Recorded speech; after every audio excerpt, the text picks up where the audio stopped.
Okay. Good morning, everyone. This is the New York City Board of Standards and Appeals review session for October 18th, 2021. Okay.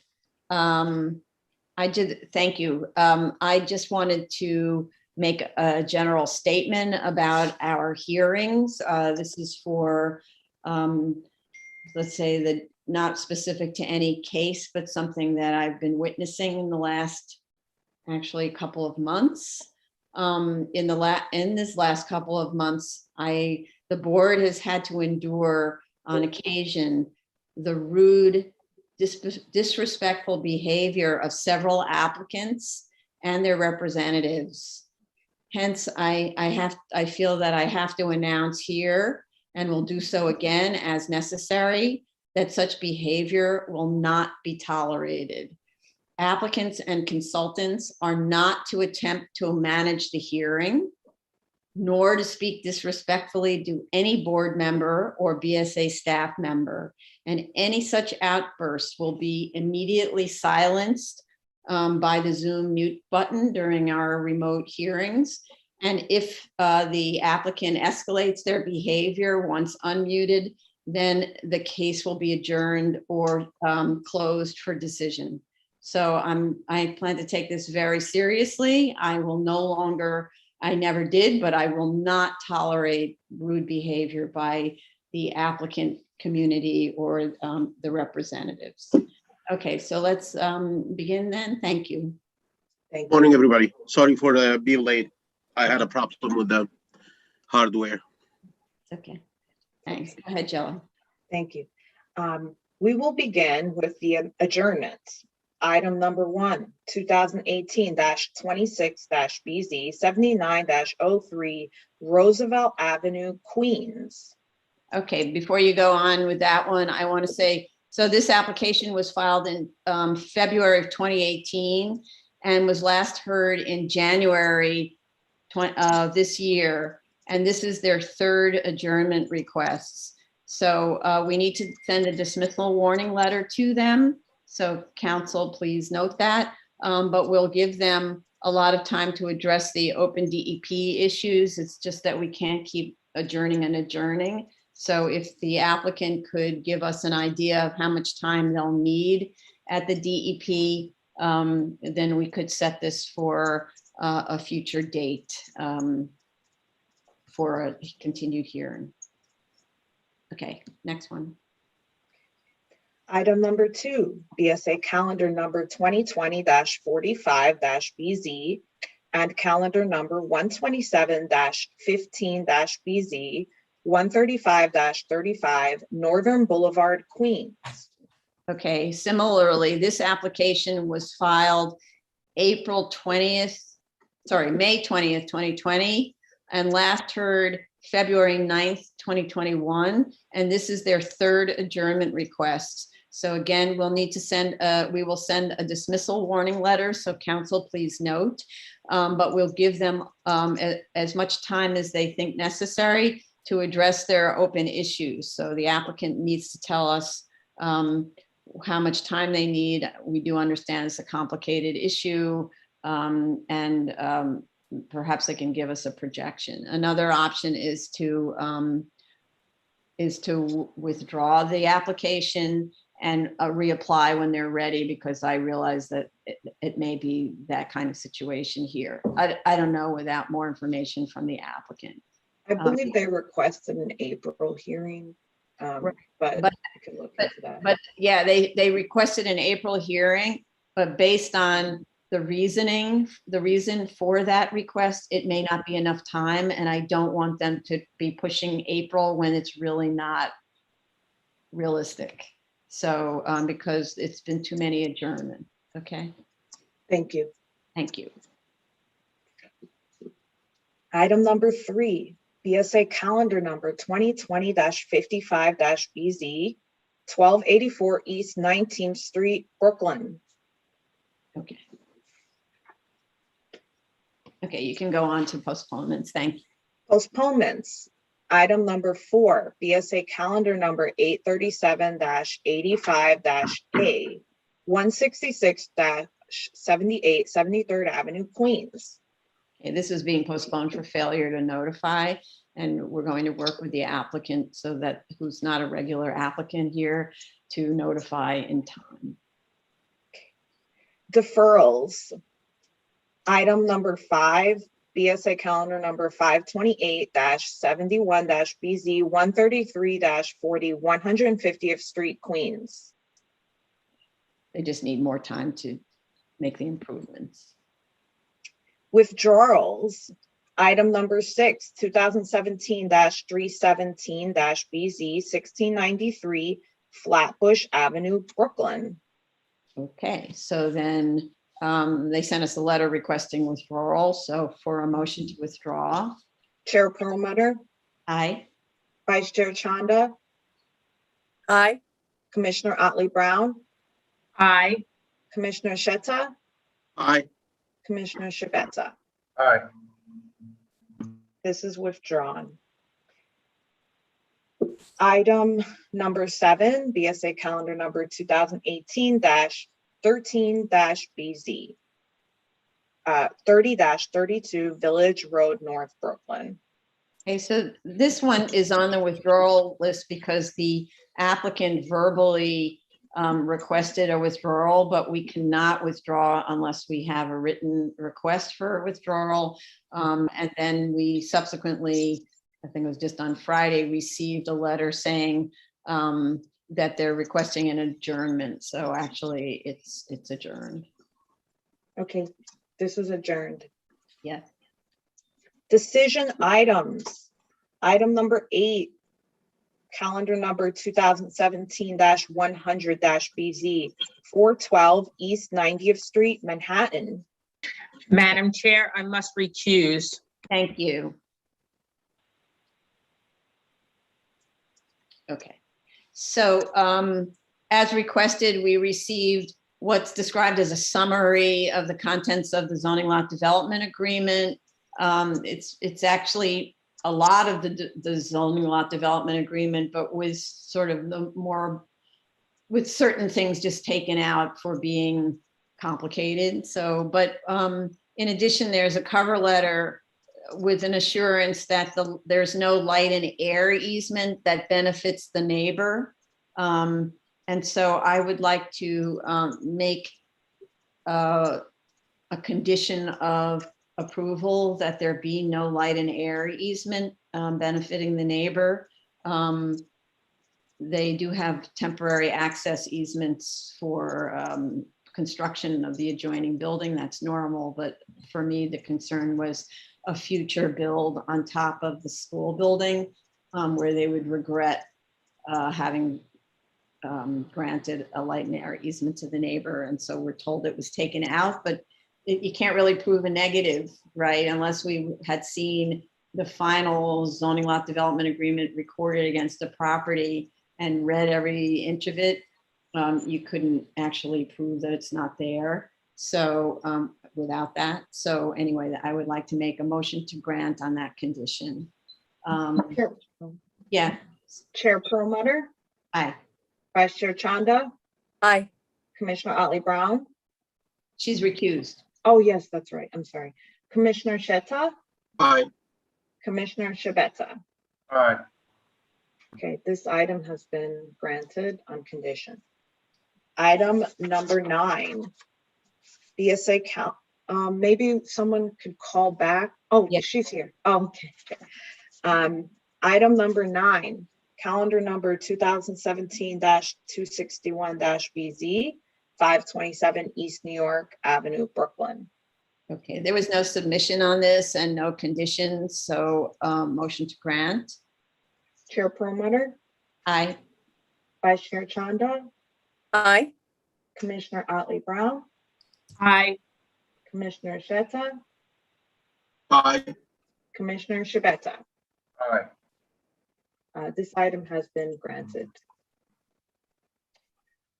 SOC calendar, continued hearings. Item number 10, calendar number 90-91-BZ 630-636 City Island Avenue, the Bronx. Okay, we've been at this application for over 2 years in hearing, and 3 years since submission. This is the 7th hearing plus 2 adjournments, so 9 hearings scheduled and 7 heard. Why is this taking so long? I think it's because the owner appears not to be adequately invested in the subject.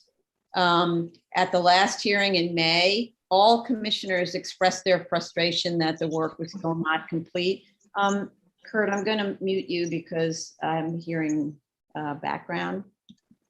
Thanks. Okay.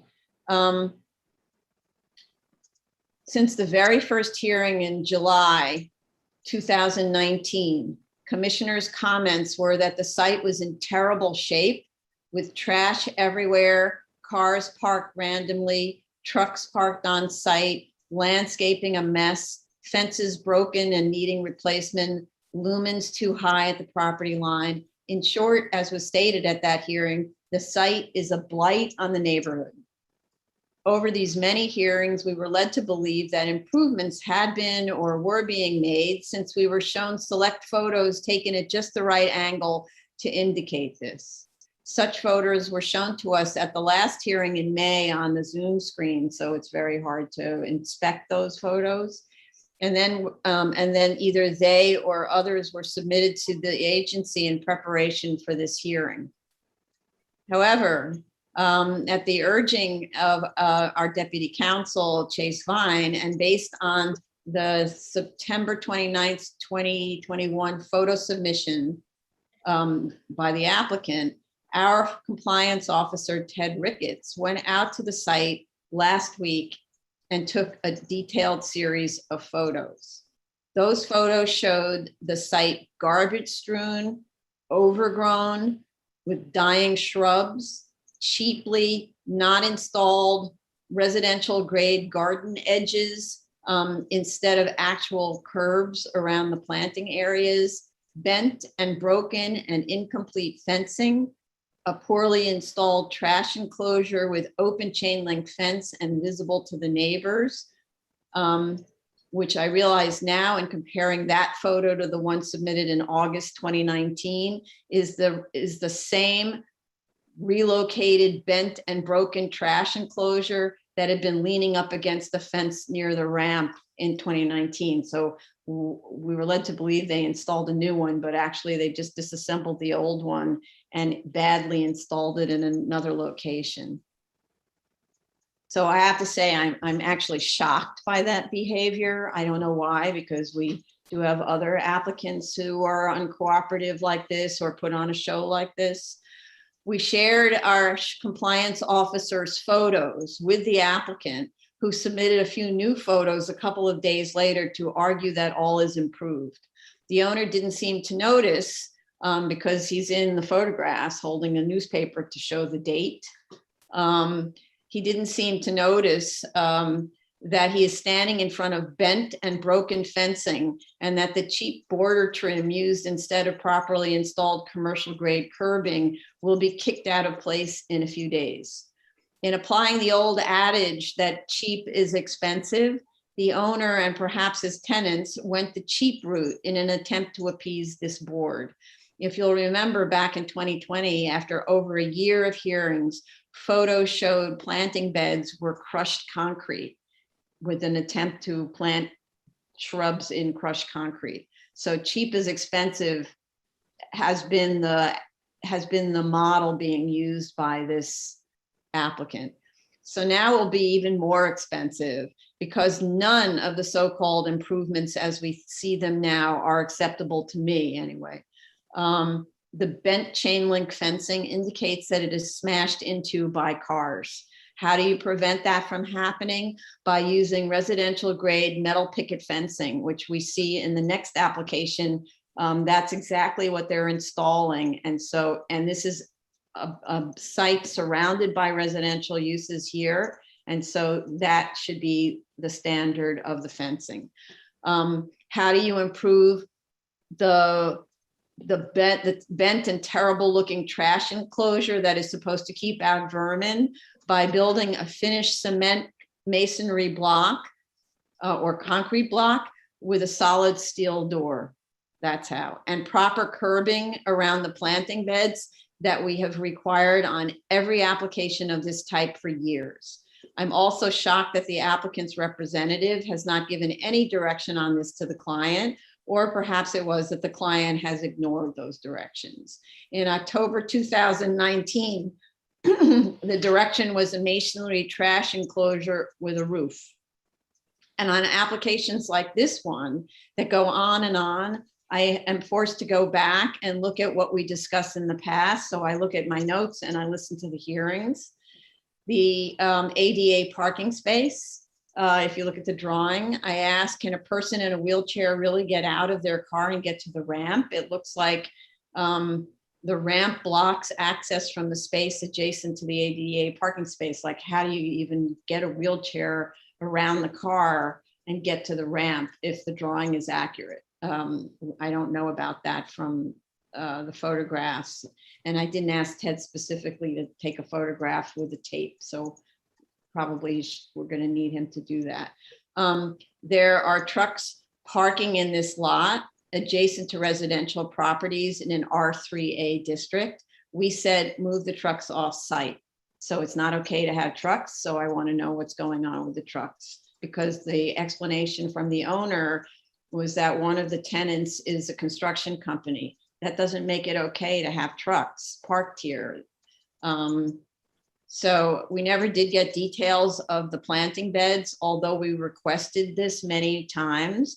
And of course, the reason we didn't get details is because they had no intention of installing the planting beds properly with the curbs that are required. Instead, they went out and they bought these cheesy, they look like sort of 1-inch prefabricated kind of cement scallops, really, that you install with your fingers, and you can kick them over in a second.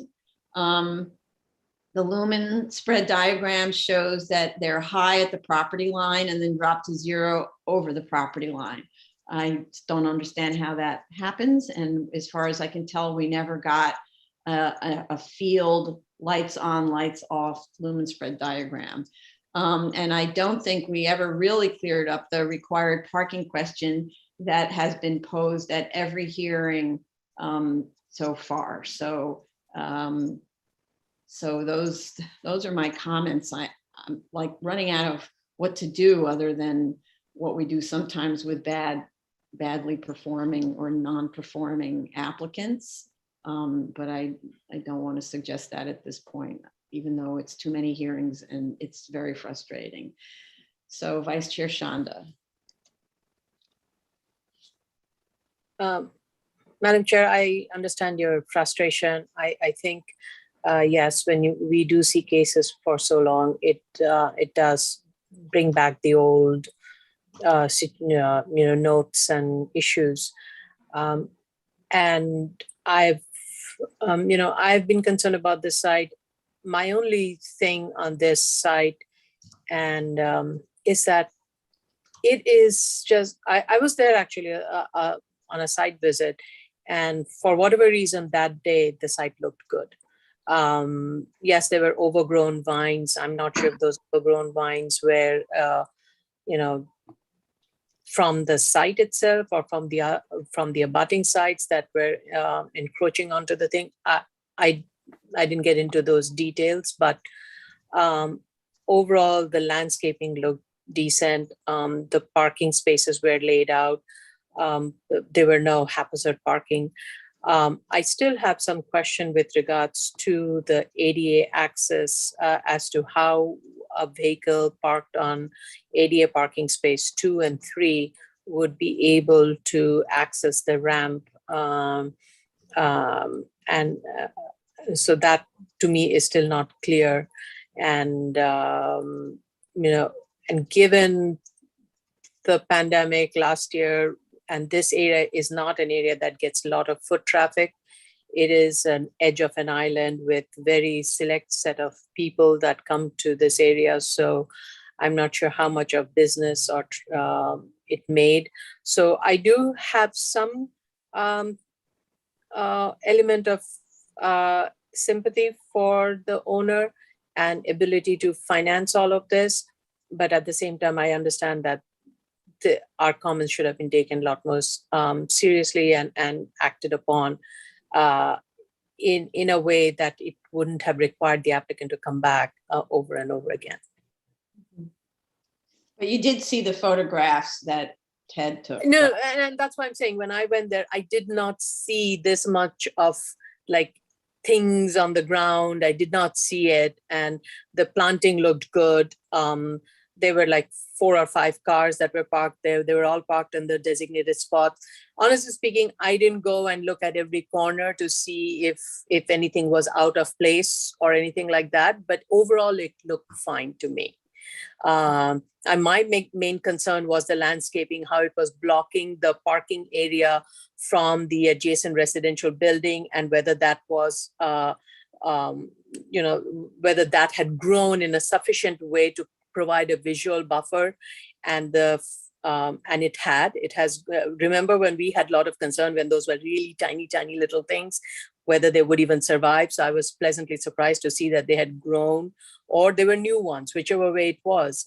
They had grown and they were quite substantial. Even the photographs captured them that it has provided enough of a landscaping buffer along the parking lot abutting the adjacent residential buildings. So based on my primary concerns, that and the parking, I felt it was going in the right direction. But like I said, I didn't get into all the details that our controller, compliance officer went and checked. Okay. Okay. Thank you. Commissioner Otley Brown. I agree with you, Chair, that this applicant has taken a long time in making improvements to the site. But I do want to at least recognize that the applicant has made forward motion over the past couple of years. And it's unfortunate for them that whoever they hired to maintain the site was not doing a very good job of maintaining their progress. And that's why we saw what we saw in the compliance photos of the dying trees and the garbage enclosure that is kind of bent. Because they had made that much forward motion, I really do not want to be very harsh with them, but I would want to remind them that they need to police their site, so to speak, to ensure that any improvements that they put in place aren't destroyed. And that requires a lot of time and attention on a daily basis to ensure that people who, are backing into the enclosure, that they take the time out to hammer out that door or replace it. If they back into the landscaping, which I'm not sure they'll be able to do because I did see the wheel stops in the photos. So it would take a lot for a car's tires to go over the wheel stops and then hit the landscaping scallops. But they should be taking a lot of time and attention to ensure that if those are somehow kicked out of position, that they're placed back in the position. So, and as well with the trees, when they die, you've got to replace your dead trees. And I know that the applicant is most probably very frustrated with us, but I think that we have to remember, and they have to remember, that we're guided by the goals of the fact that they are adjacent to residential. And so therefore, they have to put themselves in the position of the neighbor, like we are, and saying, would we want to live next to this? Would we want our mothers to live next to this? And if they're guided by that goal, then I think that they will pick up the maintenance responsibility. I really do. I believe they have the ability to improve, and I'm going to put my faith in them that once we point out that they have these issues that they need to take care of, that they will take care of them. Thank you. I do want to say about the scalloping thing, though.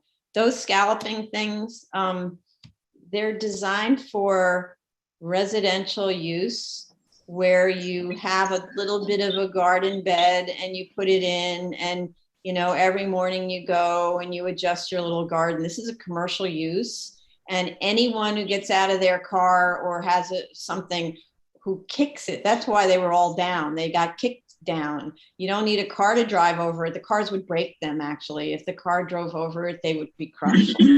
No, I agree with you that they were not made with commercial installation in mind, but I really hesitate to hammer a property owner who has clearly invested some money, and we really don't know what their financial background or issues are at this point in time, especially given COVID and its devastation to retail. We don't know how much money is on hand and whether or not they could afford to do a complete commercial installation.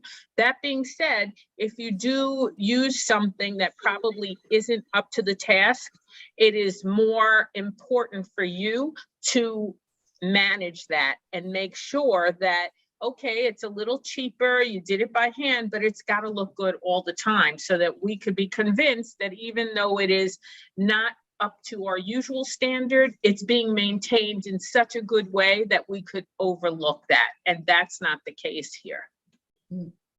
Okay, thank you. Commissioner Shetto. Thank you, Chair. I agree with what's being said so far. I believe we have squeezed this applicant to the degree that I believe he's frustrated with us. But it's like I say, on most of the cases that come to us, whether they are variances or cases like these, it's a negotiation game. It's a patience game, and at the end of the day, if we get easy on a case, that's it. It's gonna be done. We've been begging this applicant from day one. I recall the day when I was like, oh, this planting bed width is not more than 12 inches. No, it's 18 inches. No, it's 5 feet. And now I bet if someone goes and measure this, it's no more than 2 feet to 3 feet, nothing more than that. The planting bed barrier, it's a kind of a cheap Home Depot or Lowe's guy that's even the placement of which is not done right.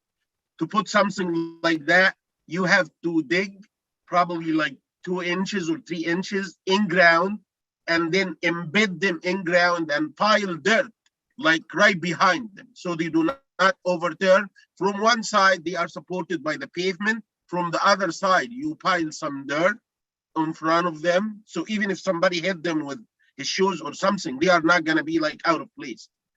I don't know what to say. That lighting diagram that is submitted, this is like number 1 hearing, 5th hearing, and we still not getting measurements for the lighting. I blame the applicant, I mean the counsel for the applicant on this, because they, on other cases, they submit to us measurements all the time. I'm not sure on this case why they didn't alert the applicant that, hey, these guys are gonna ask for measurements, go do it, or hire somebody to do it. I don't know why. And I honestly, I can't find something like appropriate to say in a case like this. I'm really upset. Yes, I'm sympathetic with the applicant. I believe they are like up to here, but it is what it is. We do not make it up. This is something that's next to a residential use. You should comply. And I believe we gave him a break. And I remember that we started asking for a 5 to 6 feet planting bed, and then we took this down. That's more than generous. We gave something. You should comply. You should cooperate. You should show us that you want to get this done. But I'm not seeing that so far. Okay, thank you.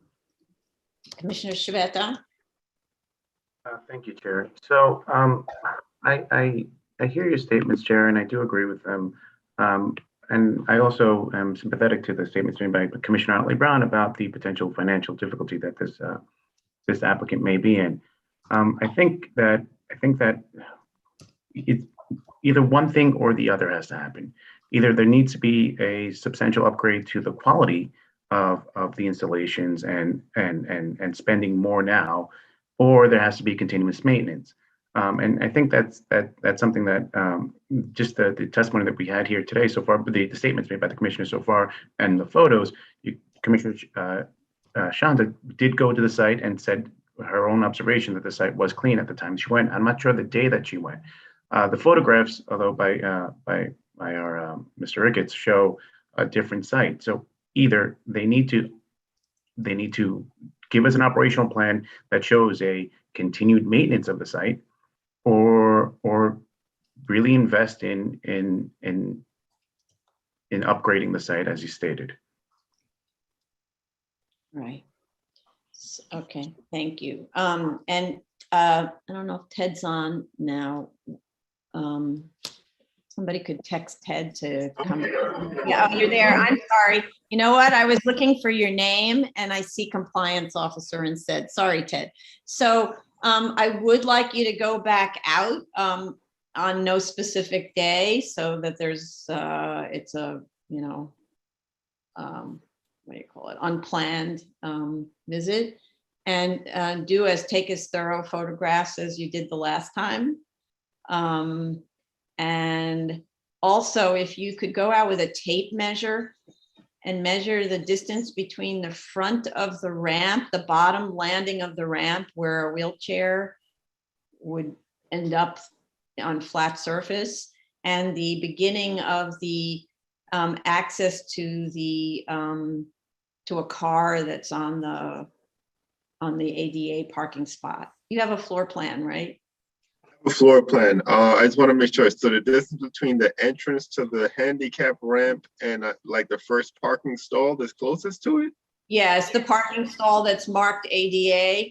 Because the issue is there's two kinds of ways to get out of a car. So one is you're the driver and you get out of the car on the driver's side and you transfer to the wheelchair. And then you come onto this sort of area where there's no parking. There's like a spot that's designated for just to not have parking. You need to be able to get from the driver's side onto the wheelchair and then wheel up the ramp. And if the ramp is blocked by a car that's parked in the other spot, you won't be able to do that. And likewise, there are people who are in the passenger side who open the door, transfer to a wheelchair, and then have to roll up the ramp. So the question is there adequate space? At least, I think it's at least 3 feet is needed to be able to do that between the bottom edge of the ramp and the bumper of the car, essentially. Okay, noted, got it. Okay, thank you. And Ted, can you also get some measurements for this? For the planting bed? I want to make sure that the 4 feet on the drawing here is accurate, please. Okay, so you just want to confirm the 4 feet specifically? Yes. Okay. And if it's if the width is variable, just give us some measurements. Like what is the minimum, what is the maximum, something in between. Okay, and you see there's planting beds. Take a plan with you. You see there are planting beds that are perpendicular, right? That go up there. All of those are supposed to be at least 4 feet. Yeah, that's what it says. Yeah. Okay. And for the lighting, I need response from them to tell us what's going on. Okay, Are so they going to provide measurements? I see. So, so the planting, and then the other thing is, this is something that we could even talk about, giving Ted a light meter. So that's something we might be able to do because they're inexpensive. We can talk about that offline. I see your hand up, Vice Chair Shanda. Let me just finish the sentence, all right? So we might be able to actually have those kinds of checks with light meter by Ted so that we don't have to wait for them to get back to us, but that's another subject. Okay, Vice Chair Shanda, yeah. What I wanted I forgot to mention it, is that there isn't a light pole there. The plan shows that there is a light pole at the corner, light shield for lighting, and it shows an existing light pole right at the corner. I think it's I'm just looking at orientation of the thing. It's at the northernmost corner. Northeastern. Yeah, there Northeastern. isn't any light pole. If you look at the photos that were submitted, so I think the diagram of the lumen count diagram is wrong because there isn't a light pole there. Well, so. If you look at, unless they're planning to put it back, that part is not clear to me because I recall that was something I did not see. Vice Chair, you're talking about that one, right? Yes, and if you look at photos photo number 1, actually, that was submitted by the applicant, photo number 2, 3, they clearly show that there isn't any lighting along the rear lot line abutting the residences. So, so the lumen count needs to be revised if they are not planning to put the existing light pole back at the northern count. And that would address a lot of our issues. So I would like the applicant to just clarify that. That was something I'd noticed and I forgot to mention it earlier. Okay, okay. All right, thank you. Okay. Are we finished with this item? Yes. Item number 11, 332-79-BZ, 43-20 Little Neck Parkway, Queens. Just 1 second, okay.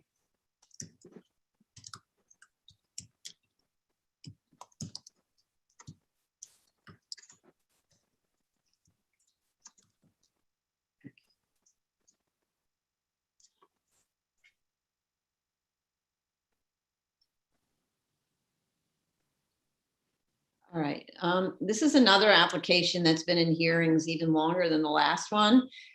Here for almost 3 years, with this the 5th hearing plus 4 adjournments. By contrast, though, to the previous application, from my perspective anyway, this applicant has been very responsive. The submitted photos that are key to a plan look very good, and the permanent steel picket fencing is expected shortly, and they gave us a proposal for the permanent steel fencing, and I understand there's supply chain issues everywhere, but it's supposed to be installed sometime in November. I would, though, because of our recent experience, like Ted Ricketts, our compliance officer, to take his own photos of the site with careful attention to the entire property line all the way around. Unfortunately, what we do get from applicants, and I kind of understand this, they don't necessarily realize when they're taking the photographs that they're not covering every inch of the site. But I think that the photographs that we get from Ted really tell often a very different story. We've had it on other applications from what we find out from the applicant. So Ted, if you could put this case on your list, please, and to make sure that it's the entire perimeter is photographed. I think the dumpster, they asked a question about the dumpster enclosure. I think it looks good from the front, but those were the only photographs that were provided. There were no photos of the sides or rear. So Ted, when you go out, if you could make sure you photograph the dumpster all the way around. But it is very far from the nearest residential property line. So I'm okay with it, assuming that it looks okay from the sides and rear. They need to show on the drawings the materials of the trash enclosure and provide a detail of it. What is it made of and so on. That would be for future board information for when the application has to come back. What was it that was supposed to have been installed? We also need to see the condition of the fencing along the property lines that are shared with the neighbors, and that's concealed by the dense vegetation. So this site has really great vegetation all the way around the property, so that's not an issue.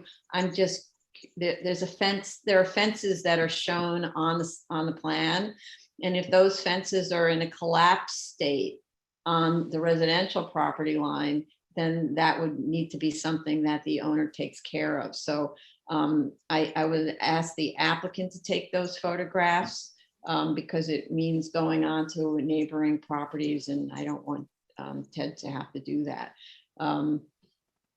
So, and then they need to call out the material of that fencing that's around the residential property lines, just call it out on the plans. There's one note in one small spot on the plan, but it isn't clear that that's the same fencing all the way around, except for the picket fence that's on the front, the site frontage.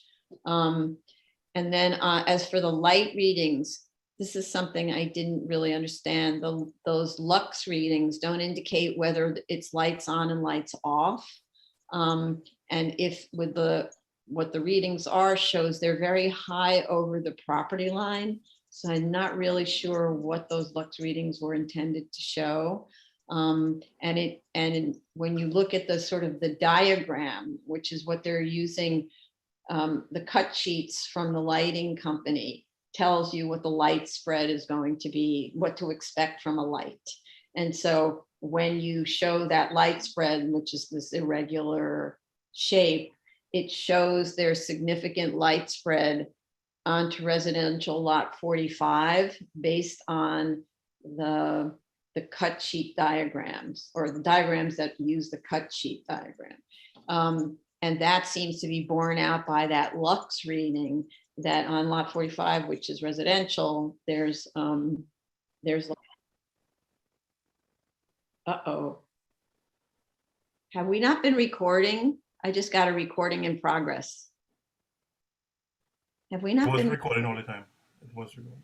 It was, okay, thank you. Okay, can you just check that, Stephen, when you can go back and make sure that we were recording, otherwise we'll have to repeat. Okay, and then reference is made also on the drawing to an existing easement between lots 64 and 65. That has to do with the right of lot 64 and 60, let's say lot 65, sorry, I guess it's both, lot 64 owner to pass over lot 65 to get to lot 64. But that also is how you get to the subject lot, which is lot 44. And there is no such easement document recorded against or in favor of lot 44. And lot 44 needs lot 64 and 65 to gain access to the site. And according to Acris, title in those three lots are in different LLCs. So you can't say that just because I own the other lot, then it doesn't matter, because if title is in a different LLC, you have no authority for that LLC to cross over without an easement. We asked for a restrictive declaration on this, or at least an expansion of the easement, and we got nothing so far. We've asked several times, so I don't understand why we're not getting this. And those are my comments. Vice Chair Shanda.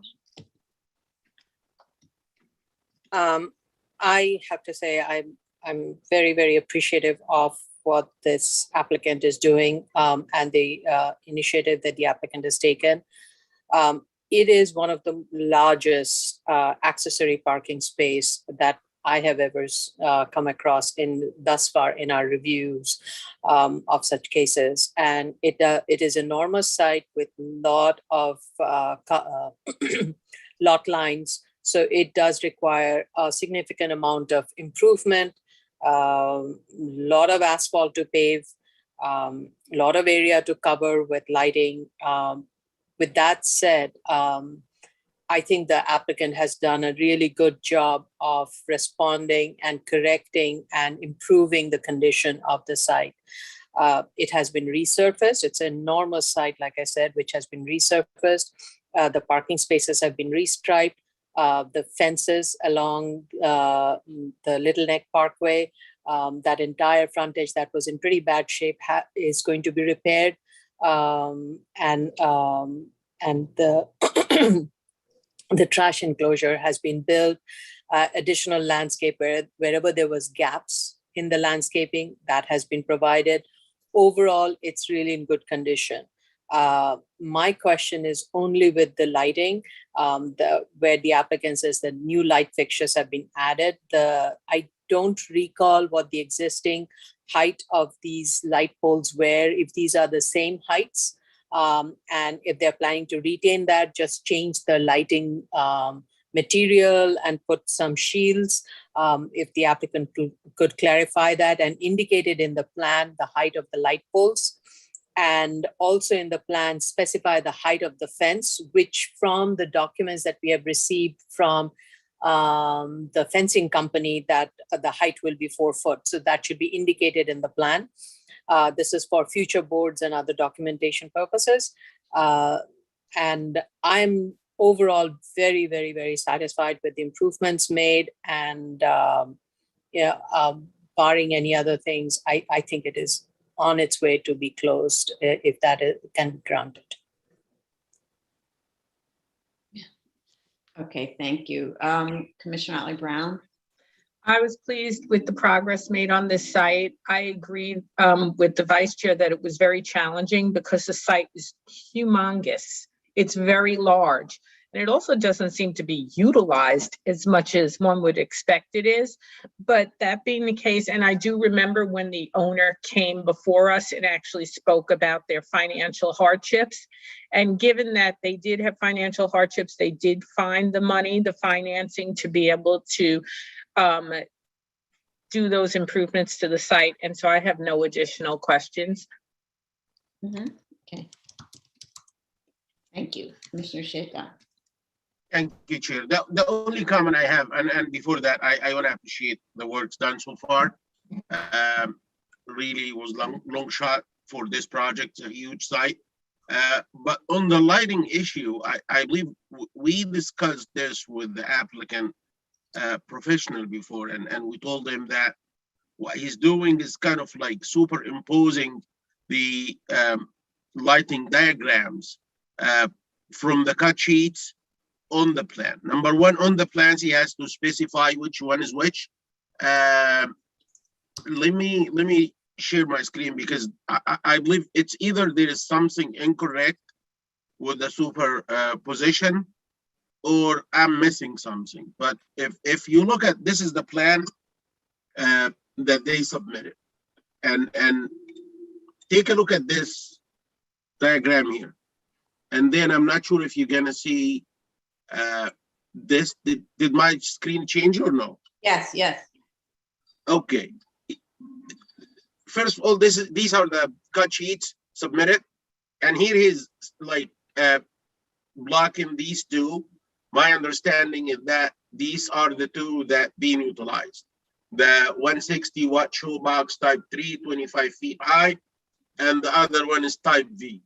So this is for the perimeter zone, and this is probably for the mid zone. So if I go back to that plan and I zoom out like that, so this is the V type and this is the other guy. Looking at that plot here, compare this guy to that guy. They are not the same. You see Yeah. here, it Yeah. goes down, up, but if you look at this, it goes like that. Yes. So I believe there is something wrong here.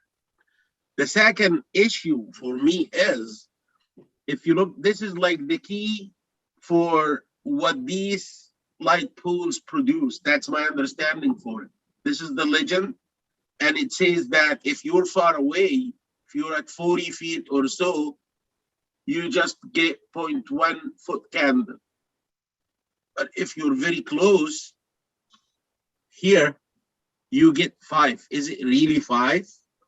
If I'm light underneath the pool, is it really 5? I'm not sure about that. So it need to be clarification on this. And if it's 5, why when you look at this guy here, it is 21.2. Right. Hopefully, I'm sorry. Hopefully it's 1. Yeah, hopefully I'm missing something, Yeah. or they need to like either like explain what is this number to us, that the one in the cut sheet, what are these numbers, or just go to these numbers and fix them, and then I believe they are, hopefully they are done if they fix these numbers. but they owe us an explanation for the lighting here. And I'm not sure when you superimpose things together, I don't think they are additive. Like if you have a light pole that produce 5 and the other one produce 7, that the resultant is not 12. They add and they subtract according to the direction of the photons and the direction of the light. So I believe it's a bit complicated. That could be done like just by looking at it.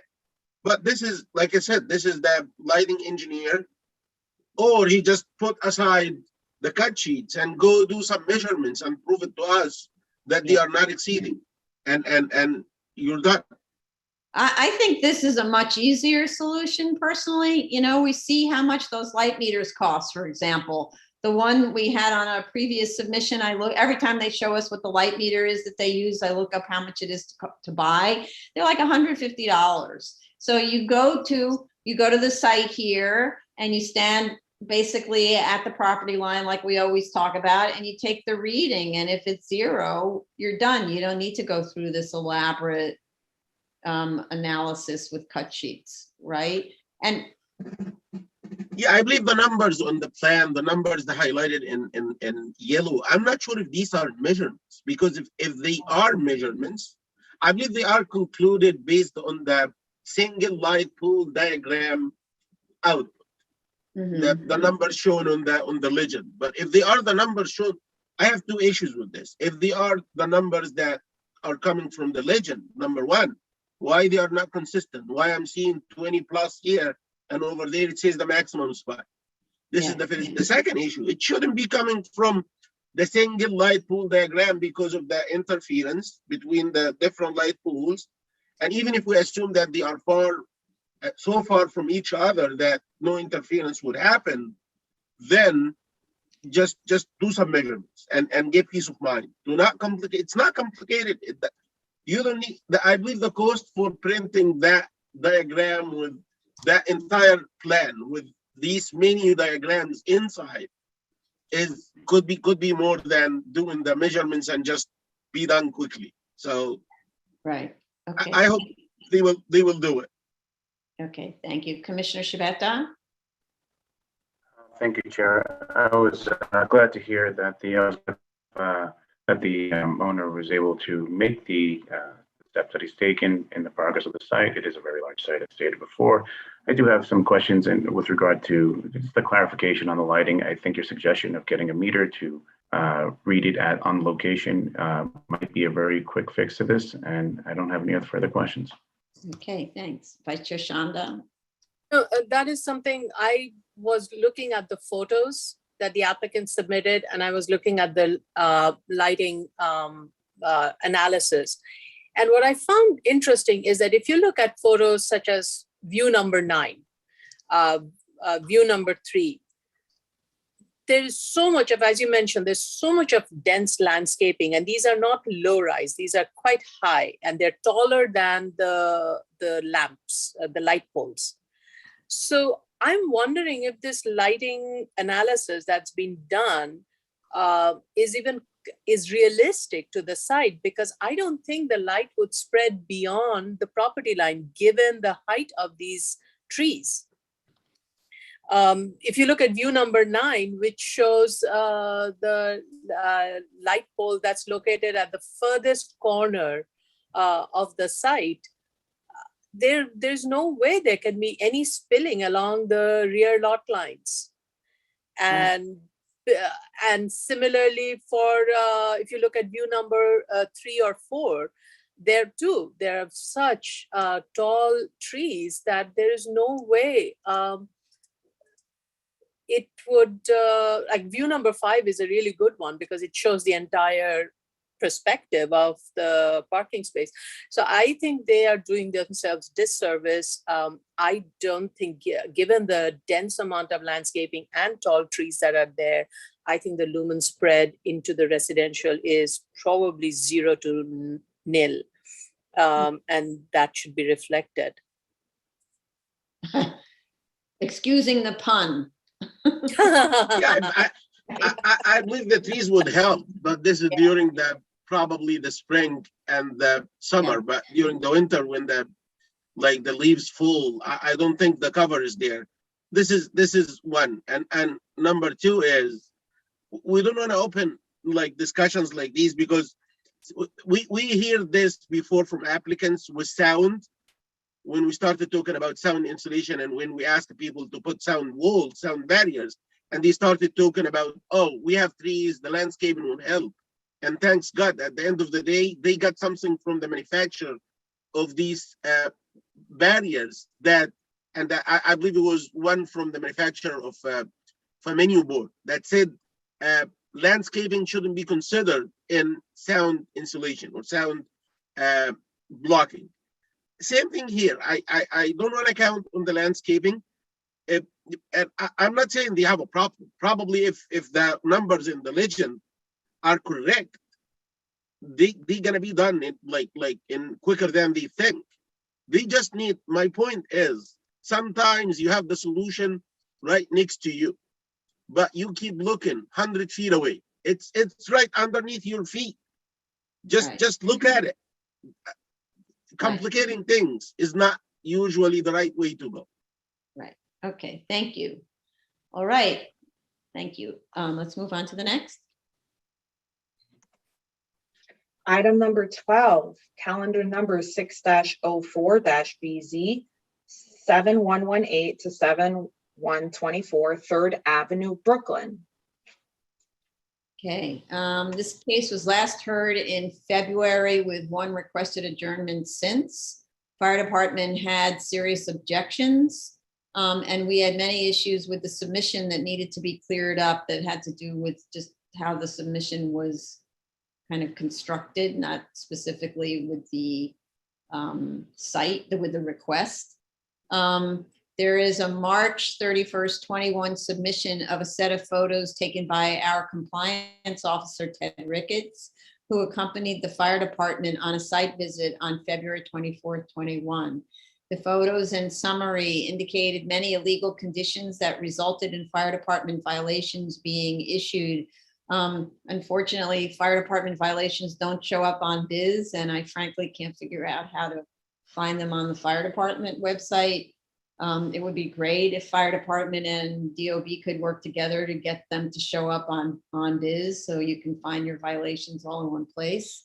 But you know, that's somebody else's domain. So the applicant made no mention of the violations and how they will be addressed. The cover letter and the statement of fact from the applicant seems to be stating that the elevator and lobby addition were done without permits. These were approved by the board. However, the prior, both the 2005 variance shows that elevator and lobby addition, but it seems like they never applied at all for construction. The footnote in the statement of facts states that those additions, quote, were never finalized at DOB, unquote. I think that's a euphemism for they were never applied for, they were never approved, and they were never permitted. There isn't even a disapproved alteration application on file. So they just went ahead and built it, which I don't even understand how you do for an elevator. I don't see any sign of an application on BIS. And I also don't know whether anyone looked at if it's legal to build this thing in the side yard, because it potentially blocks a possible egress route. I don't know if it's considered a permitted side yard obstruction or if this is a required side yard or any of those things. But it doesn't seem like the 2005 variance. Well, 2005 variance doesn't mention that as an issue at all. So it wasn't to permit an obstruction in a side yard or otherwise. It was only to allow the PCE. And there was also a 1960 variance. I don't know anything about that variance and whether it might have allowed for that. Again, the statement of facts makes no mention of the 1960 variance, which we requested at the last hearing. Frankly, most of the things we requested at the last hearing were not given to us. The applicant was supposed to have corrected the zoning district designation on the drawings. This is not hard to do, but they still got it wrong, and I don't understand how they still got it wrong. This is like, this is where I get speechless. If this is block, and this is me saying, if we're really on block 5890, lot 43 in Brooklyn, and the lot fronts on 3rd Avenue and extends 200 feet along 72nd Street, then, so are we in the right place, applicant? Then 1/2 of the lot is in an R6B, like boy, with a C13 overlay, and the other half is in an R5B, like boy, and all of it is in the Bay Ridge Special District. Correct it throughout the drawing set, and even the statement of facts is also wrong as to this. And like I said, I have no words. I'm speechless at this. No words. The BSA zoning chart is also treating the PCE as a standalone, independent of the rest of the building. That's not how you do zoning analyses. At least indicate on the zoning chart that the total building floor area is commercial and takes up 39,503 square feet. And the PCE occupancy is 22,046 square feet. At least clarify that on the zoning chart. The applicant's cover letter also makes statements that rely on a quote, project manager, unquote.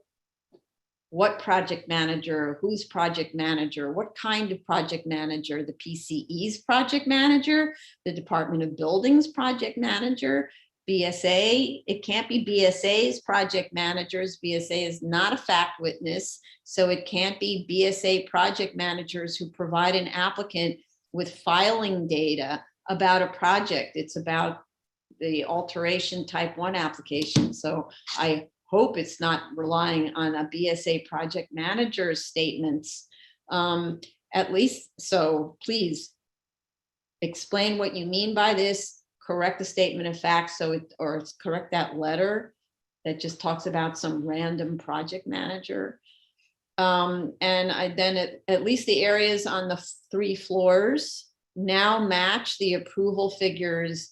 The floor areas on the 3 floors now match the approval figures in the resolution, and no enlargement or extension appears to be proposed. At the last submission, the floor areas had nothing to do with the approval, and what was being proposed was twice the approval. So that's been corrected.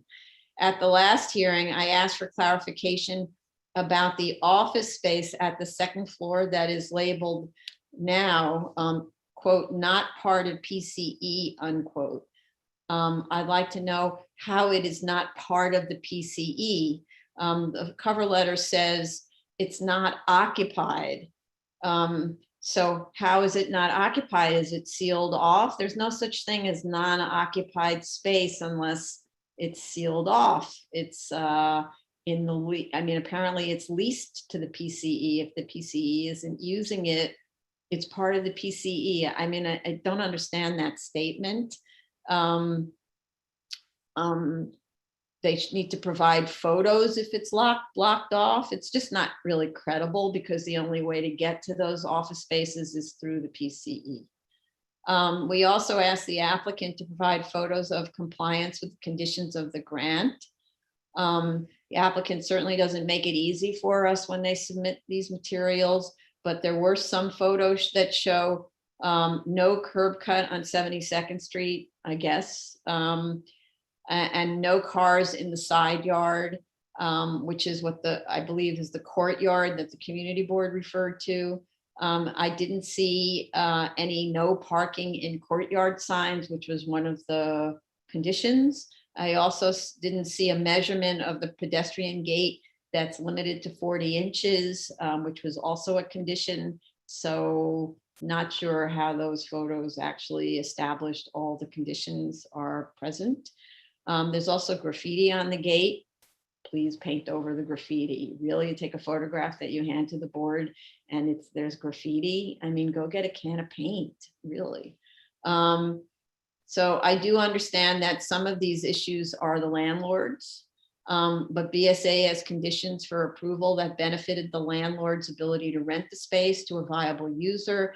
And importantly, the landlord is a co-applicant for the variance along with the PCE. So this was a variance for the building, not specifically to the PCE because variances run with the land. And those are my comments. So Vice Chair Shanda. Thank you.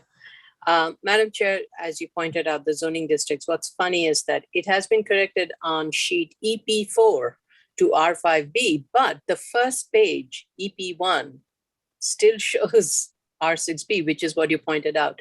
And I think not only it should be corrected, and as you mentioned, the special district BR should be indicated there.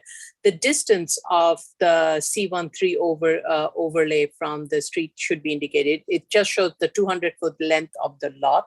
It should also indicate the 100-foot dimension of the C overlay from the lot line. That should be carried through the rest of the drawings also.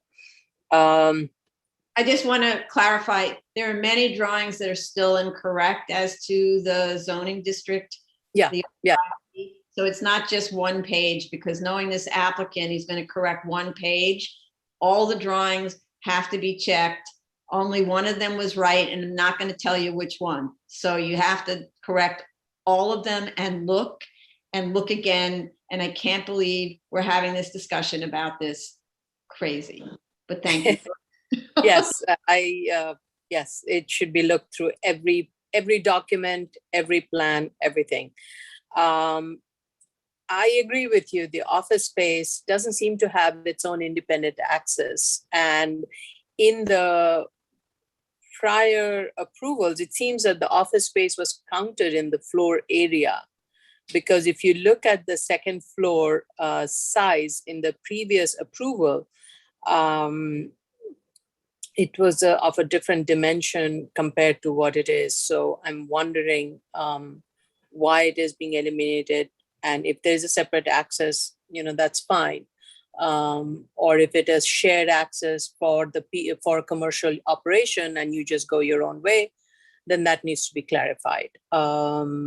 And other than that, it's unfortunately a stoppy application for something that is so simple. Yeah, thank you. Commissioner Ollie Brown. I'm confused about the whole elevator alteration. It hasn't been built, has it been? It doesn't look like it if you look at the photos of the yard that were submitted. Oh, that's the other yard. Okay. So there's the main entrance where they took photographs. In the lobby, there's an elevator in there. It's like permitted obstruction in a side yard, an elevator. So that, I don't know if it's a required side yard, but so there are photographs from the interior of the fire stair and the elevator in that section. Okay, now.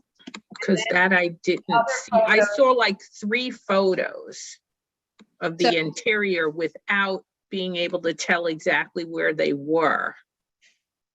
Okay, hold on. So, okay, well, if they actually went and built it, I don't think we should even consider closing this case before we see that DOB has reviewed it and shown that it was actually built to code and is legal.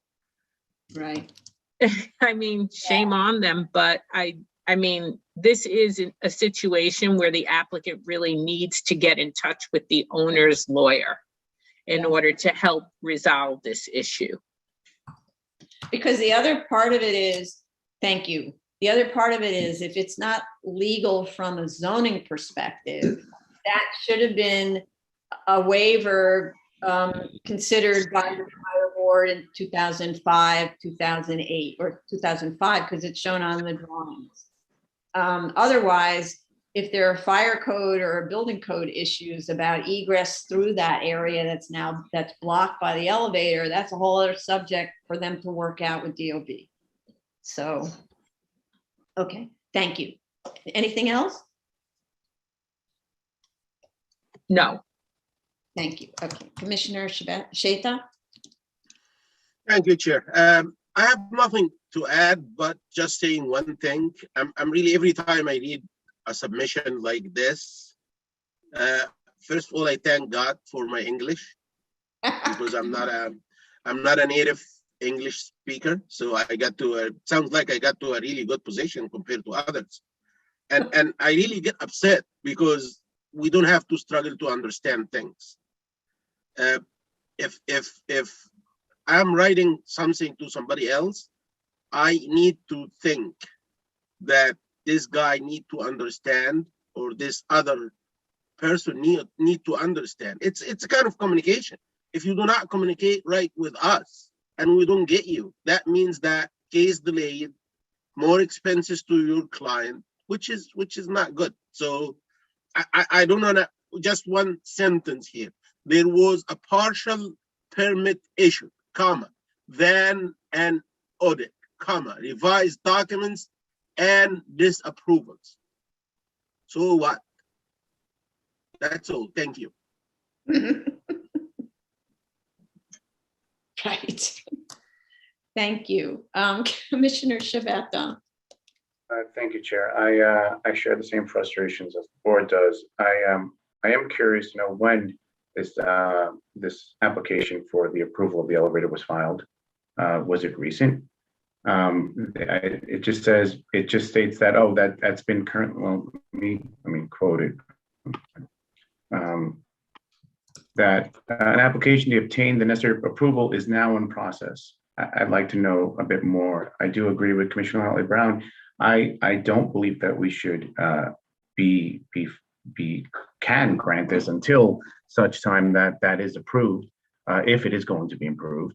And my concern is that any approval from us could be something that's used at the Department of Building, say, oh, see, it was in the plans, the BSA approved it. I think that I think a lot of there's a great deal of process that goes with installing an elevator, and particularly also stating what you said about these this obstruction in the side yard. We don't have the information, and I'd like to hear that before anything else. And if there's any updates from the fire department, I think that could be helpful. Right. But even if, thank you, and fire department will certainly testify when we open this up to the public, because they did a serious site visit with issuing violations, which we haven't gotten copies yet. So I'd appreciate it if they could send us the violation. I just want to say, though, even though the board approves something, you can't build it without a permit. So even if, for argument, even if the buildings department were to have looked at the approved plans and said, well, it must mean therefore that it's BSA permitted the elevator and all that stuff to be built in the side yards, which normally wouldn't be allowed. Let's say, I don't know if it's not allowed, but let's just say you still need a permit. You still need to apply. That's only if you're doing it the right way. There's an elevator in that building right now. But so this is the thing that's so crazy to me is elevators require the elevator. I mean, it's not just anyone who installs an elevator, it could be like your friend from elementary school who was handy, does the electrical work in your place, but no friend from elementary school who's handy installs an elevator. Those are licensed professionals and they have to be inspected. And an elevator is inspected regularly. How does this get installed without permits? Like, I don't even understand that. Never mind. Okay, moving right along. Item number 13, calendar number 42-08-BZ, 182 Girard Street, Brooklyn. Okay, another interesting DOB phenomenon case. Okay.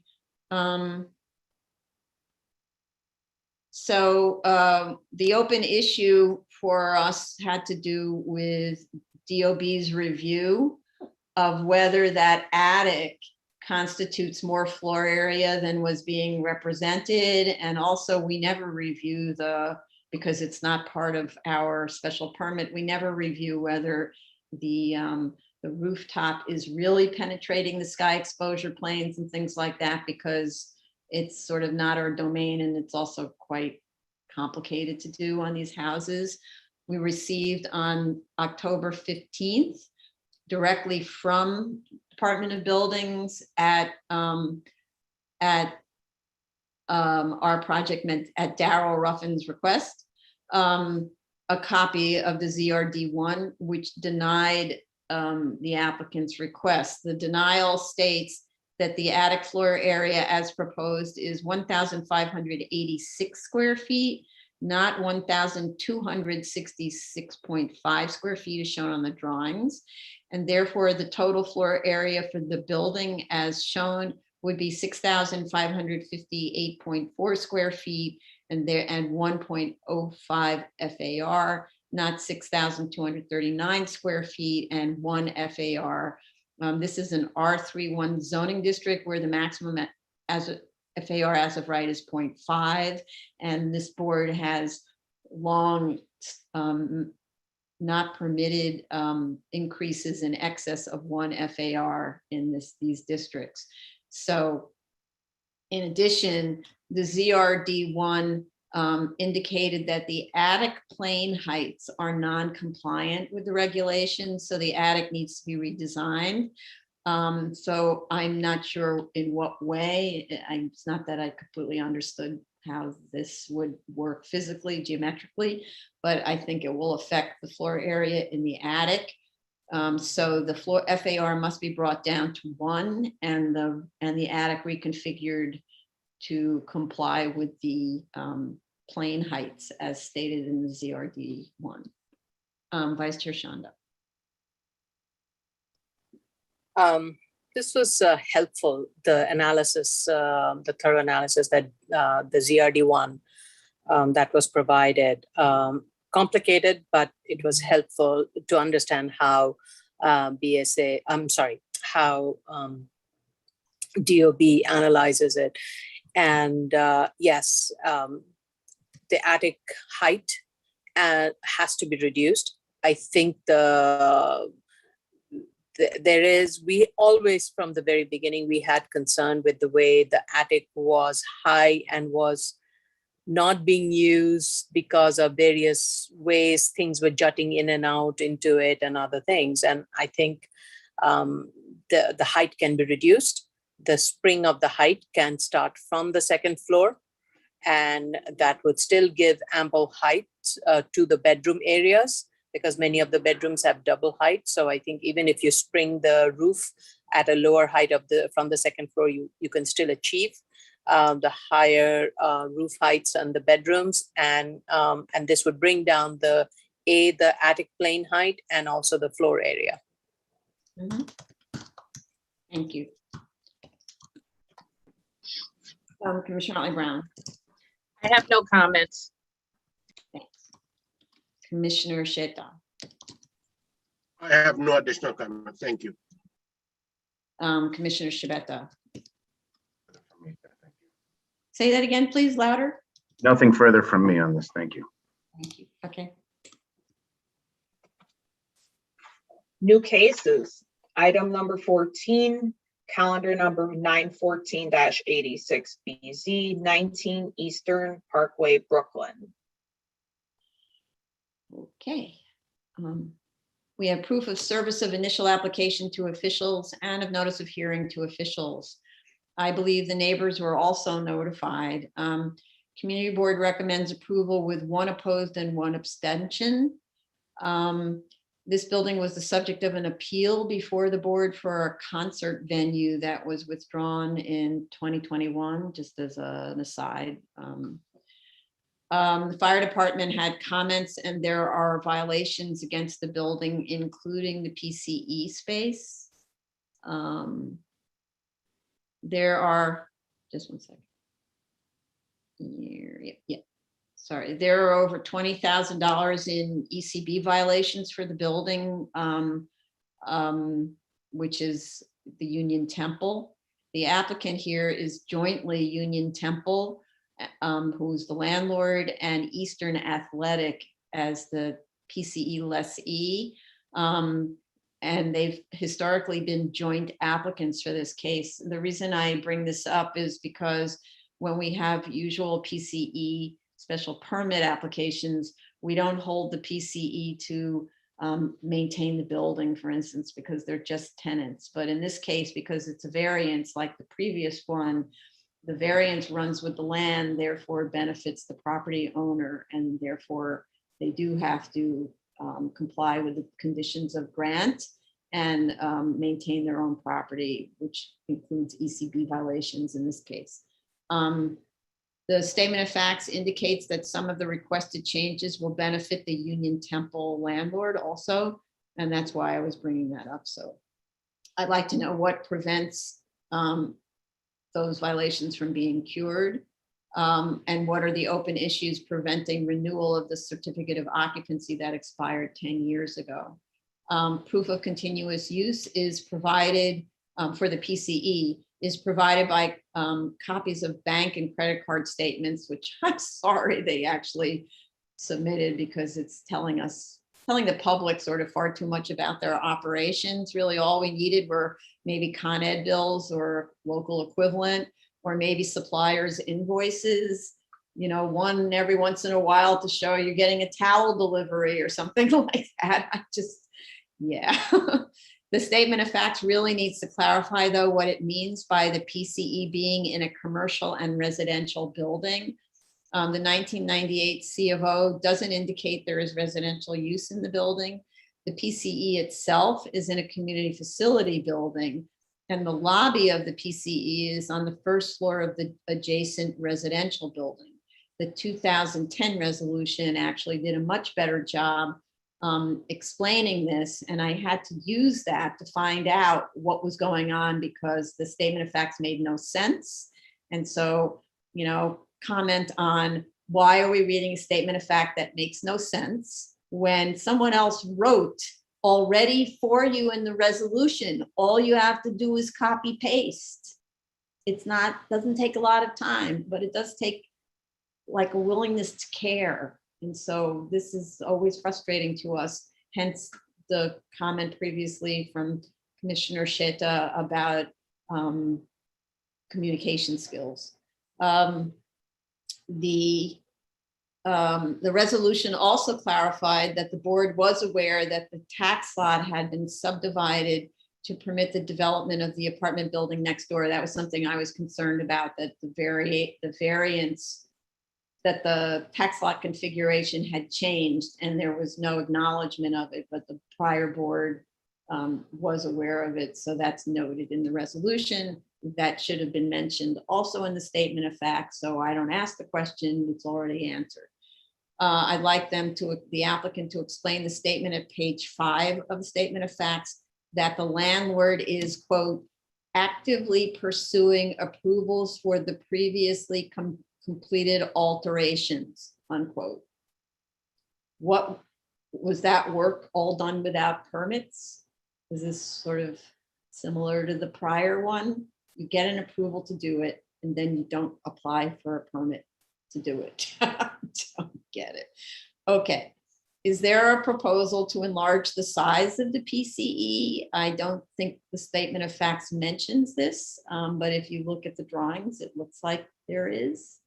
The statement of facts sort of has this cryptic note at the very beginning, and you don't know what that means, and there's no explanation. So this is a lot of this has to do with proofreading. The floor plans provided are very unclear, with the bold line separating the condo building from the Temple PCE building. So you can't tell how the PCE patrons access the elevators from the condo building lobby, because it looks like there's this solid wall and the elevator only opens towards the Temple and doesn't open to the lobby. So effectively, there's no elevator to get into from that lobby for the PCE. So fix the drawings. Then if it's different, also, how does elevator number 1 access the 6th floor? The elevator number 1 is the elevator in the new lobby. How does it access the 6th floor where there's an apartment in the way? If you got off at the 6th floor, you'd be walking into somebody's apartment. So it doesn't seem like you can access the 6th floor PCE by that elevator. So how does that work? Also, I mean, I know this is an existing building with an existing facility that predated really disability regulations, but how is the swimming pool ADA accessible? There's a flight of stairs from the locker rooms. I think even though it predates, there's probably a requirement that there'd be a stair lift or something to allow disabled people to get into the swimming pool. Which, and also there's an exercise room on there's an exercise room on the 11th floor adjacent to mechanical spaces with no interior elevator access. Similar issue, though that one you could argue there's already exercise rooms on other floors, so maybe there's an equivalent accommodation. They need to provide, and I have to say, I actually don't understand how the circulation system works at all in this building, and especially for ADA access. Are you supposed to go up one elevator, walk across and go to another elevator? Like, how's this all work, right? They need to provide dimensions on the elevator extension at the roof. And why the overrun anyway on the drawings is so high. Was it actually built to that height? Because there's a photograph that shows the elevator bulkhead was built. And then there's this kind of chimney thing that extends from it. Looks like a chimney. You can't have a chimney in an elevator, I don't believe. They need to provide, and that then goes to having been built without permits. So they need to provide a plan set that clarifies which work is in place and which work remains to be done. A list is far too vague because I don't know where I'm supposed to be looking for on the list. So the drawings need to be clear. Use one type of wall designation to indicate existing construction to be legalized, and another kind of wall code system to indicate new construction. A submission was made of interior photos on October 14th. They need to be keyed to a plan because you can figure out some of it by the titles, but not all of it by the titles. The PCE roof occupancy, which is indicated on the 10th floor, would normally require special approval and can be problematic near residential uses. I didn't understand whether that was approved in the 2010 application. Because this is not a special permit, there was no opportunity for a special permit for roof occupancy by a PCE. The 10th floor cardio area is also inaccessible for ADA purposes, except by the elevator extension that requires a disabled person to walk outside in winter. Unless, so I didn't, again, it's another one of those things where I didn't understand this, why they didn't instead put a short stop elevator that serves the mezzanine and the cardio rooms instead of extending this elevator that's really makes kind of less sense than it should. We also need a roof plan of the mechanical penthouse level and the elevator overrun level. We only have a roof plan of the main roof, but not of those two other structures that are there. And those are my comments. Vice Chair Shanda. Thank you. Similar to your comment, I really used the 2010 resolution to understand the history of this site. So all the applicant needed was to use that language, as you mentioned. from the resolution to describe the site, the history, the zoning law, everything. Even after that, I think the tax lot that is mentioned in the signage sheet is incorrect. It should be shown as lots 6 and not 8, because the subject's PCE is on 6 and not on 8. Now, I also had same question with regards to the proof of continuous use. I'm not sure that is adequate. And I also found the plan extremely confusing, trying to understand how one accesses the PCE from the elevator 1. And when you look at the plan from 6th floor onwards, actually, yeah, I mean, there are windows and doors from the apartment that looking into the swimming pool on the 6th floor. So it was very confusing overall, trying to understand how the layout works and how it is connected, what is existing, what was approved. So I really don't have much comment until I get a revised plan and have a full notation on all of them. Thank you. Commissioner Brown. I agree with both of you. Sorry about that. I agree with both of you that this is a very confusing application, unnecessarily confusing. The whole access in terms of the elevator not opening on the 6th floor because of the apartment, I think that you probably have to go up to the 7th floor and then go across that 7th floor and then take the elevator on the eastern side of the building, the original elevator that's being extended down to the 6th floor. But there should be some kind of explanation for us that takes us by the hand through this. We shouldn't have to be sitting there, like you said, reading through plans, going back to the resolution to try and figure out what's going on. I'm not even sure that the applicant even understands the nature of this case, because I think when they say that the building has residential, what they really mean to say is that the zoning lot has residential, because this building is a community facility and the next door building is residential. And I think that that apartment that's on the 6th floor is in the new building. It's not in the old community facility building. So I'm not quite sure there. I think, this is an amendment. It says in the caption to enlarge the mezzanine. Well, if it's an amendment that's adding floor area, shouldn't they be revisiting? Hello?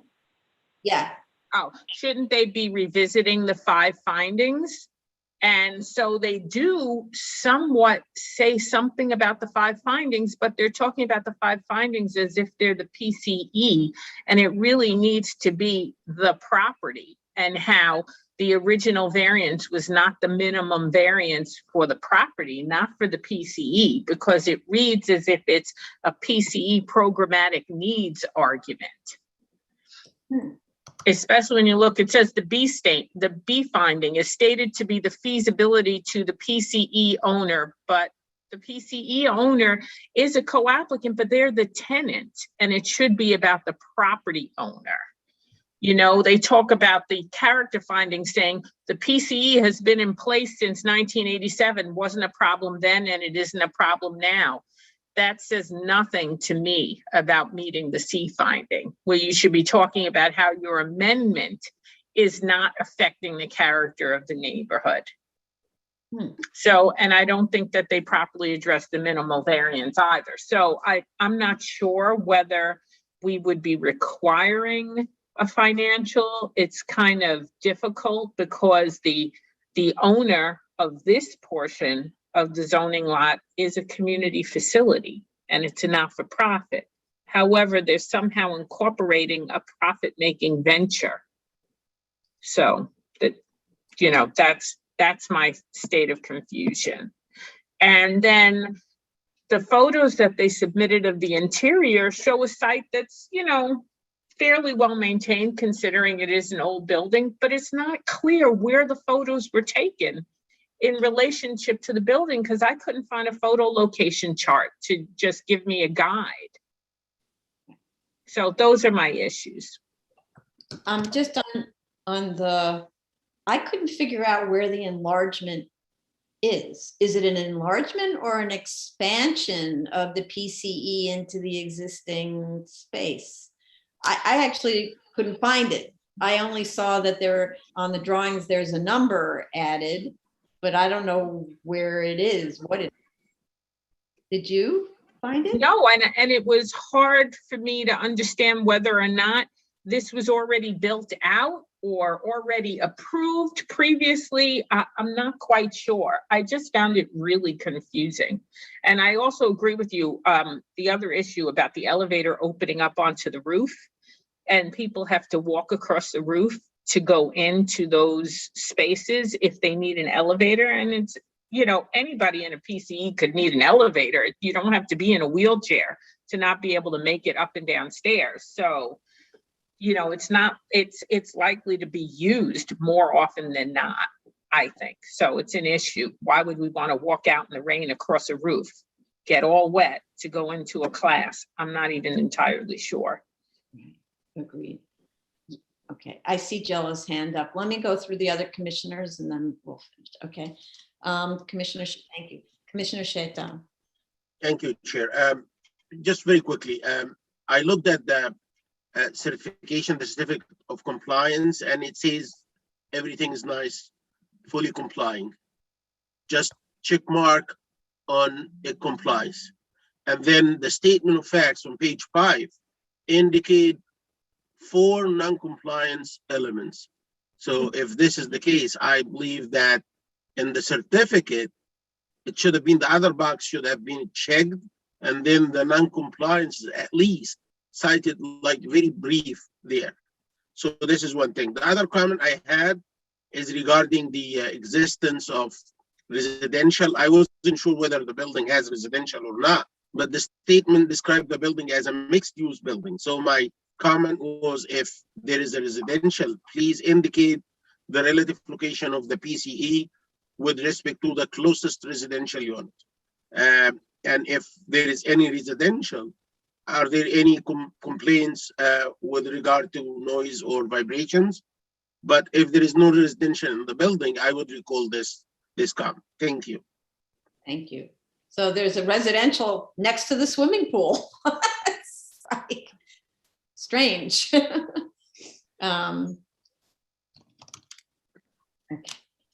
Thank you, Commissioner Shabeta. Thank you, Chair. So I'd like to know the current status of the violations, what, if anything, has been paid or done. I was satisfied with the continuous use. I'm not sure if it was stated, but we recently received a letter from FDNY, a letter of no objection.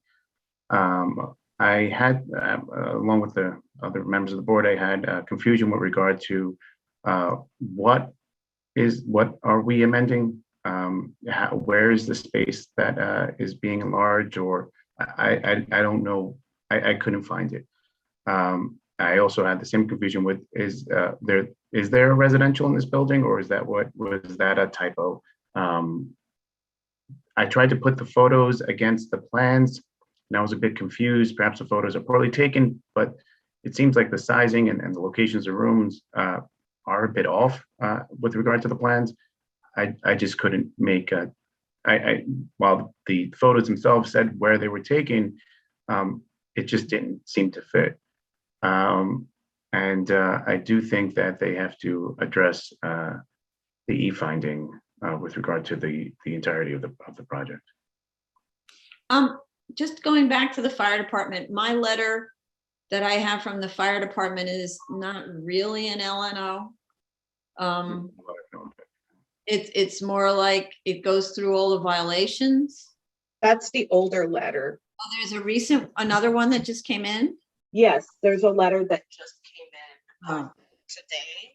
That's the letter that Commissioner Shibata is referring to, but it's a conditional letter of no objection. They need to obtain the certificate of operation in a reasonable amount of time.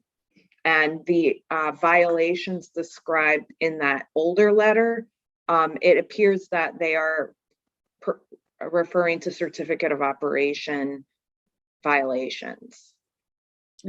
Okay. So maybe John can clarify. Also, if the commissioners are done, Yes. I thought there was an enlargement of 608 square feet. It is confusing because the last action before the board was an amendment to increase floor area, and certain work was done and certain other work was not done.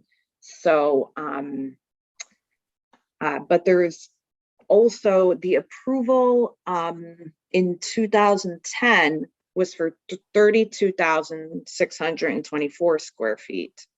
And now they're proposing to increase that by 608 square feet to a total of 33,231 square feet. I believe this is the increase in floor area, and I believe it's in the mezzanine, but maybe the applicant can clarify that. It shouldn't be that hard to figure it out. Right? So maybe it's in the mezzanine. Where in the mezzanine? Why in the mezzanine? Et cetera, et cetera. Yeah. Why do they need more if they got more before? It's et cetera. Yeah, before there was an increase that the board, the amendment in the last action. Yeah. Yeah, the applicant had stated that the approved 9th floor mezzanine that from 2010 was not built entirely. So they're proposing to just add that and connect that to the 6 floors. If you look at the BSA plan sheet 5, I'm sorry, I'm getting a bad allergic reaction, so I'm getting constant this thing. So if you look at BSA plan 5, and if you look at the prior approved plan, you will see that the prior approved plan had a kind of a J-shaped mezzanine fitness, which was there along the rear lot line, but did not extend all the way to the elevator lobby that is located on the easternmost side. But the proposal is to extend that mezzanine on the 9th floor to connect to the elevator lobby. So Okay. that was when I was reviewing the BSA approved plan to the current one, but it was not made clear either in the statement of facts or in the documents. Right. So there are conventions in architecture about how to show new versus existing. They need to show those conventions because we shouldn't have to be looking at old plans, comparing it, new plans, all of this, and spend hours trying to figure out what the applicant can easily tell us. So every one of us has had to become like an investigative reporter here in order to figure out what's going on, and that's not. Okay, thanks. Okay. Thanks. Item number 15, calendar number 13-01-BZ, 2875 Edson Avenue, the Bronx. Okay, we have proof of service of initial application and of notice of hearing to officials. What we're calling the companion case, though it's not exactly a companion case because it's a different applicant, but the companion case for this application 12-01-BZ, which is the parking area modification under consideration for the site next door where the shopping center is, was last heard on September 13th. Once we complete the hearing for the subject application, the one we're listening to today, the two applications will travel together in subsequent hearings because we have this issue of the sidewalk improvements. There is no separate community board recommendation for the subject case, although we do have a letter from the community board from February 21st that expresses their concerns for both this and the companion case and the issue of the sidewalk continuity on Grace Avenue. The community board chair asks us not to grant the applications until the sidewalks are constructed. I believe that's the path we have been taking. I want to alert commissioners that there seems to have been a glitch in the download on this application. I don't know if others had encountered that, as some of the materials had to be downloaded separately as opposed to in the entire folder.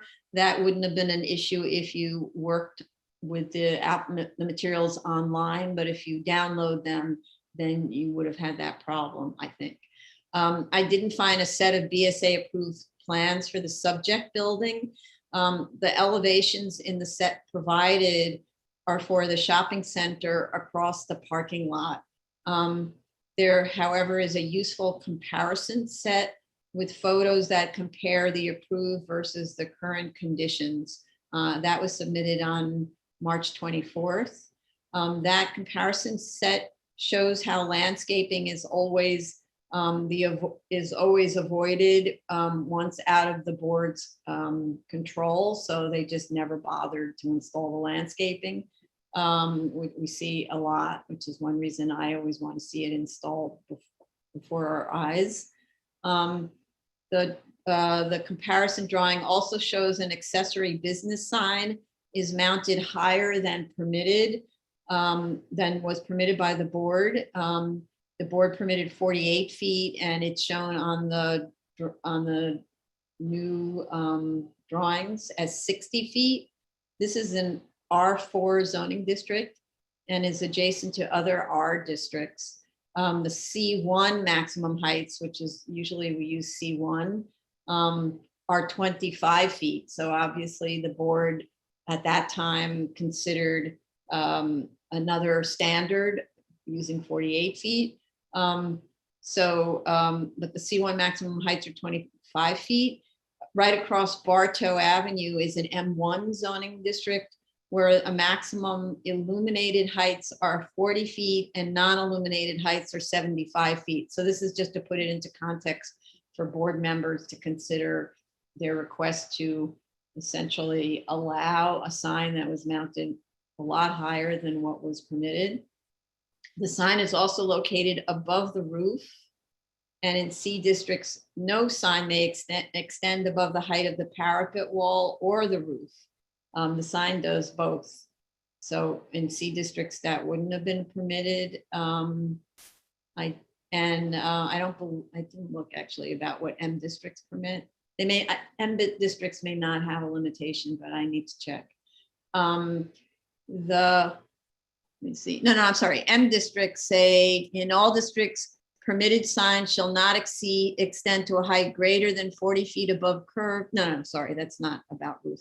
Okay, the lumen spread analysis was done and lights were adjusted so as not to illuminate residential properties across Grace Avenue. I thought that was okay. The drawings are confusingly titled, so please correct the titles. There is one that's labeled, quote, existing landscape plan, unquote, which was submitted July 26th, that shows sidewalks and landscaping when there are no sidewalks and landscaping, so that can't be existing. And it isn't apparently the proposed plan. So the proposed plan to address the missing sidewalk reduces the roadway width to 12 feet from center line and jogs the sidewalk from the adjacent property. I don't understand why that should be acceptable to us or to DOT or the community or anyone. The sidewalk must be continuous, as must the landscaping. If there are trees and utility poles, which is what seems to be the excuse for not continuing the sidewalk, sidewalks work their way around such things every day in New York, or those things are relocated as needed. So there must be serious landscaping along Grace with an actual landscaping plan. So I thought that was a pretty weak submission, given that this applicant must be aware of what we've been talking about on the adjacent property. So those were my comments. Vice Chair Shonda. Thank you. I'm just going to go by each of the elements that the applicant is proposing modification to. First of all, with regards to relocating the handicap parking, I think that seems reasonable to have it relocated near the office entrance. With regards to the changing of the landscape, Madam Chair, as you mentioned, I think our comments from the other Edson case should carry forth in this. I do not see any reason why the Grace Avenue frontage area, the corner portion where there was initially approval for 18 juniper and 1 red maple were not installed, and furthermore cannot be installed as per the proposed plan. I do not see the reason for it. It still is not a usable space for parking or providing any access to any space. That should be an area for additional planting, in addition to the streetscape improvement that should be consistent with the improvements that we have suggested for the other Edson project. If any frontage requires more landscaping, it would be Grace Avenue frontage, which fronts the residential use. So these plantings should be provided in addition to those along the sidewalk. The proposed landscaping plan sheet 6 of 10 is confusing with regard. Ooh, can you slow down? I lost you there. Sorry. You're talking about the landscaping that was initially approved should be installed. And that was Yes. on-site landscaping, right? Right. And you're talking about the Grace Avenue landscaping. So this is just to further the argument as to why we should not accept the argument that the landscaping at that location of Grace Avenue should not be, we should not accept that, because if any frontage that requires more landscaping, it really should be Grace Avenue frontage, because it fronts now a residential use. Yes, Edson is your commercial entrance, so you want to make it look nice, but it is the residential tenant, the residents who are living along the Grace Avenue that needs to be addressed. So that planting along that square on the Grace has to be provided. The proposed landscaping plan sheet 6 of 10 is confusing with regards to notations. It indicates that planting is proposed, not what is not installed per prior grant. There were 2 kinds of notations that were provided, and that needs to be made simple. Of course, now we are saying you have to provide that planting along that Grace, so that notation should be revised. And I'm okay with the caretaker's unit being located on the site. I think I remember we had seen one facility that did provide it, though just as a notation, since the office hours of the operation and access hours covers almost all of the hours, except from Monday to Saturday, 7 a.m. to 9:30 a.m., I would like the applicant to clarify why a caretaker is needed and can't be done by assigning a morning shift with the staff. Just a narrative, but otherwise I'm okay with it. With regards to the signage, the drawing was a little confusing because I was looking at the approved BSA approved signage analysis sheet, and the approved plan showed 2 sets of signage of 250 square feet each along the east elevation, which is fronting the throughway, that is Edson Avenue frontage, and 1 300 square foot signage on the south elevation. There is no written text on the plan or in the resolution that states exactly what was a specific amount of total surface area of signage that was approved by the previous board. I would like the applicant to provide a clarification, because if I go by the approved signage, 250 plus 250 plus 300 would result in a total surface area of 700 square feet. And the applicant revision is proposing a reduced signage, which is perfect, fine. But I would like that clarification as to what was approved by the previous board. And the C4 equivalent signage regulation is what would apply here. And based on that, up to 500 square foot would be permitted on the site. And the signage analysis sheets states that the BSA approved 709 square feet. And as I said, nowhere in the plans, nowhere in the resolution, there is any discussion on the signage and how all of this came about. So I would need more clarification on it. Those are my comments. I think pretty much every site improvements that we have discussed with reference to the other portion of the Edson site applies to this. So I don't want to repeat. Question, why would the C4 equivalent apply to the site? I think that was in the prior BSA resolution document. Somewhere I saw that reference. Okay. That's and I looked through it. Somewhere I saw that reference, and that's why I'm just kind of applying that. Okay. I'll have to look through it. Okay, thanks. And actually, 2 times 250 plus 300 is 850. So you're muted. You're muted. You're muted. Right. So which is more than 700 that was approved. So if it's saying BSA approved 709 square feet, it is more than that. Right. Okay. Okay. Thank you, Commissioner Ali Brown. I have only one additional comment, which is that I would like some clarification as to what type of planting is actually going to be on the sidewalk. It says typical planting subject to DOT approval. And I would just like to know what they mean by that. Does that mean just grass, or are there going to be bushes as well? Okay. Commissioner Sheta. Thank you, Chair. I need to show you your screen because I'm confused about the lighting. I believe there is something wrong with it. If you look at, let me first put the case lights off. Yes, this is, do you see the lights off here? Yes. Okay. If you look at these two measurement lines, this is lights off. And you can see here 2, 3, 3, 3, and then 1, 2, 4, 3. Now I'm gonna switch to lights on, and my anticipation to this is light lumen spread should go up. This is the same spot here. We're at the beginning.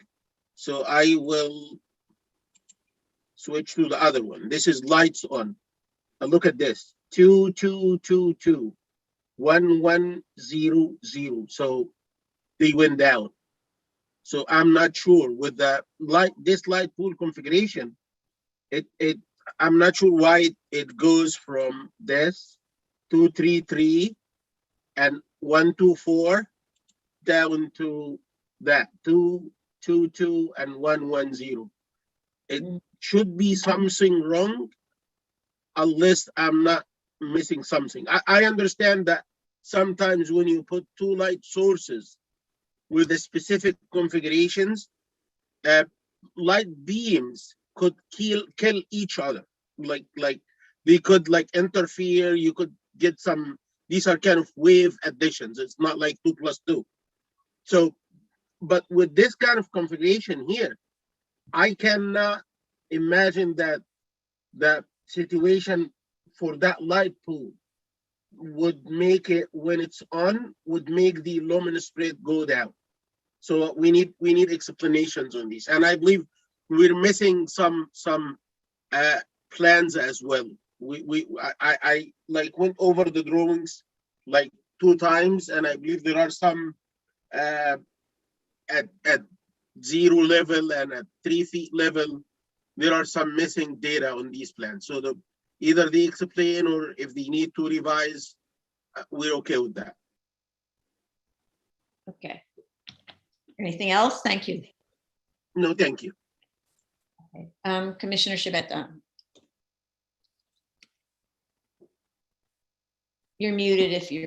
Thank you, Chair. So The only thing I'd like to add is I think that the landscaping and sidewalks should be installed prior to our approval as opposed to just being put in the plans. And I'd like the applicant to state why they believe they're entitled to the signage that they have.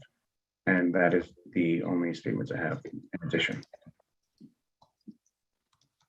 Okay, thank you. Madam Chair, with regards to the reference to C42, if you look at the prior BSA approved plan, page 7 of 13, it says zone as if C4-2 and all the zoning analysis from the proposed plan was done. Okay. Thank you. Thank you for looking that up. Okay, good. All right. Item number 16, calendar number 36-11-BZ, 270 Greenwich Street, Manhattan. Okay, we approve the service of initial application and of notice of hearing to officials. I didn't find a community board recommendation, so please provide that. We just received this morning, I think, fire department letter of no objection. This is an application to extend the term of the PCE. We still don't have a final outcome on the proposed zoning text amendment that would obviate the need for this permit in a C63 zoning district. Our usual protocol for these extensions is to notify neighbors. This is a spin studio and vibration and noise can be an issue with them if not properly isolated from the building structure. I do understand that there is a floor shown on the plans provided that's labeled office mezzanine between the PCE and the first residential floor. And the CO indicates there are retail stores at the second floor. So maybe it's adequately distanced. I'm a little, because this is in an area where if the text amendment is approved, they wouldn't need a special permit. My preference is kind of to just put this on for later calendar date after January to see what happened. But if it is not approved, then they notify the neighbors and come back. So anyway, those are my comments. Vice Chair Shanda. My only comment was I did not see the proposed / existing plan on the file, and the firm map, the dot that is placed, I mean, this is a full block site. The dot that is placed, it is placed outside the flood area, though the location of the PC is just within. It is, it's just as an FYI, I just wanted to, but I had no additional comments. Okay, thank you. Commissioner Otley Brown. I just had one question. The previously approved plan showed back of house, office, and workspace on the mezzanine, but the statement says there's a men's locker room in the mezzanine. So is that correct? And if not, they need to correct it. That's all. Okay.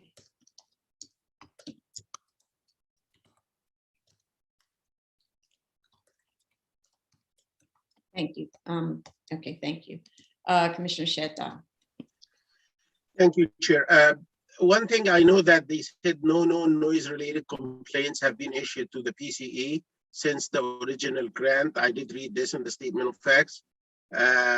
So I presume that they are not imposing any vibrations or noise to residential around. They also mentioned that there is no residential that's immediately adjacent, meaning that they do not share walls with any residential units around them. If they can just give us an idea how far is the closest residential unit to the PCE, that would be helpful. I haven't seen a compliance chart, maybe I haven't seen it. And also I haven't seen any interior photos provided. So if they haven't provided these two items, I would like them to provide them. That's all. Thank you. Okay, thanks. I think there were interior photos. I seem to remember seeing somewhere in my looking lots of cycles. It's dated, it was submitted on 4/06/2021. Okay. And a compliance chart, do you see that? So that I did not, I saw certification of inspection, just a very blank thing, but I think nothing separate. Okay. So we need it. Yeah, so we have the previously approved plan, but we don't have the present plan. So I think that comparison would also help in a lot of the compliance thing. So Yeah, I see the interior photographs. I see them now. Yes, they are submitted Okay. April 6th. Yes. But Commissioner Otley Thank Brown, you. did you say you saw the proposed plan? Oops. No, I was just saying I saw it on the previously approved plans. Okay. Okay. Okay, let's Okay, so we are all missing the proposed plan then. missing. So how do you know the men's locker room is on the mezzanine now? I'm confused. The statement, Oh, the statement. Okay. yeah, the statement says it. Okay. You know, this applicant often does not include proposed plans where they don't think there's been any changes from Right. previously approved plans, I've noticed. Yeah. Okay. Yeah. And we always need that. Right. Correct. Yes. Okay. Thank you. Thanks. Okay. And Commissioner Shabeta. All I have nothing further to add, Chair. Thank you. right. Calendar number 17. I'm sorry, item number 17, calendar number 2016-4337 BZ 127 Vanderbilt Street, Brooklyn. Okay, there are no notice requirements for extensions of time to complete construction. The statement of fact in the first paragraph refers to a quote, type 2 determination, unquote. I think the author of the statement of facts is unfamiliar with the process and the persons who, and the person's work, whoever this was who prepared this, was not checked by someone with experience. The statement of facts also wasn't proofread, and there are many typos. I'm seeing a pattern, I have to say, from this applicant's representative, this particular firm, of increasingly poor submissions that are not proofread and are not actually prepared by someone with experience. That isn't acceptable. You need to get your act together. This was a rear yard waiver pursuant to section 73-69 special permit. Statement of fact states that the contractor is ready to start next week, but there are 37 open items required prior to permitting. That's on the DOB website. Has a contractor been selected? Based on what are you saying a contractor is ready to start next week if you don't even have all your items submitted prior to being able to obtain a permit? I remind the people who write these statements of facts that they become fact witnesses, and when they state something, it's better be true or don't state it. And those are my comments. Vice Chair Shanda. Sorry, I have no comments on this one. I'm fine. Okay, Commissioner Otley Brown. Just one question. They're seeking 4 years to complete, yet their latest timeline says that once they start construction, it'll only take 8 months to complete and then apply for a C of O. Why 4 years?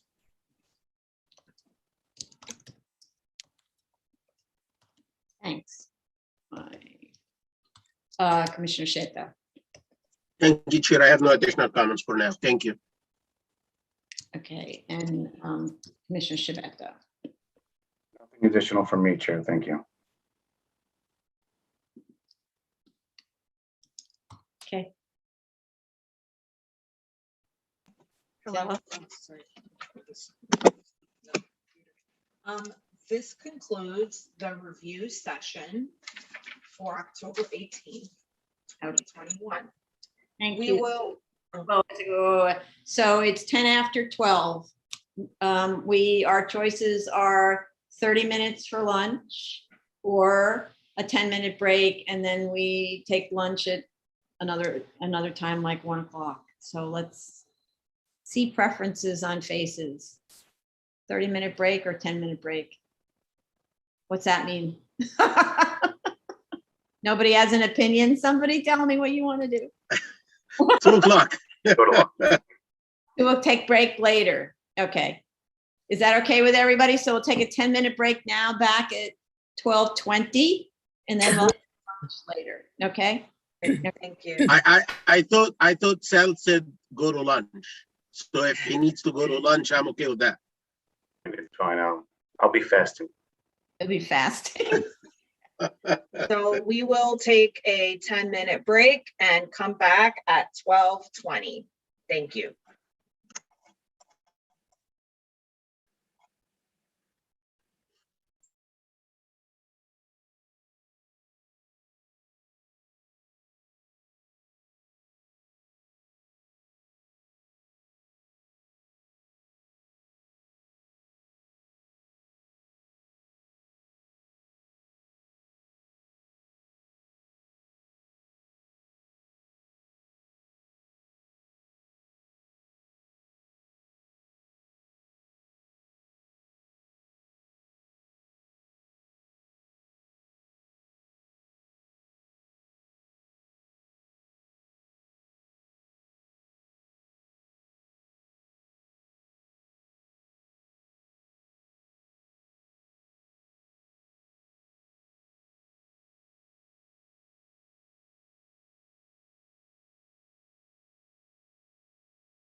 Okay, if the commissioners could come back, please.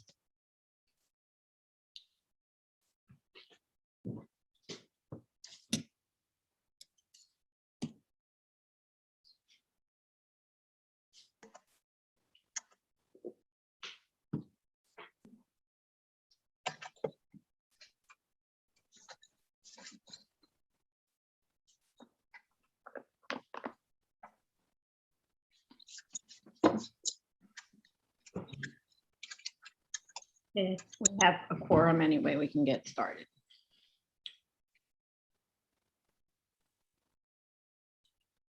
Good afternoon. We will commence the public hearing for October 18th, 2021. We will begin with the special order calendar, continued hearings. Item number 10, calendar number 90-91 BZ, 630-636 City Island Avenue, the Bronx. Okay. Submitting.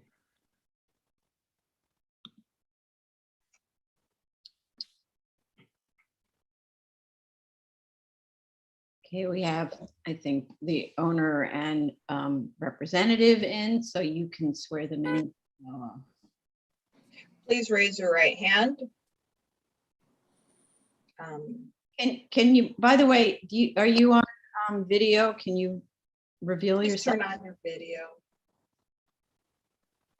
Hi, this is John Chiffon, the owner of the property. Hi. You see me on video or no? No, we don't. I don't know why I'm not, let's see. Hold on, just connected. It's not enabled. It's just showing your name. Okay, let me try to get in here.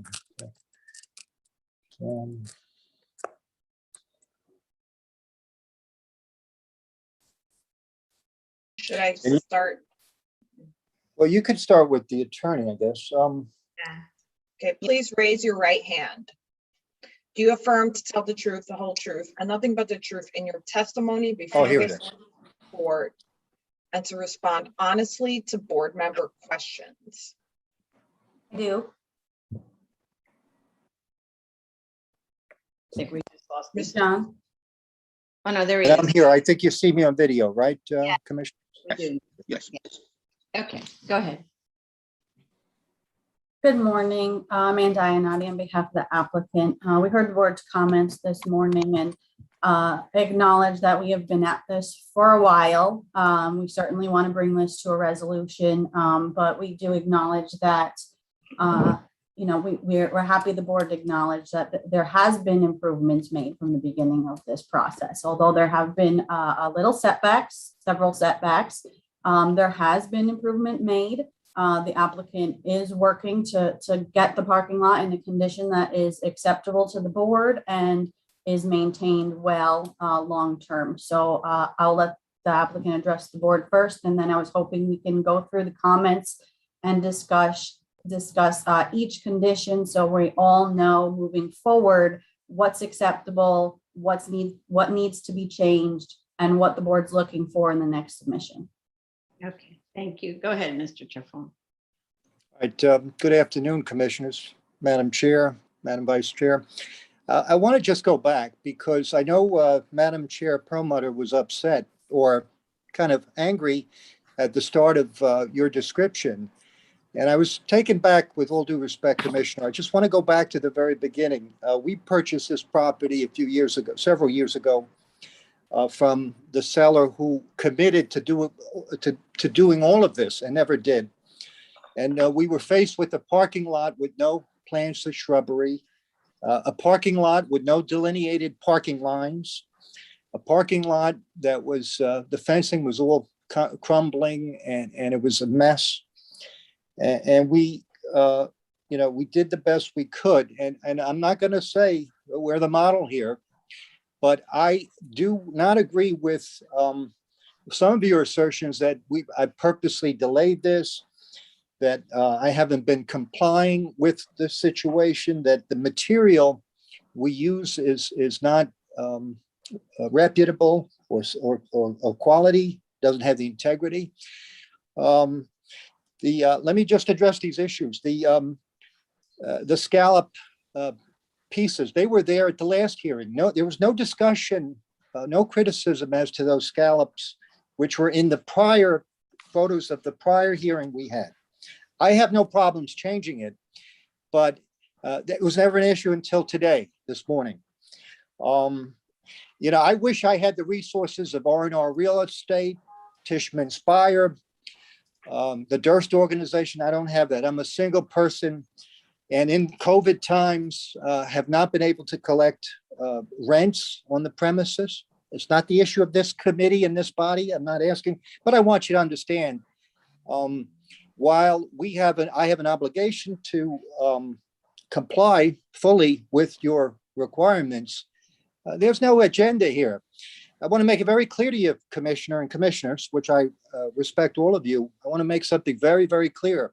The fact that I don't have a C of O has crippled me. It prevents me from getting a mortgage on the property. It prevents me from selling the property. I have no agenda not to comply with this body's requests.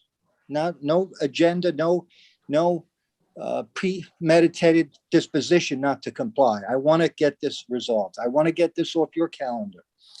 And I want to finalize this because from Ted taking the pictures, I don't know when he took those pictures, I put in another 25 brand new trees at a cost of $3,000. Here's my receipt.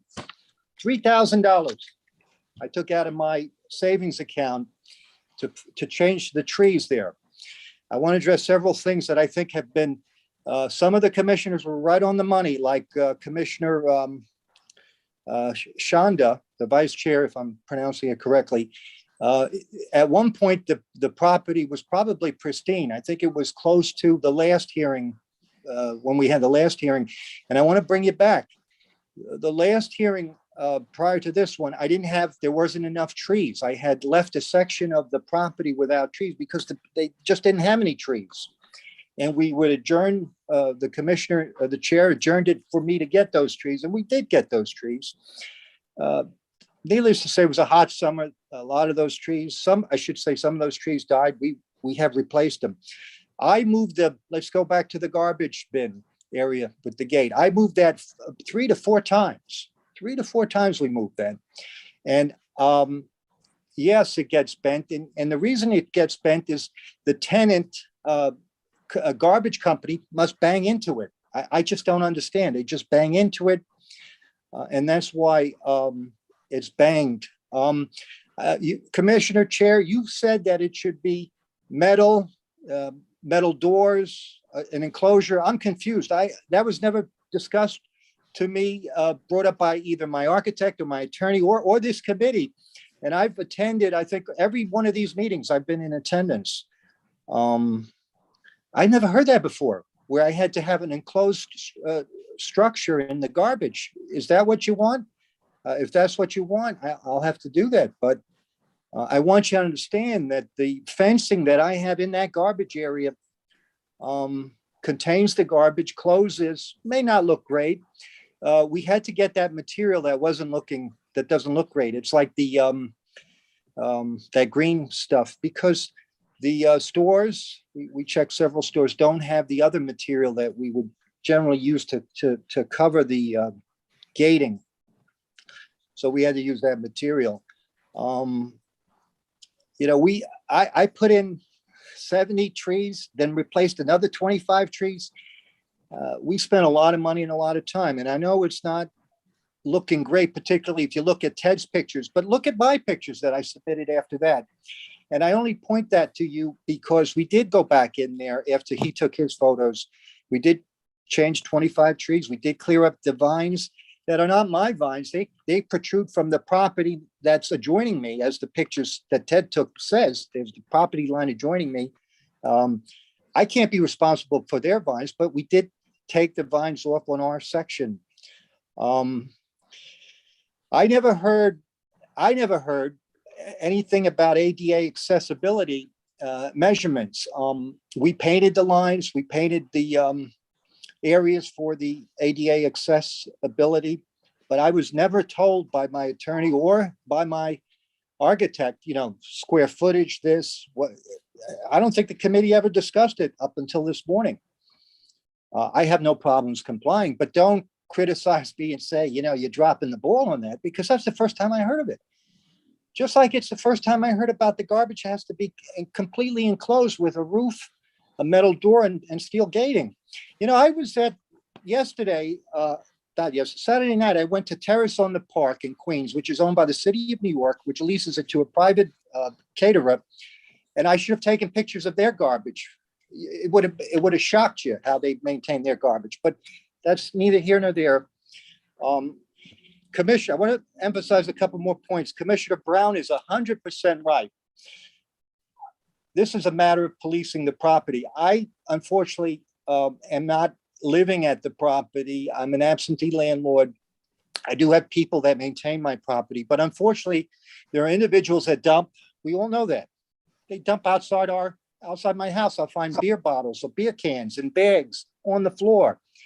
People are disrespectful, and this is a matter of policing. When Jeff takes a picture of a bag, a garbage bag, one of these reusable garbage bags, I mean, that's not the condition we allow the property to take. That's some disrespectful person dumping a bag with garbage, and we're constantly cleaning. We want to work with the community. And as far as the community, emphasize that we have neighbors. Yes, we have neighbors. I have never received a 311 complaint from a neighbor that we're not being neighborly. We do the best we can with our neighbors. In fact, I've held events, free events for the community, for the City Island community there at the property. They needed some space for events. I've been a very good neighbor. I've done the best I can. I want to address, but Commissioner Brown is 100%. You got to understand, when you own a piece of property, unfortunately, people will bang into your property. They will break certain things. They'll, with the gates, with the garbage, I blame specifically the garbage company for the tenant that is completely reckless in banging in. There's no other explanation for that. Commissioner Shedda said that he was concerned with the trees, and you know, he was correct in that concern, because originally, if he recalls, a few meetings ago, we put the trees up and we put them in 2 to 3 feet of space, and we were told it had to be 4 to 5, which we did. And he'll remember this, because I said that I had to use a jackhammer to break it again, and he educated me, why use a jackhammer when you could use a saw, a cement saw. And he was 100% right, and we did that, Commissioner. Thanks to you, we used a cement saw to extend from 2 to 3 feet to 4 to 5 feet. And so, like I said, I'm here to comply with the commissioners. I'm here to comply 100%, but please do not paint me in the frame that, you know, I'm a degenerate or non-compliant or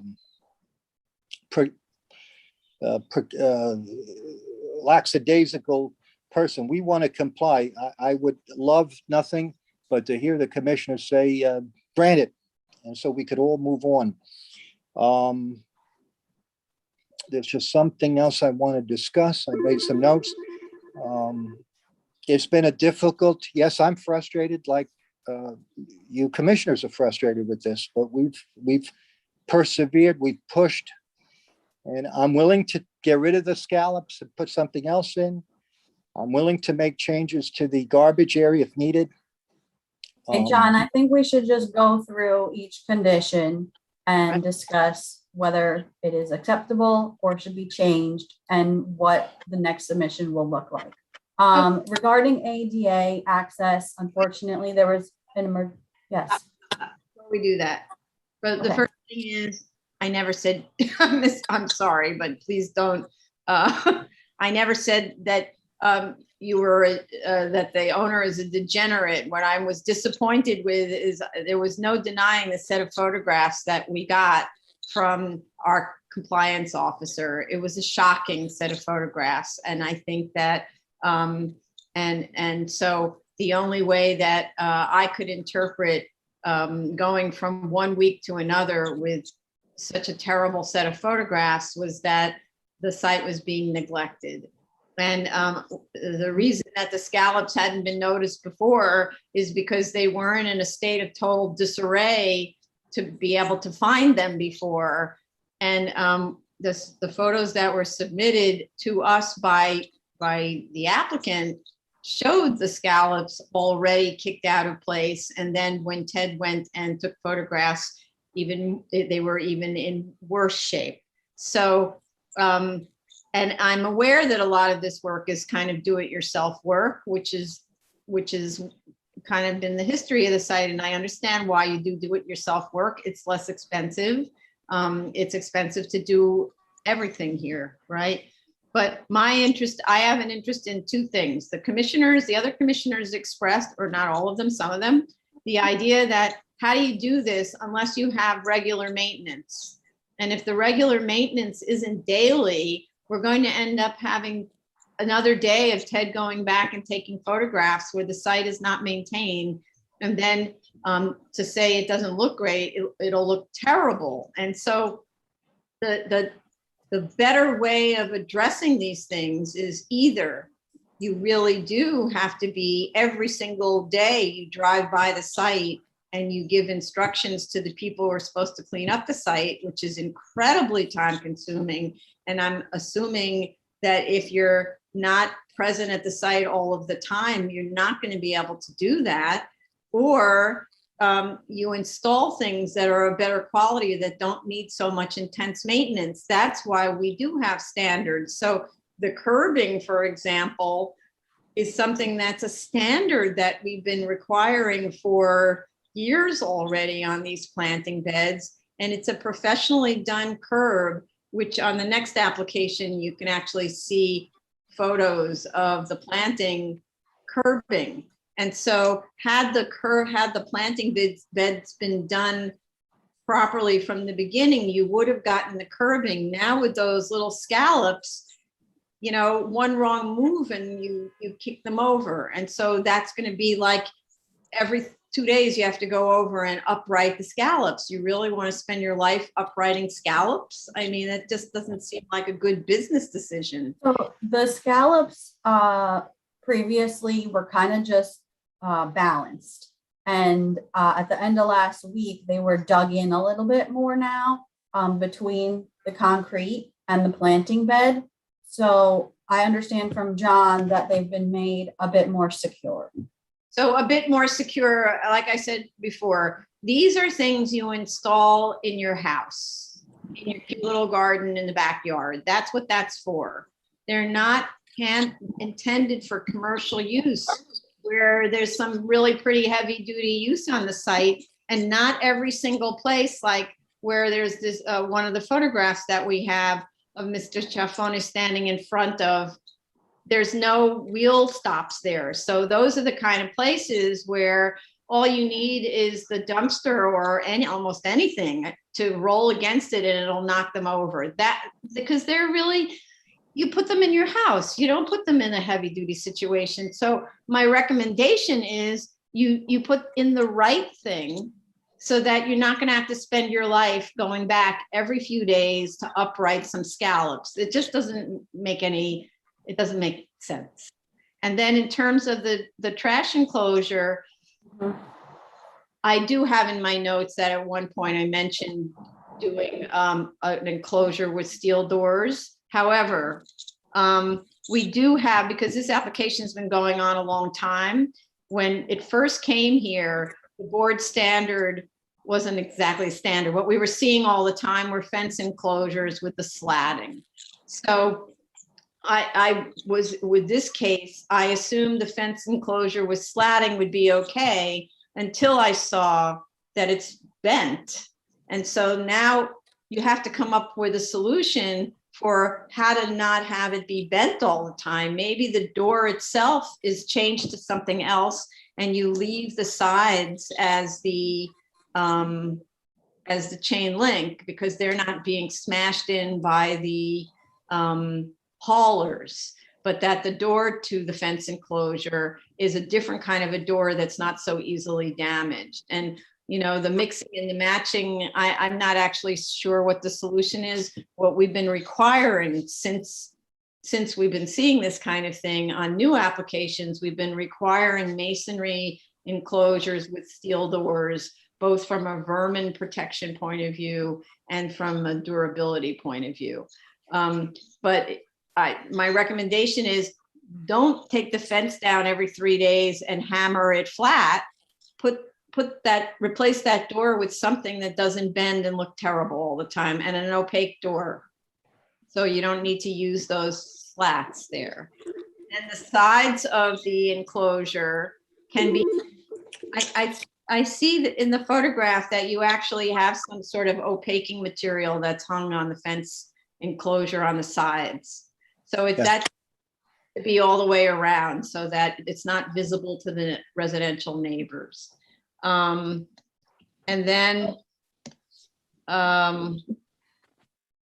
then as to, so the light, the lumen spread we talked about, it seems like from the photographs, we don't even see any lights. So I think your lumen. That pole is not there in the corner of the lot anymore. So you should have that corrected because it's implied. Yeah, let me explain, Commissioner, Madam Chair, what happened. We have lighting around the building. The stores have their respective lighting around the building, and we have the lighting on the side. But the neighbor, and you'll see in the pictures that Jeff took, you'll see some blue covering on our fence, and you'll see a house that's gutted. It's just a frame. The neighbor knocked our light pole down, which the Vice Commissioner, Ms. Shonda, said she didn't see. She's right. They knocked it down, and I mean, it's ridiculous. I can't explain what these people, and so I have to now replace it with a new one. Oh, It's one tragedy after another here by people that are disrespectful to other people's property. Well, John, is there sufficient, so that light is of a concern to the board because it's right on the residential lot line. Is there sufficient light in the lot with the not sure if lights there on the is. back of the building? So Yeah, that I'm way not, you I'll don't be have to honest put with that- you, in all candor, I haven't gotten any complaints from, but I don't know. It may or may not be sufficient. I'm not sure. I guess we would need to test that idea, but. so in terms of the lighting, no, I don't even find where it is on the plan. Where is it? Oh, the one that was in the corner. You mean that on the upper right-hand corner? There was a Yeah. pole. It was Yeah. a light pole. Yeah, that's nothing.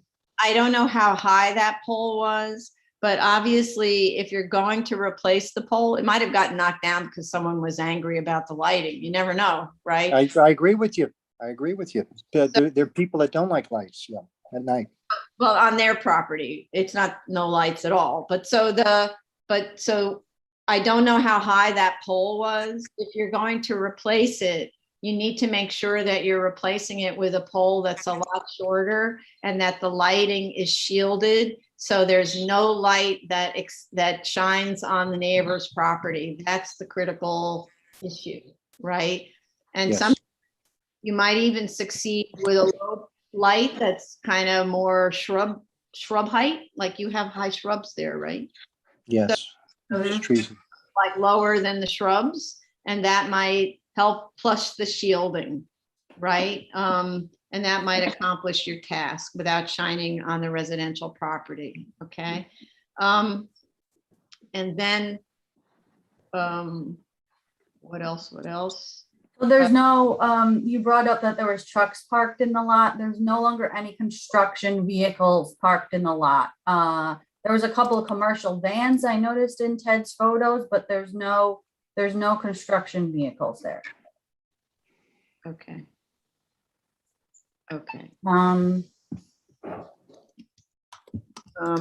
So with the lumen spread diagram, based on John's decision on whether or not he's replacing the light pole, we will revise this diagram to be accurate to the conditions. And then also the board would like revised lumen counts both on and off. Is that correct? Well, so if you reinstall a pole in that same location, you need to make sure that there's no light spread onto the neighbor. right? So, and it doesn't need to be an elaborate study. We're just talking about someone with an inexpensive light meter. And as I always say, I have one on my phone that just goes and checks that the spread at the property line is 0. And get out over to the neighbor's property, sometimes you can't, and the spread at the property line needs to be 0. That's all. Okay, and if he chooses to not replace that light, the remainder of the existing lights on the building and the diagram for those are sufficient? I would say that's sufficient because I don't see how those lights extend all the way to the property. Commissioner Sheta, are you in agreement with that? I will get a couple of measurements at the property line, not to set up precedence for that. It's very simple. You put your lights off, take some measurements, then you put your lights on, then you capture some more measurements at the same exact locations you did before, and you subtract the second minus the first. And that's how you get the net that's coming from your lighting. And I just, before I like stop talking, I would like that the applicant, when he started, he said that he submitted these scallop pieces in photos before. I just scoured the previous submissions for these scallops and I wasn't able to see him. Would you please tell me which submission included photos for these scallops before? It was the last No. submission we put in to the Yeah. prior meeting. That's not correct. No, what happened was at the prior meeting, there were no photos submitted. You actually, because I listened to the hearing of the prior meeting. That's what I was referring to. On the Zoom screen, you shared Zoom photos of the condition. Maybe And- that's right. And we didn't have time to review them. We couldn't look. We just saw that and it looked nice, but we're only seeing a quick Zoom image. Right? And then those photos were submitted for this hearing. And when we saw the photos submitted for this hearing, we saw the little scallops knocked over and looking, and also we could see litter on the site. There were a lot of, and a broken fence and lots of things like that. And that's what alerted us to the condition of the site. And that's why we asked Ted to go out and do an inspection. It was actually those 5 photographs that said to us, something's not right about this site.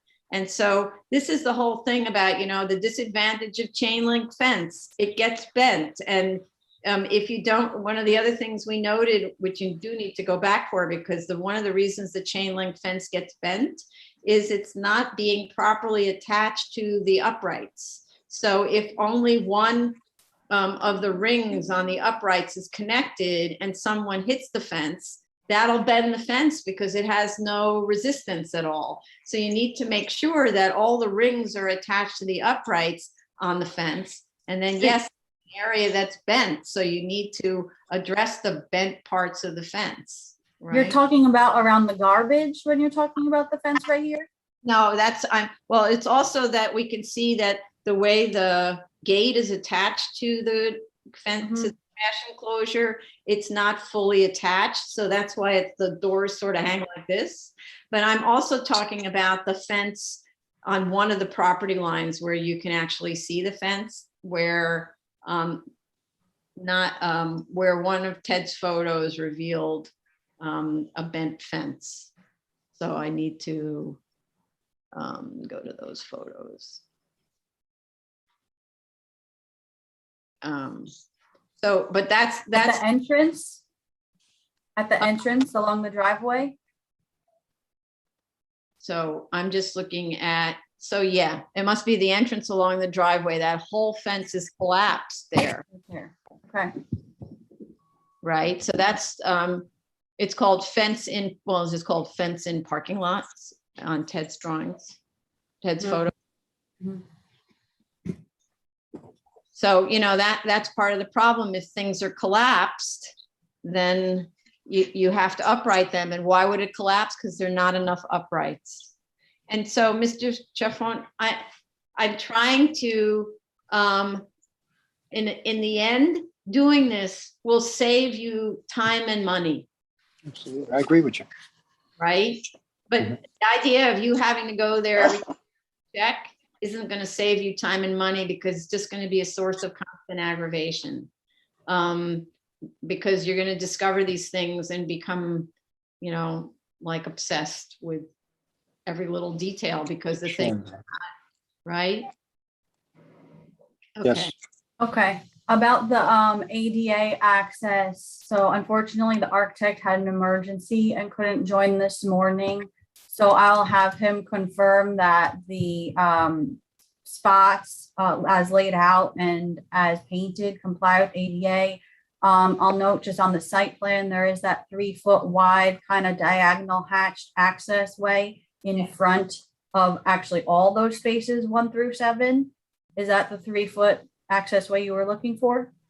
No, it's not the 3-foot access way. Now I need to go to the plan again. Sorry, just 1 second.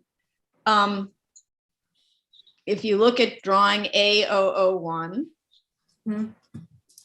when you look at how ADA compliance works, right? There, between the 2 ADA parking spaces, there's that hatched space that is 8 feet wide. Do you see that? Yep. So the way that it works is the car pulls into parking spot 3. And then that's if there's a person in a wheelchair in the passenger side. Then they transfer to a wheelchair right into that hatched space, close the door, and now they have to roll to the bottom of the ramp and go up the ramp. The way that the drawing looks, and it could just be the drawing because it's a teeny little scale drawing, right?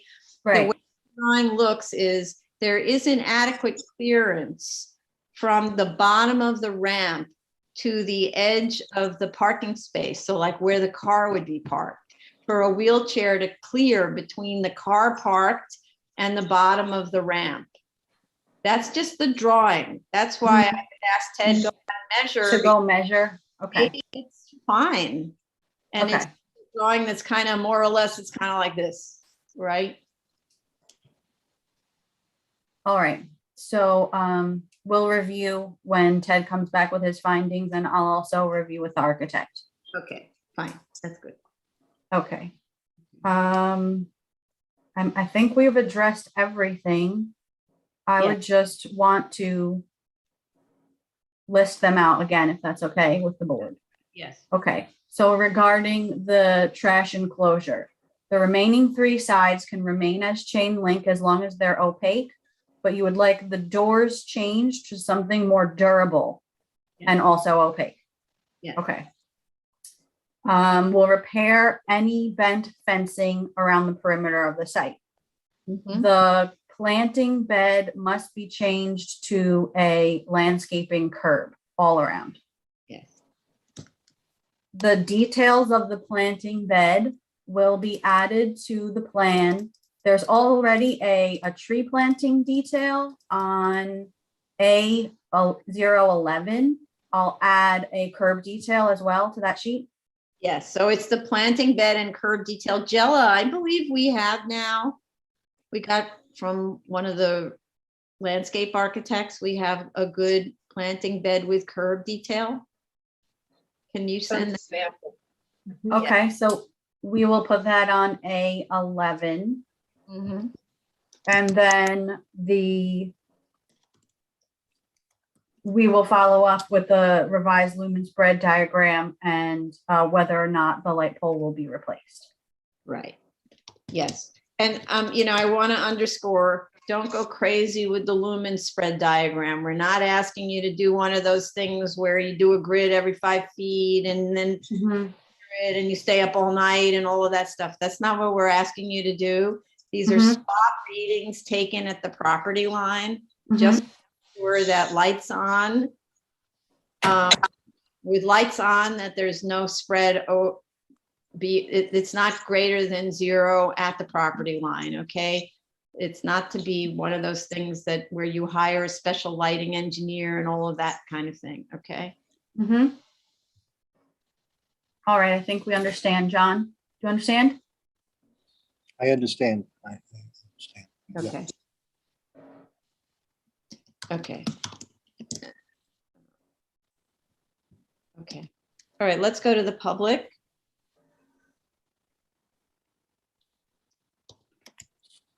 If you would like to provide testimony on this case, the calendar number is 90-91-BZ, 630 to 636 City Island Avenue, the Bronx.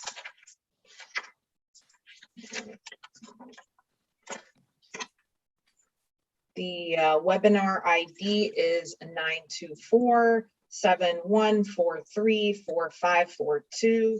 The passcode is 130530. The dial-in number is 646-558-8656 if you choose to telephone in. Okay, thank you. And if you're already in the Zoom room, that we have a lot of people in the Zoom room and would like to speak on this, please raise your Zoom hand. Okay. So so my first question is, how much time do you need to do this work? It's a good question. What do,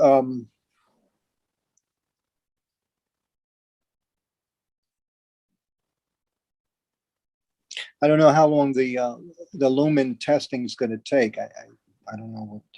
So that shouldn't be something that, so that could even be something that you do by downloading the app on your phone. You can just go there. It's super simple. There's free apps and there's an app that costs like $1.99. And then you just hold it. You turn the lights off in your place and you hold it at the property line.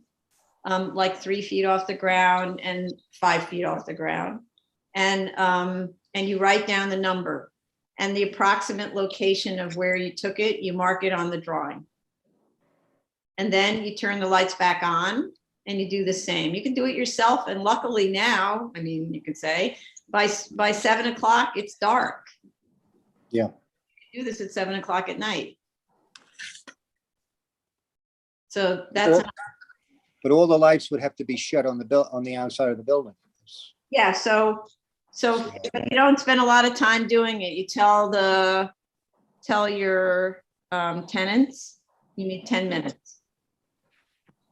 I mean, are they open 24 hours or I don't know, what's the? No, they're not open. They actually, I think most of them close by 6 o'clock anyhow. So. Okay, so it might work fine. You do it at 7 or 7:30 at night. You'll be done in 20 minutes.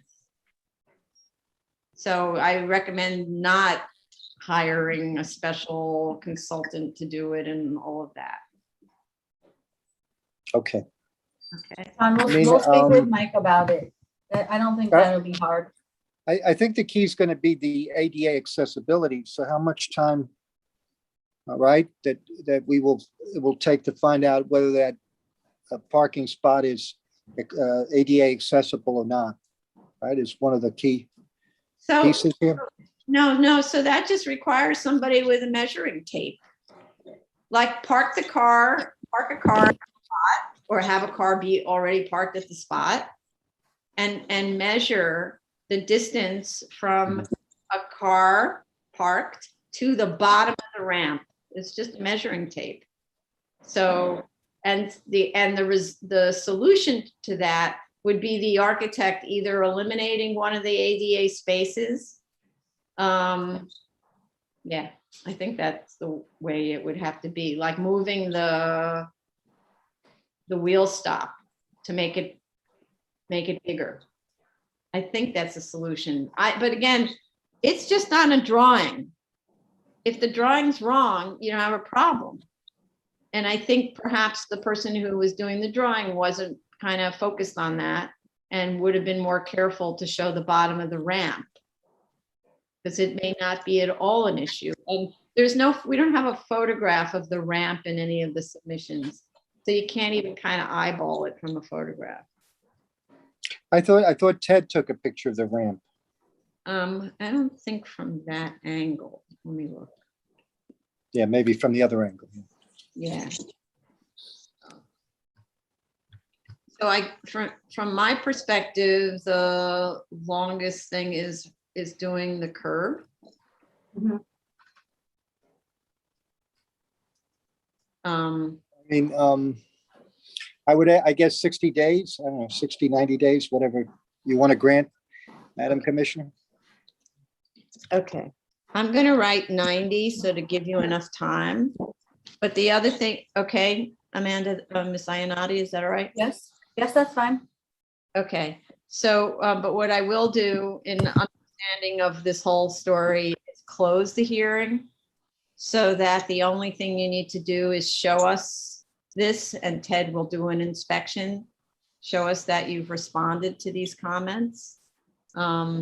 And then we can vote on it. So there will only be one more appearance, which would be 90 days plus the 3 weeks from now, okay? Okay, Okay. All Thank right. you. thanks very much. All right, thank you, Motion to Commissioners. close? Thank you very much. We need to. Yeah. Chair Perlmutter, Aye. Vice Chair Chanda, Aye. Commissioner Otley Brown, I, Commissioner Sheta, Aye. Commissioner Shabeta. Aye. This is closed now. Okay, thank you very Thank much. you. Almost there. Thank you. Thank you very much. Thank you. Item number 11, 332-79 BZ 43-20 Little Neck Parkway, Queens.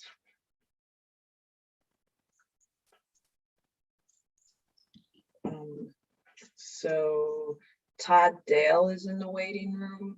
He's probably the applicant's representative. And I see someone named Risa Chain Oh, is she- raising their hand. Thank you. Okay.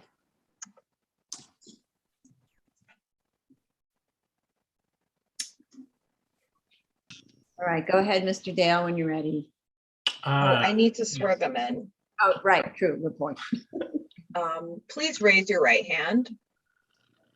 Do you affirm to tell the truth, the whole truth, and nothing but the truth in your testimony before this board, and to respond honestly to board member questions? I do affirm. And I think you said Ms. Chain was also in the Yes. waiting room too. She may speak. I don't know if she needs to be sworn in also. Ms. Chain, Yes. Can you hear me? yes, should I swear her in? Yes. Chair? How do I get on screen? Do I, Oh, Bottom left, there should be a stop video or start video button. I don't know if you need to be made a panelist or not. I already got the thing that said be a panelist and I said yes. Oh, I see start video. Okay. Got it. There you And go. you just turned it off. You turned it on and off really quickly. Okay, there you go. Oh, there I am. Hello. Please raise your right hand. Do you affirm to tell the truth, the whole truth, and nothing but the truth in your testimony before this board, and to respond honestly to board member questions? Yes. Okay, great. So good afternoon, everybody. We did attend the review session and heard the comments were raised. We'll just quickly go through some of them right now and then jump into detail on some of them. As far as some of the simpler items, we will make sure that the proposed fence height is on the plan, just to confirm it's 4 feet, but we'll make sure that it's noted on the plan.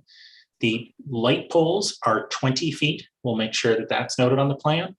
And just to confirm, so the board knows, these are all brand new light poles, all 11 of them. None of them are previous. They were all purchased brand new for this site and installed brand new, all 11. With respect to the trash enclosure. I have a question. I'm sorry. With regards Yes. to the light pole, you're counting 20 feet from the base all the way to the top? From the Because ground, there's a cylindrical base of about 3 foot height, and then the pole is sitting on it, based on How's the the- photo you provided. I'm fairly certain that it includes the base to the top of the pole, so it would be 20 Okay. feet in grade to the peak of the light. Okay, Okay, thank you. sure, and we'll note that on the plans.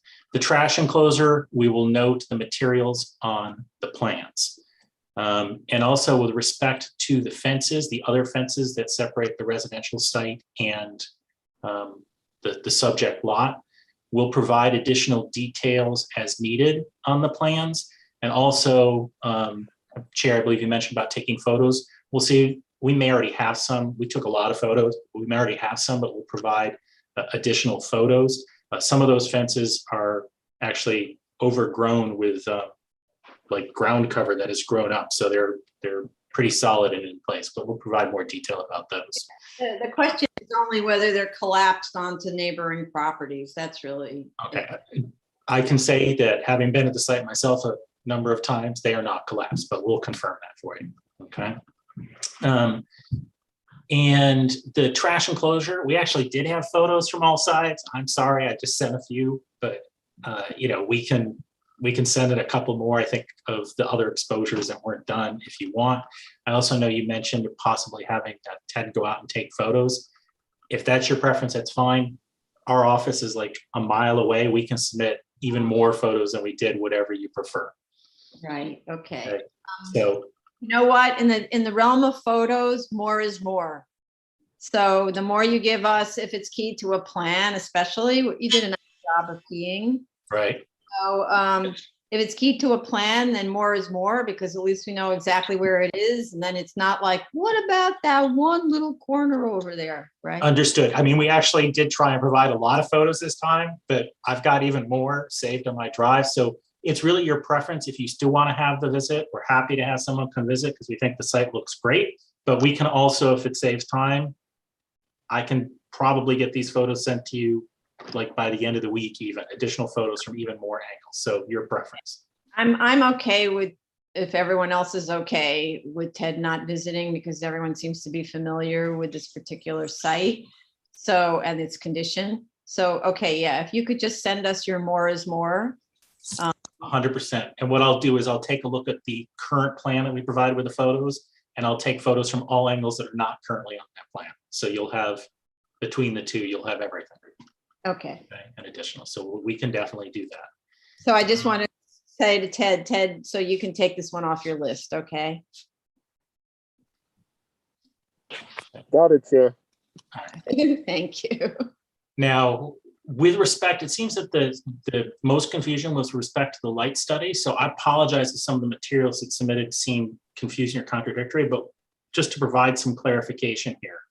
The 3 items that were sent, we sent the light spec sheet primarily to give you, give the board an idea that when the 11 light poles were ordered, they were ordered in 2 different types, 5 and 6. For the perimeter lights that were 6, they were ordered in a design that would be sort of that clamshell or approach, so there wouldn't be anything to the rear. And then the internal lights were done by 5.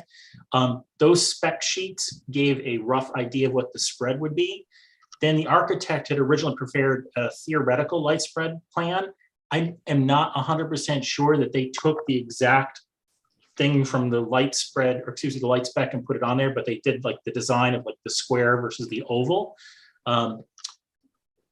So, you know, that was the theoretical light spread. The main reason we submitted that was just to show that some real care went into when these poles were ordered to try and be cognizant of the fact that the perimeter light poles need to be designed in a different way than the internal light poles.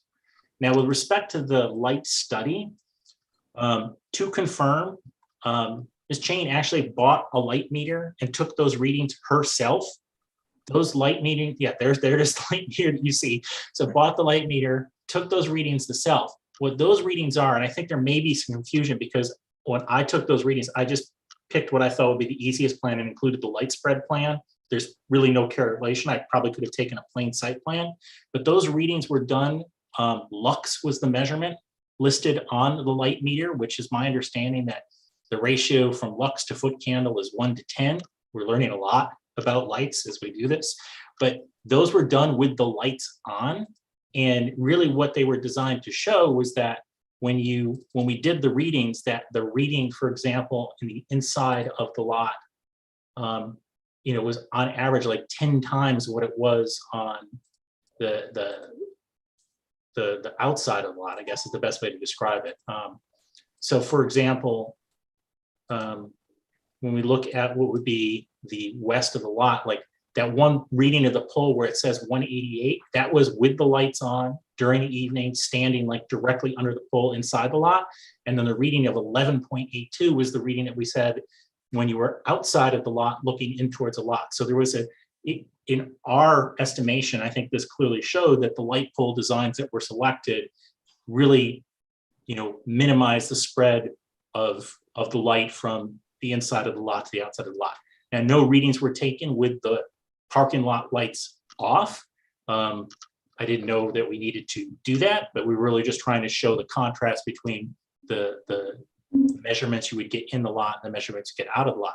And one thing to note about those outside measurements, especially with the ones to the east, the 11.82 and the 33.0, just so the board is aware, there's a bank that keeps floodlights on 24 hours back there on the rear road. And there's also a chiropractor's office that has its own lights. So some of those measurements that we get there may actually be coming from, those other commercial lots also. But, But just to clarify on that one, so, I have a tax map in front of me.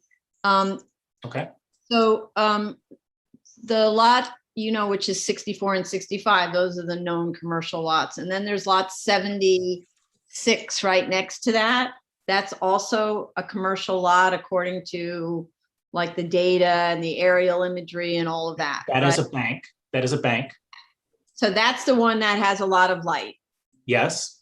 Okay. And then there's also a chiropractor's office. From the tax map, you can't really see it, I don't think. Hang on a second. There's a little road there, Cornell, I think it's called. Cornell Lane. Cornell Lane, yes. So Cornell Lane, you can see it. There's a chiropractor's office like at lot 161 and 135. If you see, so it'd be to the left on the tax map, which would be to the west. Yeah. There's a Oh, it's chiropractor's Jesse office. Court. No, it's Jesse Court. Jesse Court, sorry. So there's a chiropractor's office in there too, which is also where you would get some of the, it's a community facility, but you would get the business-oriented lights from that office there. So it's being indicated on their CO and stuff as a residential use, but you're saying it's really fully commercial use? Nobody sleeps there? For 161, I think that's the chiropractor's office. So I don't know the community facility. Risa, you know that area No, better it's an than I do. office. Yeah, it's my chiropractor. It's a chiropractic office. There's a psychologist in there and there's some kind of office upstairs. So no, nobody sleeps there.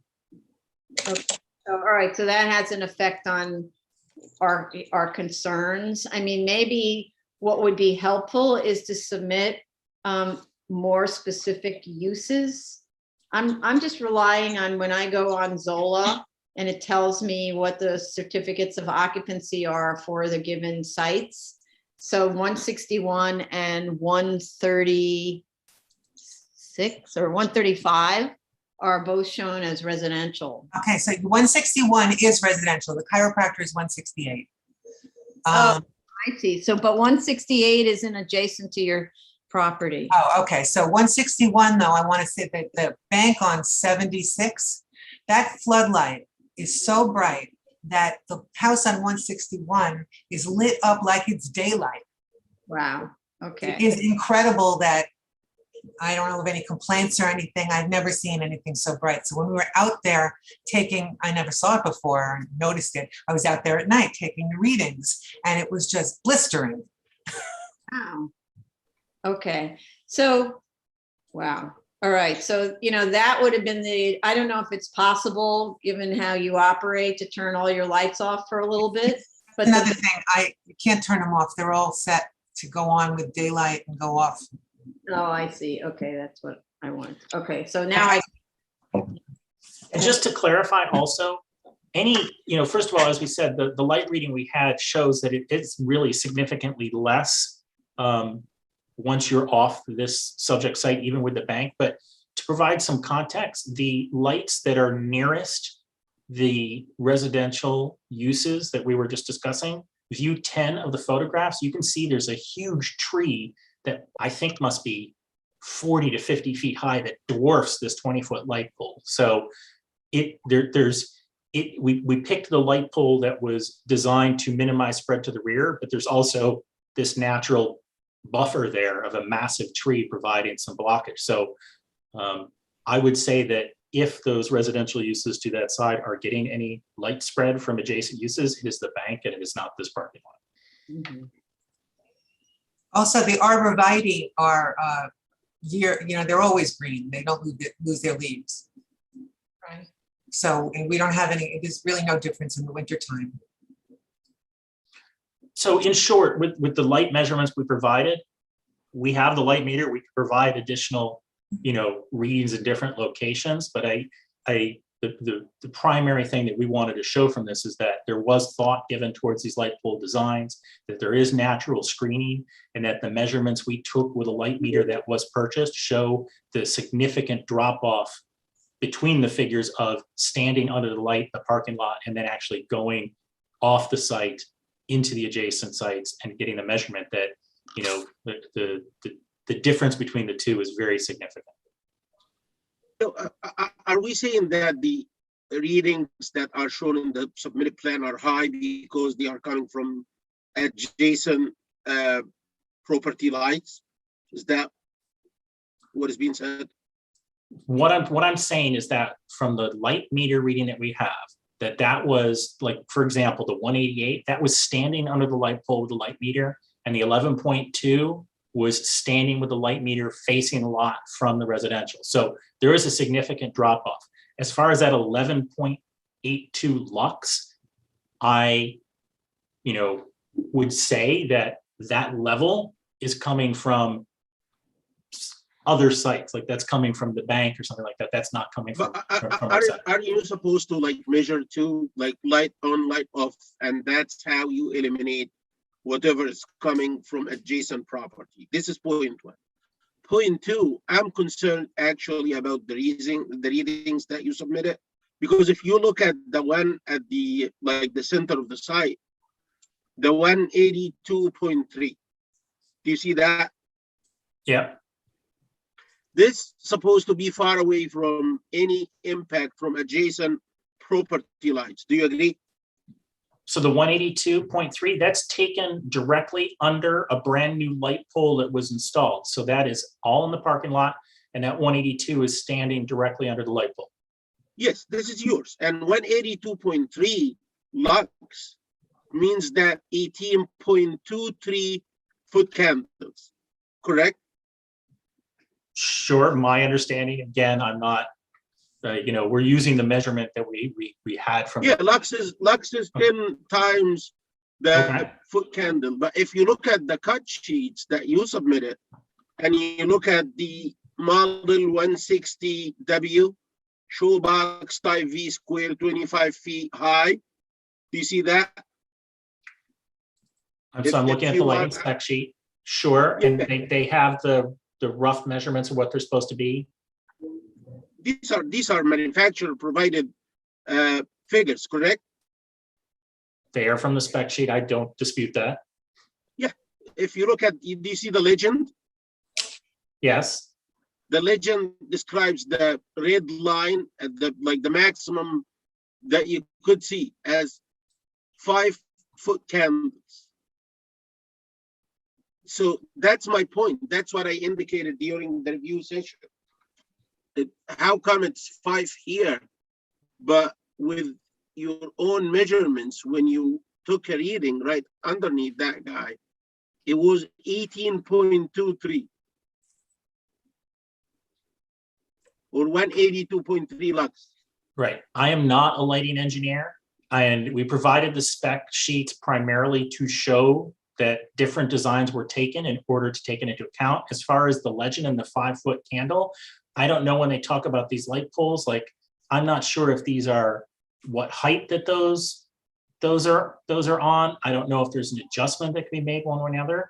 What I can say is that from personal experience, having been to the site when it is at night, that there is the lights are very comparable with other parking lots, that there is no spread behind. And as I said, we took those, Ms. Chain went and took those measurements and showed it was significantly darker outside the site. We're happy to take more readings if that's necessary, but if you need an explanation as far as why we're getting 182 versus the spec sheet that says 5 when there might be a difference, I'm that's not my professional No, expertise. and no, I you know, I can't I speak to do it. not need that explanation. No, I don't want you to do research in lighting. I know this is not your favorite task. I am learning a lot about What I'm lighting, I will saying- tell you that. What I'm saying is just along the property line, I'm gonna show you what we're looking for exactly. Bear with me 1 second. Yeah, along this line here, Mhm. this line here, the residential property line. What you need to do is put your lights off, take measurements along this, measurements ends with S, not just one at the, like each end. Take like some measurements in between as well. And same thing here, same thing here. Just to like give me some like sense of how does it change, like take 1 or 2 readings inside, same thing, same grid. And if you can take one on the other side, that would be perfect, right? Like after the property line. And then put your lights on and do the same exact task. And if the difference between lights on and off is trivial to nothing, I don't care about the numbers. They are all coming from the adjacent property. But if the difference is considerable, then you need to consult. I'm in a hearing. Come and sit. if you All want. right, so my understanding that I believe that, Risa, did you say that it was possible to turn these lights off to do this test? Or No, you're muted, your you're light- muted, you're muted. You have to unmute yourself. I just muted her because she was Oh, receiving. I don't know. Understood. okay, sorry. All right, so first of all, I don't know how to turn the lights off. Second of all, being out there, I have to tell you that it's so dark in the bushes, you can't see. So in order to even use this light meter, I had to turn on my cell phone to give us some light because it's completely dark. There's just no light. And so it seems to me just academic to try to give you numbers that, you know, maybe I'm not using the meter right, or I was with somebody else who was reading off the numbers and he was crawling in the bushes because it's very, very dense back there. You know, and so we grabbed the numbers that we could and said, okay, that's it. We did it. We're happy. Hopefully this is enough. Obviously it's not enough. But it's being so dark out there with the lights on that it just seems to me like we're all talking about like a non-issue. It's just none of the neighbors ever complained. No, but none of the neighbors complain. None of the neighbors have ever come to one of these hearings, you know, and we're going on and on about these looks and, you know, the lights look great. I've got nothing but compliments from people. Hey, those lights are great. We got shields on the residential side that aren't on the other ones. Everyone by a residential home, I put an extra shield on. So there's essentially nothing really coming from them. They're not particularly bright. I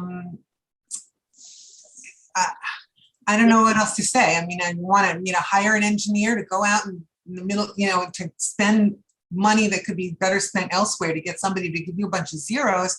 You know, I feel like that's what you're looking for. And I did the best that I could, and I'm testifying here that it's dark. There is no bleed of light where we couldn't even climb through the bushes. So we just got near the bushes on our side. So if I were to trespass and go on somebody else's lawn in the back, we wouldn't get anything. So wait. So we're not asking you to climb through the bushes. I'm just looking at photo number 4 that you said you submitted. And photo number 4 has a clear shot through the trees. Of the red house? Of the, whichever house that is, that one, the red house, right? Yeah. Mm-hmm. So you can see the light. So this is the one I'm concerned about because it's right there in the picture. I see the light pole really clearly, and I see the house windows really clearly.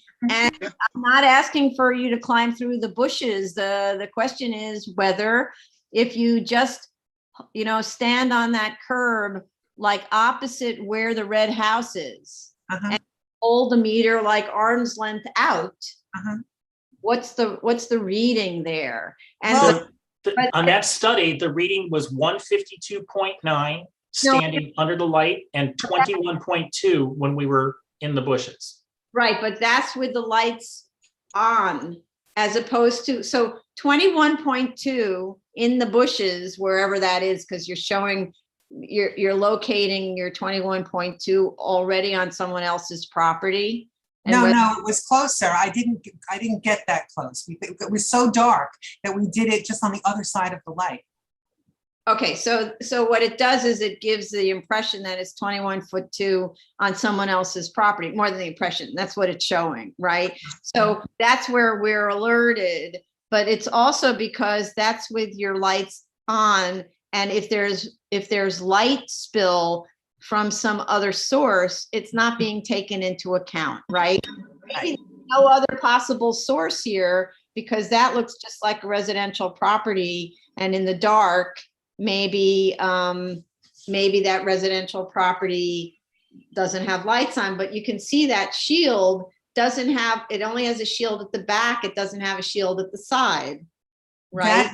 That house is on Little Neck Parkway, which has great big bright lights all down, up and down Little Neck Parkway, and that house fronts on Little Neck Parkway. Okay, but so our interest always, you think this is, you're saying it's academic. The only way that we can tell that this site doesn't cause a nuisance to a neighbor is by these kinds of meter readings, because otherwise we, the commissioners, have to do a site visit ourselves at 9 o'clock at night and walk around on the site and make a judgment call about whether the light spread is coming from this source or from another source. We don't have any other way of knowing whether those light poles that are located on the residential property lines, right adjacent to the residential properties, are actually casting light onto the residential property, and we don't want them to. That's a board policy. I understand. I understand that, but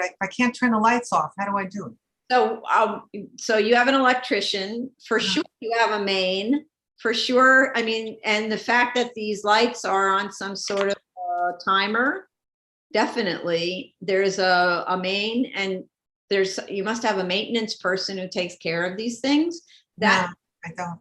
Well, otherwise we have a little problem. How do you change the light bulbs? How do you don't change the light bulbs with the lights on? These light bulbs are guaranteed for 20 years, so I'll probably be dead by then. Right. But I did have to change one once, and I had to get somebody with a cherry picker. So I did have to pay, for that light bulb to be changed. I understand what everybody is saying, and how's this? We obviously have the interest, and I think we've shown that we have an interest in trying to address all the questions here. I think the key is to see if we can find a way to turn off the lights temporarily, because if we can, then we will take the readings at the perimeter with the lights off, and then take the readings with the lights on. That's the primary thing. So Okay, I think we'll try have to do some research into that. I have another idea. Another idea is I know you need a tall ladder. They're 20 feet high. But you need a tall ladder and someone to be there to hold the other end of the ladder, et cetera, or being willing to go to a height. But to get a person to go up and put like a blackout screen on the light, so at each of the locations. So it's essentially putting a black bag over the thing. Long enough to take a reading, and then you're done. Okay. I wouldn't suggest that. If this guy got hurt, it would be said that BSA suggested that. They have to find a way to put these lights off, take the readings, take readings more than what is shown on the plans. It's not rocket science. Tons of people have done this before. It should be done, period. They need to do it the way they want to do it. I don't want to direct them to the way they need to do it, because if something happened or they cannot do it, they will come back without doing it, and they say, oh, we couldn't do it. Yes. So okay. We will investigate. There must be some way to change the timer. We'll investigate a way to one night turn the timer off or something like that. We'll find a way, because I don't want to do the garbage bag trick and finding out. I think it's a great idea, but I understand the concerns. The short of it is we'll find some way to do it. And I think the board will be satisfied once we do this, that these 3 light poles were placed and designed in such a way that there's not going to be any bleed over between the pole selection and the fact that there are significantly large trees assisting with the screening. So I think that's the short of it. We'll find out some way to do that. Okay. And if the readings stay more than, like, right now, I see 3.3 at the neighboring property, 2 point something at the neighboring property, 1 point something over there. These are the readings on the other side, my understanding. If the readings are like higher than 0, significantly higher than 0, do not wait until you get back to us with the readings and we give you new data. Just work on them, fix them. Hope next submission is like the final submission, and we're done. Yes. That's right. fine. We've come this far. We're not going to let this stop us. Okay. Thank And fixing is, the fixing means install a different shield. Sometimes the shields are too short. Sure. Right. A lot of our comments are based on, as Mr. Dale knows, direct experience with other cases where a light pole that we were told is going to be great wasn't great. And they ended up having to reduce the height of the light pole. Normally not a 20-foot pole. Normally they were much taller than that. So you may be good just because you got a 20-foot pole. I'm confident that we're good. We'll just take the readings again the way that you want to, because I was out there and it is dark. Okay. Great. As I said, yeah, I've driven by the site at night and I'm confident we're good too. We'll demonstrate that to the board. Then the last item, and that's something our office will handle, is we'll review the easement that on record. It's been a while since I took a Lowe's easement. I thought that there was an easement on record between 64, 65 and 164. I'll review that. If not, we'll prepare an easement showing that there is an easement between the 2 adjacent lots and the subject lot for access. So it's 64, 65, and 44 subject lot. Right. Okay. Sorry, I misspoke with a number. Okay, and I understand that probably 65 and 44 are held in actual common ownership, but not technical common ownership. That's why you need to have that easement among three. Understood. So that's what we'll do. Just So amend the easement and record it against 44, and then you're good, no issues then. So just to summarize, we'll make all the plan changes, noting the materials. We'll provide proof of the residential border fences of being in good standing. We'll take additional photos supplementing what we did, and we'll figure out this turning the lights off for the light meter, and we'll do the easement. That seems to me to be the list. Yes, great. All right, thank you. So let's go to the public. Oh, I'm sorry. If anyone from the public would like to provide testimony on this application, the calendar number is 332-79-BZ 4320 Little Neck Parkway, Queens. Okay, and And the call-in number, if you're dialing in, is 646-558-8656. If you're joining through Zoom, the webinar ID is 924-7143-4542. The webinar passcode is 130530. If you are in the waiting room, please raise your Zoom hand. good. Okay, so how much time to do what we're talking about? I'm taking a look at these 5 key items. The plan changes will be quick. The fence condition will be quick. The additional site photos will be fast. The easement may take a little bit more time, but that's not bad. It's really figuring out the lights. So I think if we can resolve the light issue, that we can probably submit 2 to 3 weeks. I mean, we can be flexible with the board's calendar, but these don't seem to be overly involved. Okay, good. All right, so given that you're obviously going to work this out, I'd like to close this case, and then all you have to do is submit, what we talked about, okay? Sure. Yep. So then, is everyone okay with that? Is there anything open that we have to worry about? Okay, so then for a motion to close. Chair Perlmutter, Aye. Vice Chair Chanda, Aye. Commissioner Otley Brown, Aye. Commissioner Sheta, Aye. Commissioner Shabeta. Aye. So this item is closed. Thank you. Okay, thank you. So before, Jella, before we go on to the next one, it's 1:35. Lunch break till 2? Mhm. 2:05? Yeah, I think we can do that. So let's do a lunch break. We're coming back at 2:05, okay? And thank you, Ms. Chain, for attending. Thank you, everyone. Be well. You too. Bye-bye. Thank you. We will break until 2:05.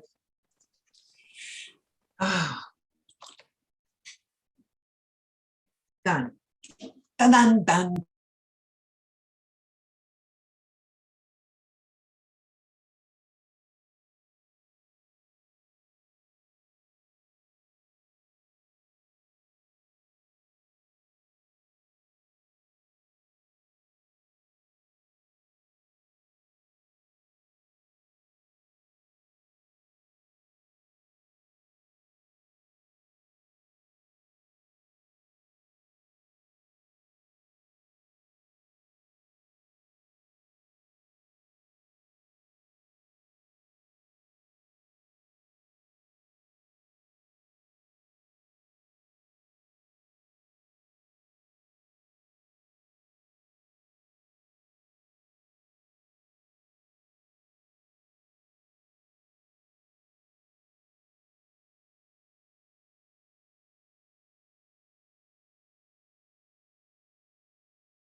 Sorry for delay. We can start again, Jella.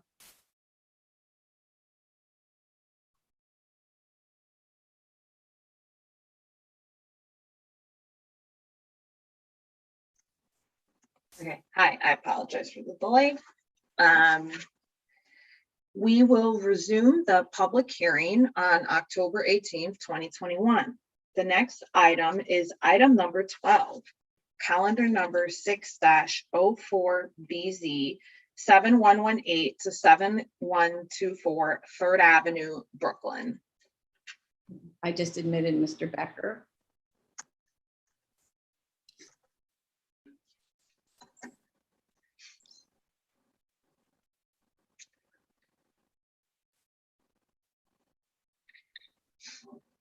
Mr. Becker, can you hear us?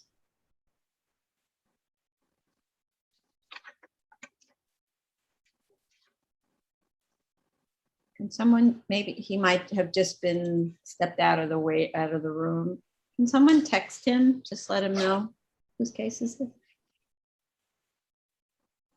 Is Daryl's case? Looks like it. Daryl, can you text Mr. Becker, please? Okay. Thanks.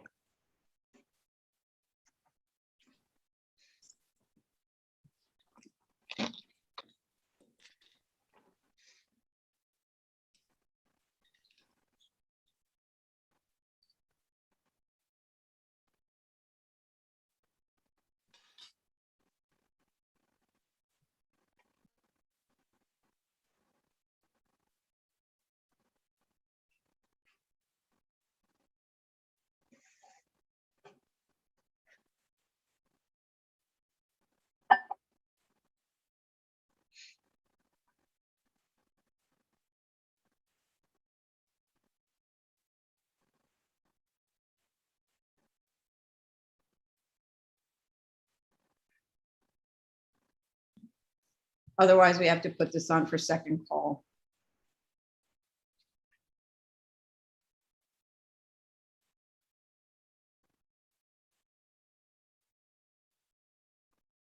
I think the next one's also a small one. Yeah, I think we should go to. He's in the attendee chair. Hear you. I can hear you. Can you Okay. hear me now? Yeah. I can hear All you. right. And for some reason, I can hear me? Yes. Okay. For some reason, I don't know why my camera is not working. I'm fully dressed. Good to know. All right. Go ahead. Do you affirm? Please raise your right hand. Mr. Becker? Do you affirm to tell the truth, the whole truth, and nothing but the truth in your testimony before this board, and to respond honestly to board member questions? I do. I do. You may Do you hear me? proceed. Yes. Yes. And you can see me. And we Very can. good. Yes, see and hear? Good. Yes. All right. Good afternoon, Madam Chair, Commissioners, Trevor K. Becker for the applicant. I did attend the review session. First, with regard to the side yard, there, I apologize if it was not stated correctly in my letter of September 29th, but on the on 9/30/1993, and actually subsequently on 3/13/1998, a permit was issued for a partial job, and the job was to extend the job description on the BIS, on item number 11 on the form, was to extend building for new stair and install all new elevator shaft for compliance with ADA requirements. And again, this was approved, and then it was subsequently withdrawn as of 2/19/2014, as I mentioned, because the DOB wouldn't allow two open all at once. So I can submit this to the board in my next submission, which shows that the side yard elevator addition was properly permitted. Wait a second. You said it was approved. That's not the same as being No, permitted. it says permit issued. No, it wasn't approved. It was permit issued for a partial job. 3/13/1998. So the permit was issued for the construction. It was never signed off as approved. And then as we were working on it, or as the owner and the New York Sports Club were working on it, it had to be withdrawn. But the permit was issued. And you're going to give us a copy of this issue? Absolutely. Yeah, it's on the biz system. I have the number of Chase or somebody wants to look it up while we're talking, but it's there from 1993 and 1998. But this wasn't approved, this variance wasn't approved until 2005. Right, but this was done, this was added previously as not part of the variance. It was just added for the building itself. Okay, and so the reason that we don't have a renewed application to legalize this thing is why? Because it was being processed when they were going for their new C of O after the 2005, which was quite delayed. When ultimately we were told, and my papers say it, that the DOB chief plan examiner says you cannot have two open Alt 1 applications, the second one being to get a C of O. So they said you have to withdraw the initial application for the side yard elevator addition and combine it with the current application or the then current application. So that was in 2005. 14, Why 14? because I guess it was subsequently to it was never approved. And the BSA modification approval was never approved. So it was still being worked on, and eventually it was withdrawn and included in the current application. If anybody else understood what just happened, please feel free to step in. Let me try one more time. Yes. There was an application filed. It was filed, I'm looking for the filing date. It was filed on 8/17/1993. The application was approved on 9/30/1993. Under this application number, it says last action, permit issued hyphen partial job 03/13/1998.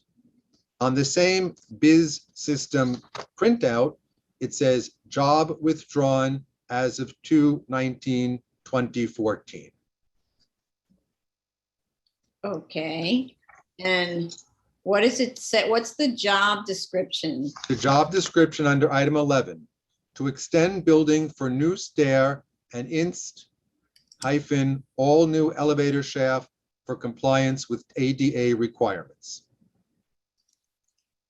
Okay. So all right, so they had a permit, application was filed and approved in 93. They had a permit in 93. 98, the permit was approved. You just, okay, it was It was approved, filed in 93, approved in 98. permit issued in 98. Okay, and in 98, maybe, this addition was built. Sometime thereafter, it was built, And then it was never signed off. correct? And then for some strange reason, instead of signing it off, they withdrew it. Well, it was withdrawn because it was an Alt 1 application. There was a subsequent Alt 1 application subsequent to the 2005 variance grant. And the chief plan examiner decided in 2014 that you cannot have two open Alt 1s. So this initial 1993 application was withdrawn and the work was combined into the current Alt 1 application. But a CO was never issued. We've never had a C of O on that building, not since the original BSA grant, correct? So they withdrew it for what sounds like no reason because they never got a CO. They withdrew it because they were told to withdraw it by the DOB chief plan examiner. Okay, so now they're trying to essentially legalize the stair addition? Well, it would be not a legalization, it would be to continue to get the approval in conjunction with a potential new C of O should this application be granted. Well, it is kind of a legalization because I pretty much think that there's some limitation on how long between a permit and the expiration of the permit, because the permit has to stay open until the CO is issued or till the sign off. Right. So that's why it was withdrawn. The 1993 one was withdrawn. That doesn't, it's no longer a 1993 application. It's part of the 2000 current application for a new C of O. So it's a legalization. Sorry, that's. Okay, okay, fine. I'm not, that's, So it's a legalization because between the completion of the work and the sign off, there was no permit because there's never been a sign off. And so at a certain point, the permit disappeared. And so it's in a state of unpermitted addition. So, okay, so now we need a set of drawings that shows very clearly that phenomenon. And we need also proof that the extension actually did receive a permit. And we're not going to have our council research it because that's actually your job. no problem. So what, you want the set of drawings from 1993? If they exist, that would be fantastic. Fine. And we also need proof that a permit was issued and all of those things that you just said, proof. And then we need the drawings that are being submitted to DOB to legalize the work that's been done. Okay.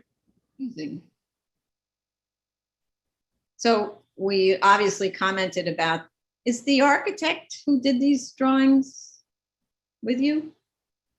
No, he hasn't been involved with New York Sports Club for 20 years. He never was involved with New York Sports Club. So you need, as Commissioner Otley Brown stated, you actually need to be working with a representative for the landlord, because New York Sports Club is not the only, like a co-applicant here. This was a variance issued to the building for the owner. New York Sports Club is a tenant. Fine. And this is not a special permit. This is a variance. So you need the owner to have a rep here because they're being unrepresented in this case. And obviously your tenant is not taking care of, I don't think, the addition to the building that included an elevator. Did it? Yes, we are. We are the ones who use that addition. So we are the ones who operate, manage it, use it. Yes. It's not used by anyone else in the building, just us. Okay, but if there are open violations, of which there are now many, you're not going to be able to pull anything. Right. So the violations are both sports club's problem, some, I guess, and some are the building's problems. Right. You need to get in on this hearing a representative of the property owner. Okay. Otherwise, we're going to make no progress ever. It's just going to go spinning around and around. Okay. Okay.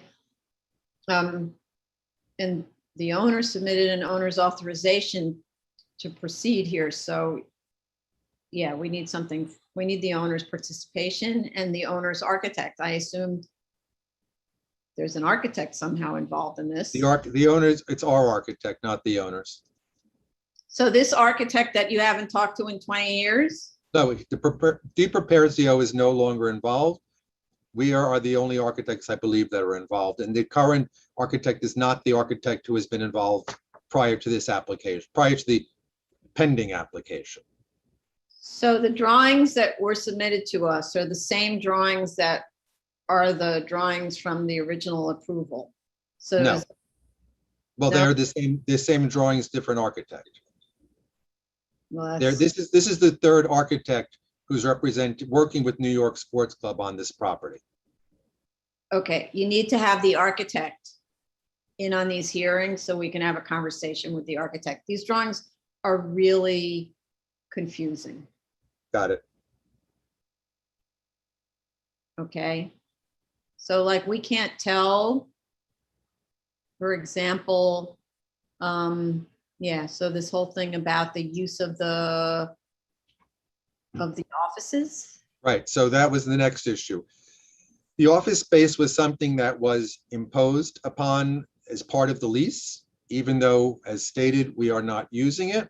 I will find out from New York Sports Club how they separate this space, whether it's with locked doors or any other way to show that it is not being utilized by us or anyone else. Because as was mentioned by various people, there is no access to the office space. There's some, I think, believe Vice Chair mentioned, there's no independent access to this space. So they basically said, you take it, you're paying for it, you don't want to use it, fine. So I will find out how it's not occupied, sealed off, as you had mentioned, photographed to show locked doors, etc. But so the part that also Vice Chair mentioned was, it seems like the floor area of that office area was included in the original approval. Correct. So, now we're really confused. So can we get the architect? We need the architect. Please don't come to these hearings without an architect. It makes these go on forever because we don't have somebody to answer the questions who's knowledgeable about the subject. So we need the architect to verify the areas, because if they were originally included, you can't disinclude them. Well, we are not asking to not include them, which is, they're still part of the New York Sports Club lease, but we're not utilizing that space. So if the board wants us to remove that area from our space, fine, but it was included originally and it's included in the current calculations, even though it is not being utilized. No. Sorry, go ahead. I was going to say, if it's part of the lease, that means that you have the opportunity to use it in the future. You should leave it on the plans because management may change their minds. I am happy to do that.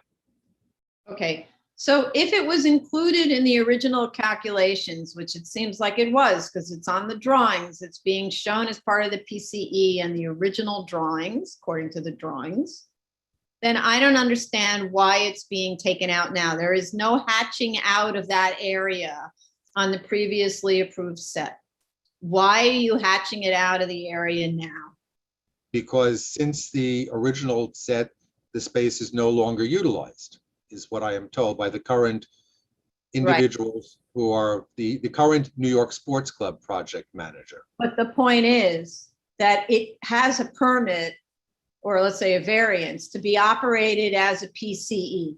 So It no longer has that opportunity, and that seems extremely short-sighted. You should also be here with the owner of the New York Sports Club instead of coming by yourself. Please come.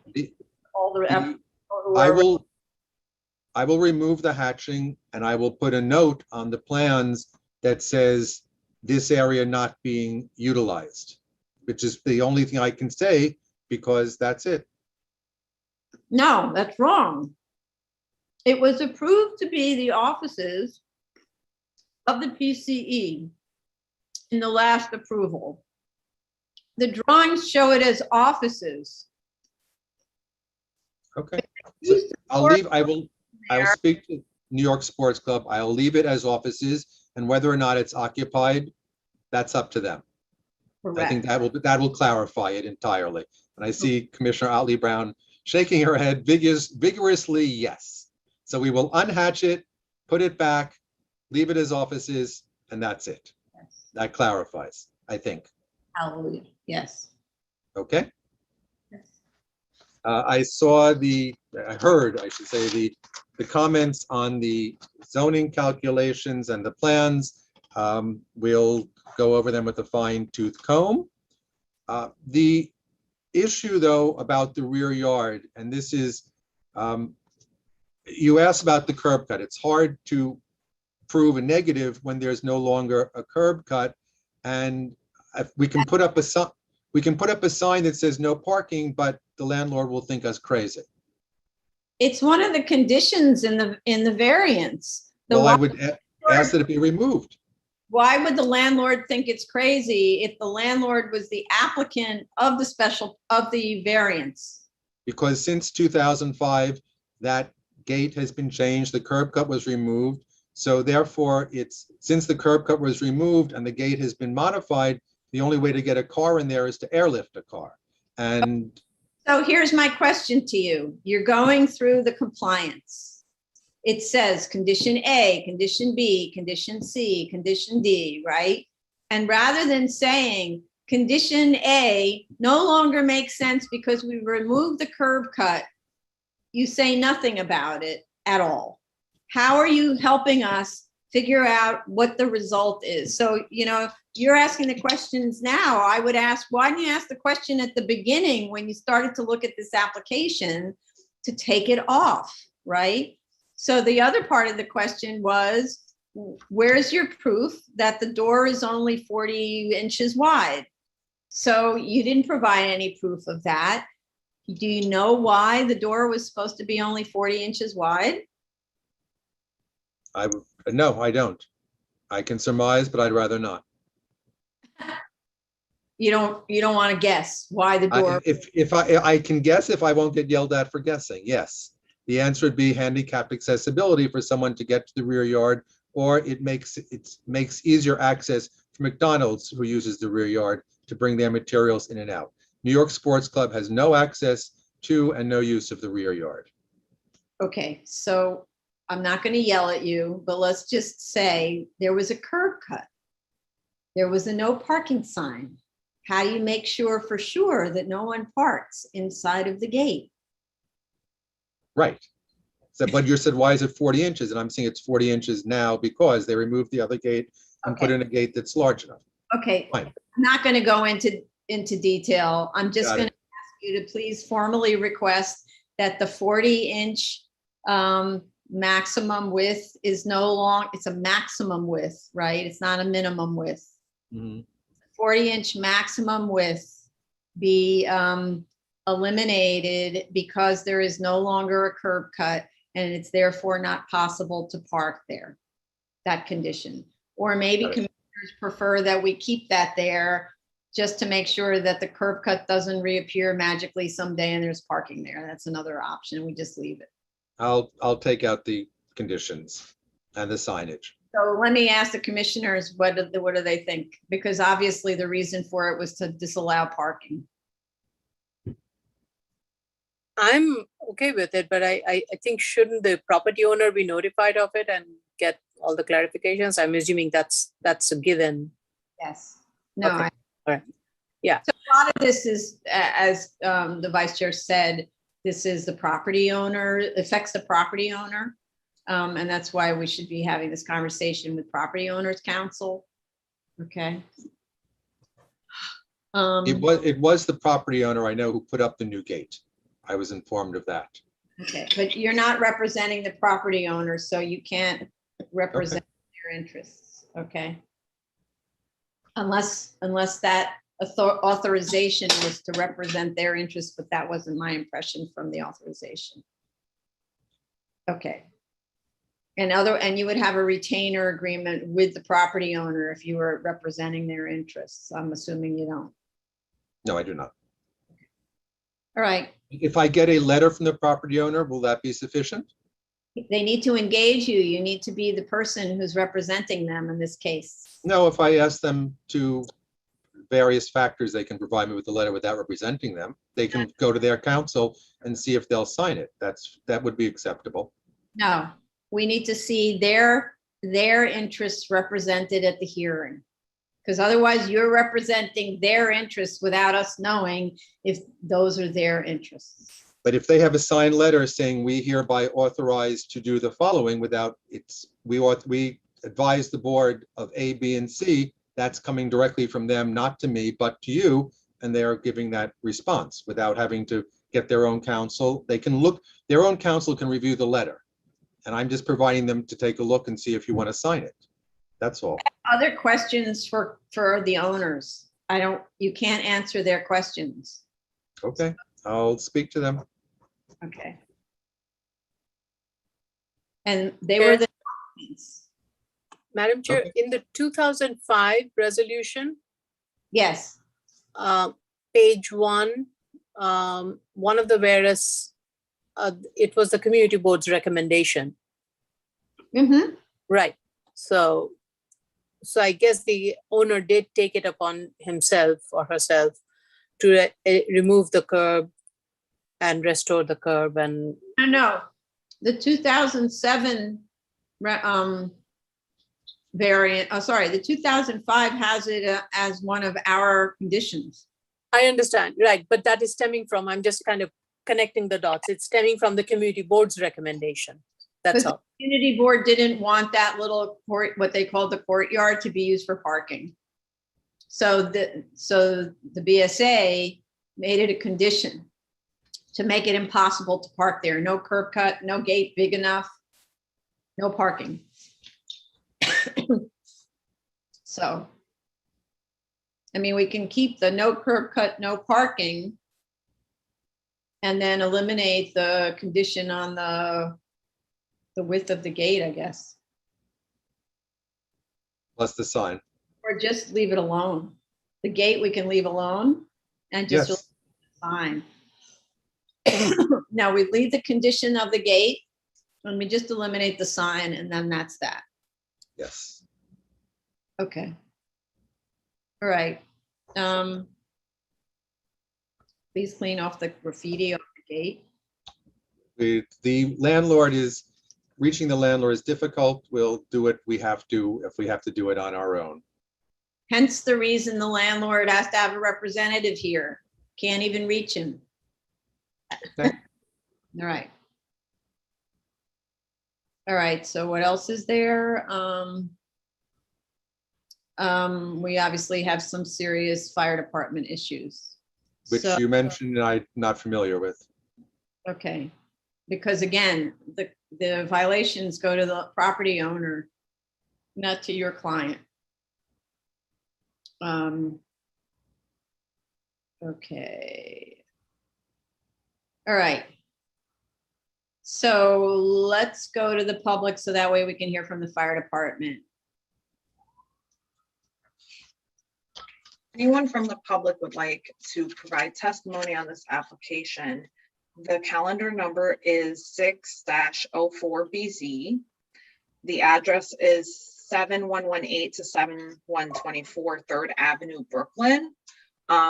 Our Zoom meeting ID is 924-7143-4542. The webinar passcode is 130530. If you choose to dial in, the phone number is 646-558-8656. If you are in the Zoom room, please raise your Zoom hand. It looks like John Daly wants to speak, the representative from the fire department. Where's his name? Thank you, Della. Good afternoon, Madam Chair, Commissioners. With respect to the fire alarm system, I did a little research. The original fire alarm for this building was approved when it was a bingo hall in the theater. Now with change it, and they never did get a certificate of occupancy for the PCE. And I know the requirements for a fire alarm for PCE greatly differ from a movie theater bingo hall. So to date, there have been no applications to file, but if the applicant can provide an acceptance letter from the DOB that the fire alarm system that was approved when it was originally a bingo hall is acceptable for a PCE, the fire department will accept that. In addition, we did conduct an inspection over there. as Mr. Becker mentioned, that office area, and nobody uses it. And it's sealed off. And we did write violation because it's inaccessible. I mean, we had to break the door to get into the office area. So the owner of the premises, he did receive violations, especially there's an exterior fire escape. The windows are all boarded up, which makes firefighting operations difficult, or even for firefighters to get out of that office area. So while that has nothing to do with Mr. Becker or the Sports Authority, we are going after the owner again to make that area accessible, for at least for firefighting operations. Who uses it? We don't really care, but it is currently inaccessible, and we had to break doors to get into it. And if the owners refuse, we'll continue to issue violations. Thank you. Thank you. Okay, so because this was a variance for the building, that's why the building owner has to attend the hearings. So we need a representative. I'd like our council actually to reach out to the building owner and demand that council attends the subsequent hearings. So Kurt Chase, if you could acknowledge that. And so that way we can get the building owner to understand that we will hold this up until we see response from the building owner in response to fire department's really serious concerns. Okay, Vice Chair, go ahead. Thank you. I have a question for Chief Daly, and that is the fire accessibility to the portion of the gym, not counting the office. Is there any way that that particular operation and accessibility of that is functioning safely without needing an access to the office space? Or is there any exit or anything that would take one to the office area, or it is all happening from the PCE side, and it's just that the office area is unsafe because it has no other means of exit? The only way to access that office area is going to exit C, meaning going to the rear yard and then turning around to the side yard. There's a exit C. You have to take that stair, it goes down, and then we have to go up in order to access that office area. That is the only area, that's the only way I and my team were able to get access to that office space. There is no... There's an external stair outside the building, right? Well, that's an egress stair. That's a fire escape. I see. Yeah, I guess for the old movie theater, it used to be an old movie theater, and they had the exterior stairs, so that was left over. So that is still there, which is a good thing. But to go from the PCE interior PCE to that office space, I could not find a way to get in. We had to go down. And so then it's up. two sets of safety. The PCE may be safe by itself, but the building as a whole, including the office space, is not safe because the office space is not accessible. That's correct, ma'am. Okay, Yes. Thank you. Right, so then those become those really dangerous unoccupied spaces where a fire can break out and nobody's aware of it. And then it brings the whole place down. Right, that's why we'd like a new fire alarm system installed, especially to cover that area. I mean, it can go unnoticed. I mean, there are some areas like underneath, between the Dwayne Reed or one of the pharmacy companies on the first floor and the PCE. There's a hole in the demising wall, and you could see right into the store. So it's a shoplifter's delight. But sorry, it's been the theme lately in the news. The building as a whole, it needs a lot of work. The interior, and of course, the fire alarm, we'd be very comfortable, that that unoccupied space is covered. Mm-hmm. Okay, yeah. I'm just curious, is that unoccupied space, are there floors? Is it an unsafe space to occupy? I'm just like, maybe. There is flooring there. It just, if you're not familiar with the building, all right, you could get lost in there. But we had notified the administrative company and they came by and we did, a test run where, these firefighters in their gear, they had to go down, then go up the stairs to gain access. I mean, they assisted us in opening the doors into that office space. They have the tools, we don't. And, it's, so we did issue violations to provide access, easily, make that easily accessible for firefighting operation in the event of a fire. Right, okay. We will be going out there again sometime in the next few weeks. Okay. All right, let's see if there's anyone, thank you very much. Let's see if there's anyone else in from the public. There are people in the Zoom room. If you'd like to speak on this case, raise your Zoom hand. There's one phone number. To raise your hand, you dial *9. So we obviously have things that need to be cleared up on the filing history and to make the drawings clearer. But the bigger issue really has to do with the owner's participation. So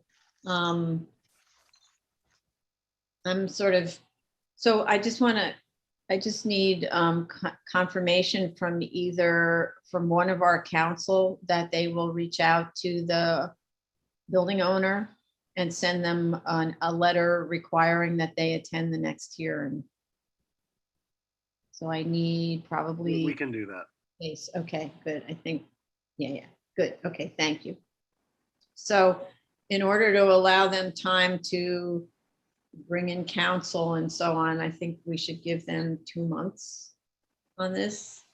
This is, if I may interrupt, Madam Chair, please. The owner has been difficult to work with, so I appreciate your office's efforts to reach out to them. I would almost suggest if you could tell them to cooperate with us, that would be nice. 2 months might be tight, but it is whatever you prefer.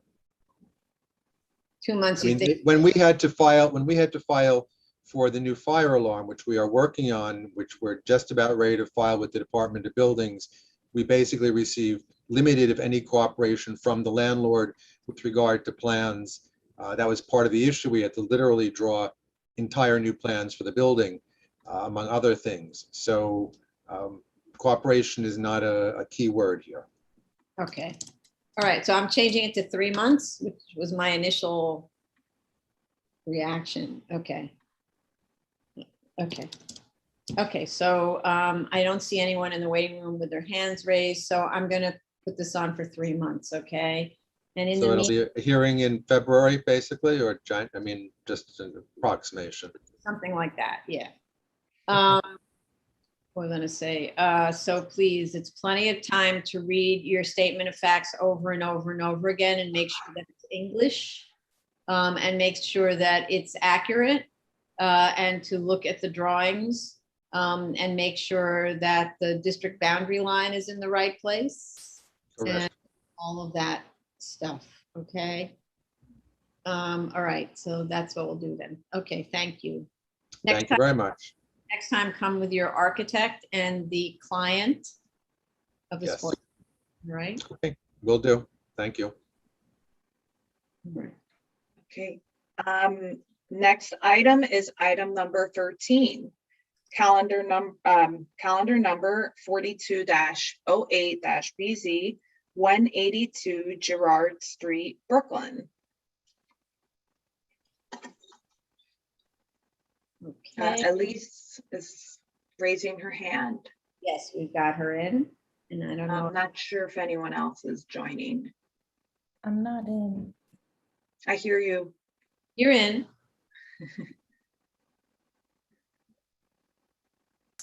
Hi, how are you? No, I'll be the only person because there's not much to say. Okay, great. So please raise your right hand. Do you affirm to tell the truth, the whole truth, and nothing but the truth in your testimony before this board and to respond honestly to board member questions. I do. Thank you so much. Elise Fullader from Eric Palatnik PC. I spoke with the architect this morning about the ZRD1 and all of your comments. He's completely aware, and we're trying to work through those. And we heard Vice Chair's comments, and we appreciate all of the suggestions. So thank you so much. Okay, all right, that's that then. Let's go to the public.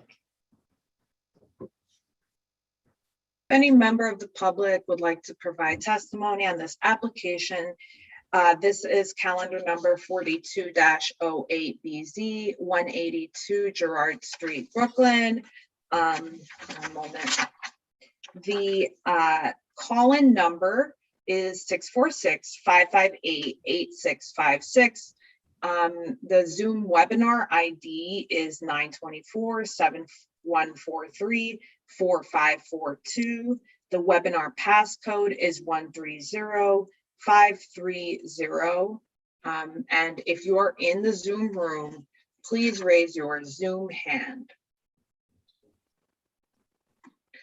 I don't see anyone raising their Zoom hand. Not yet, right? There's always a time delay. So how much, that's why I try to spread out time by asking how much time you need to submit. I would say probably 6 to 8 weeks because we have some things we're trying to figure out. So when you offer me 6 to 8, I always write 8. Okay, I just, I know the calendar is fluid, whatever works. Okay. All right then. So I don't see anyone who has raised their hands or called in. So that's what we'll do, 8 weeks to submit. Okay, thank you. Thank you. Thank you. We will commence with new cases. Item number 14, 914-86BZ, 19 Eastern Parkway, Brooklyn. This should be John Overland. Hopefully he has the information. I can contact him. Yeah, send him a text. I don't see. Oh. And there's one phone number. If the person who called in is representing this case, 19 Eastern Parkway, raise your Zoom hand with *9. Otherwise, yes, raise their hand. So, and you unmute yourself with *6.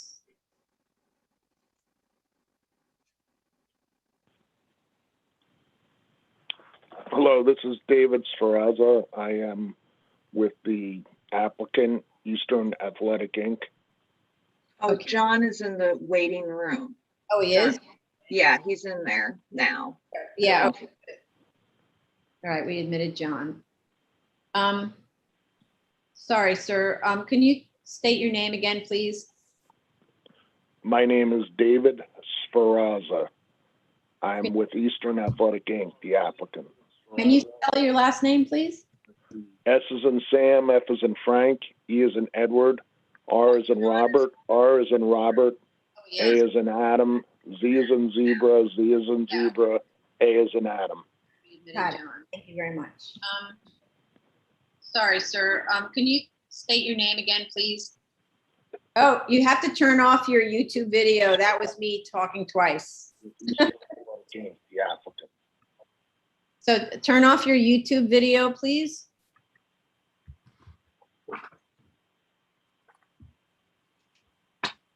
Okay, let's proceed. Jill. Okay, please raise your right hand. Do you affirm to tell the truth, the whole truth, and nothing but the truth in your testimony before this board and to respond honestly to board member questions? I do. You may proceed. Thank you very much. Madam Chair, Commissioners, I'm John Overland. I'm associated with Klein Slowick PLLC, the attorney for the applicant Eastern Athletic. I took note of all the commissioners and the chair's concerns concerning our application. Rather than try to address them during this meeting, I would respectfully request that we adjourn this hearing. I will submit a submission letter I'll get a transcript of the executive session so we can go over all the issues presented by the commissioners. I can submit a submission letter if you would like. And I think we'd be a lot, I think that would help us to address your concern at that time. I took note also of your comments regarding the necessity of the building owner to appear. I'll also contact the building owner and work to arrange that as well. Okay. So we're not going to adjourn because you actually are testifying, so that's not considered an adjournment. But I just want to make sure that you don't have any questions. So you listened to the hearing. Was there anything that you had questions about that you didn't understand? Well, here's the thing. I think that I always take notes at the executive session. I would rather review the transcript.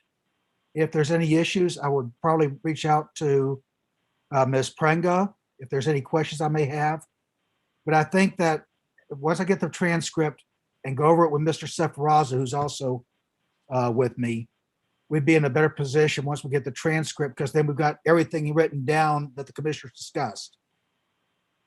Okay. So I just want to underscore that one of the reasons we have so much trouble understanding this application is the drawings. So you need to reach out to the architect and have the architect listen to the comments also. And a transcript, it's the YouTube transcript, right? So you can just listen to YouTube.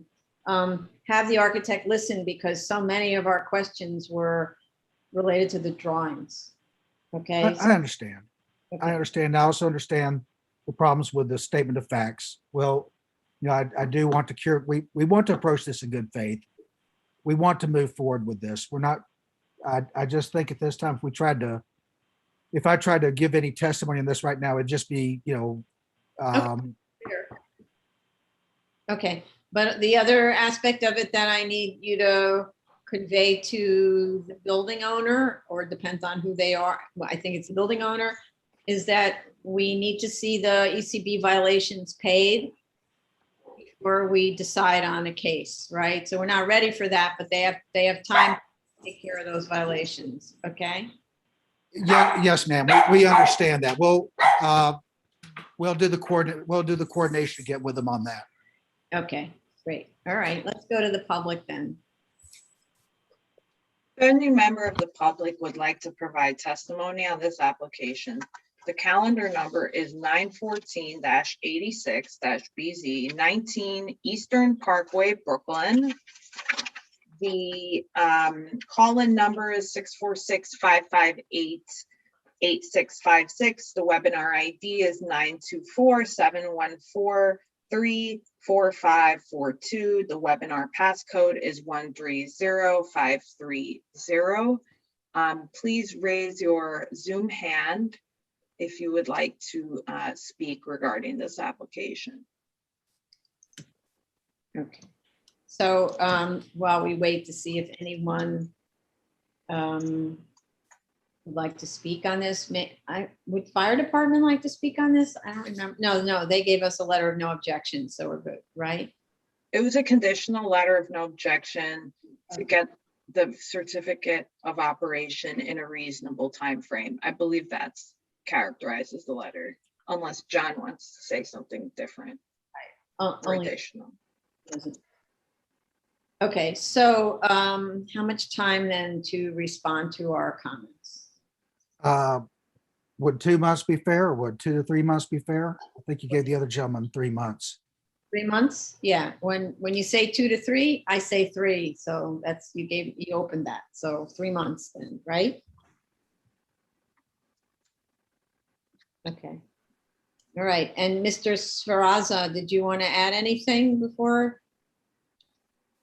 I would just say that all of the improvements for the elevator addition have been built and according to permanent plans, and the entrance on the ground floor of the condominium space does tie into the elevators. There's an elevator lobby, and the elevators have doors on the west side, which ties into the entrance level.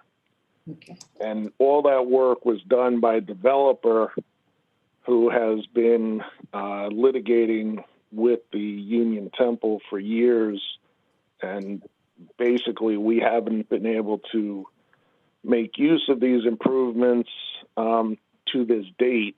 And they were built back in 2010.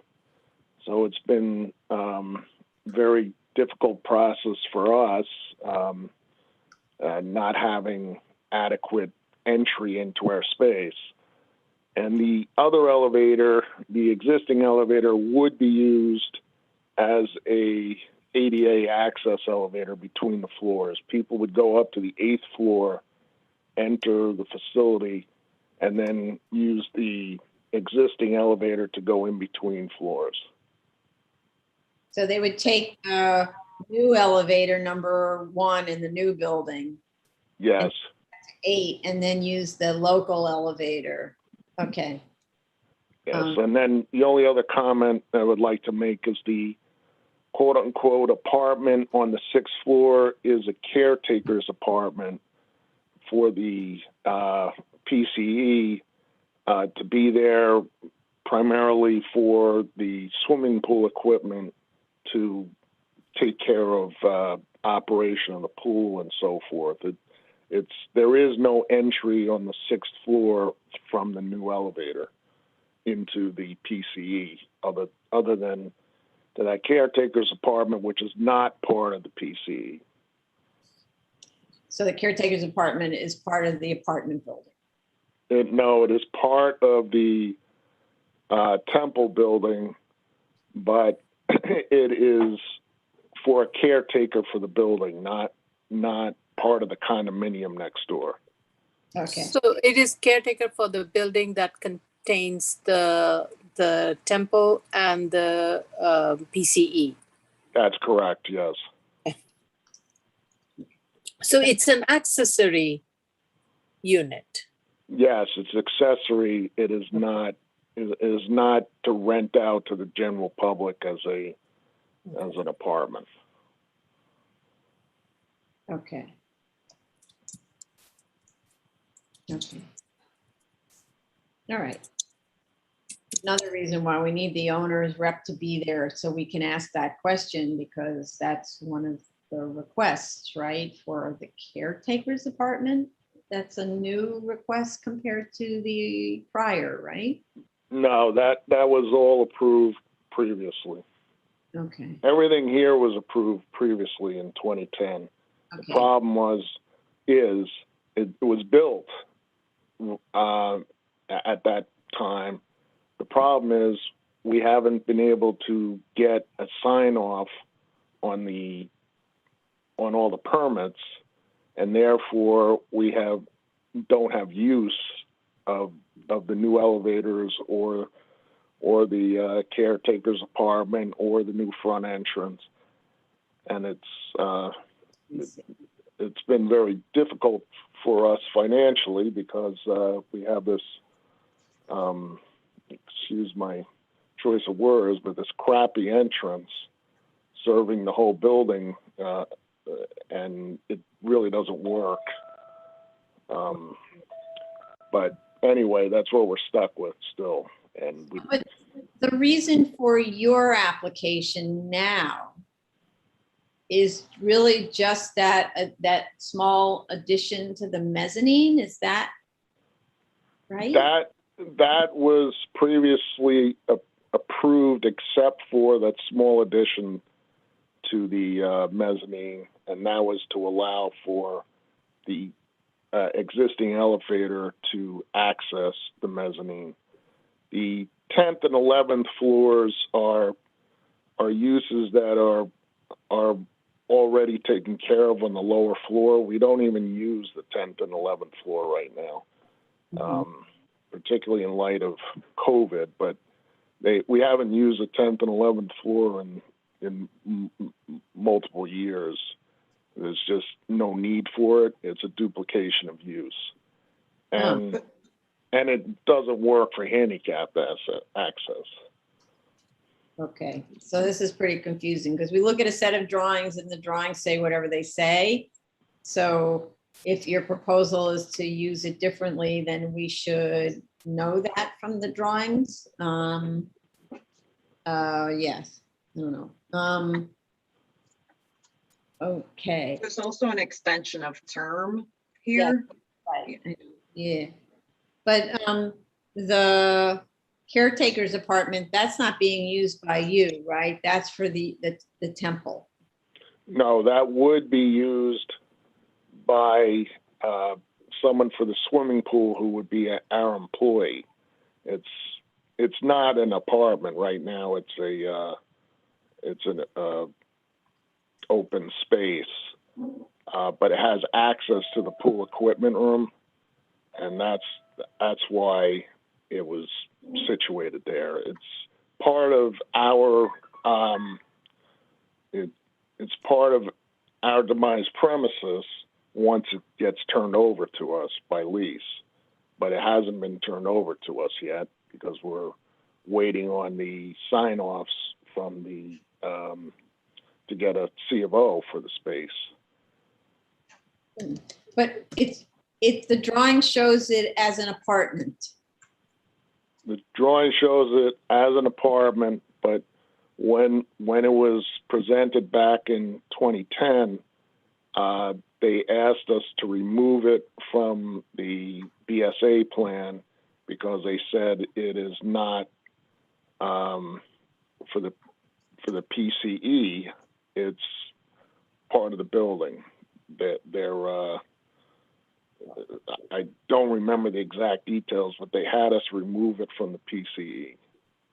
Who they? The BSA? The board, the BSA, at the time of that submission. So I'm confused again. Maybe this is something that needs to be clarified in the submission. The drawing I think that show an apartment. So is it an apartment, or is it proposed to be an apartment, or isn't it? That's the question. The drawing should reflect what it's supposed to be. I think we should address this and address that in the submission letter. I don't think it's prudent for us to try to address these issues right now because I don't, it's one of those things where I'd rather be sure of what we're asserting before we come back on all this. So, okay. Okay. All right, so let's continue this and you and your client sit down and really understand things. Carlo has his hand up. Go ahead, Carlo. Yeah, I just for a little bit of clarification, if there's any discussions after this hearing, that unit or that caretaker's apartment is on the level with other residential units? Well, the condominium is on a different lot next door, but it touches upon the building, but it's not part of the condominium. It's not part of the apartments of the condominium. The intent was a caretaker's apartment for the building. And a caretaker's unit is not considered residential for use group purposes. It's accessory to the principal use, which would be community facility and a PCE. And there is a letter of approval for that, which I can get a copy of. Yes, please. Okay. Okay, is that okay, Carla? Got that? Yeah, I just wanted to make sure. I'm sorry, I didn't have the plans open, but I just wanted to make sure that whatever the path forward is, we have the jurisdiction. Right, so this is a variance, right? So, and a caretaker's unit, which actually I think we decided in a case a couple of years ago is accessory to the principal use. So not a residential use that would be affected by the supplemental use regulations. And then the other building is not considered, I don't think this was built, I think this was built as an NB, not an alteration. So So there's a whole new building adjacent to the temple, and they share connectors, but they're not considered one building. Okay, that's my understanding. And Mr. Overland, if you could verify that, please. Will do. Yeah, thank you very much. What dates do you, does the board want to? So sorry, I don't know if you've been here since we've done these Zoom cases. But when we just pick 3 months to submit on the Zoom hearings, we don't assign a date. It's just too cumbersome. So the project manager, I guess that's Jella, will get back to you with a proposed date in a few days, okay? That works. Okay, good. All right. Thank you very much. Let's move on. Thank you as well. Thank you. Bye. Item number 15, calendar number 13-01-BZ, 2875 Edson Avenue, the Bronx. Dan Eggers is raising his hand. I'm not sure if, and Ed Donaghy, and a few people actually. Dennis Flynn, Brendan Kelly. Yes. Yep, Ed Donaghy with Extra Space. Okay. Just give a second when everyone's in, and then we'll swear you in, okay?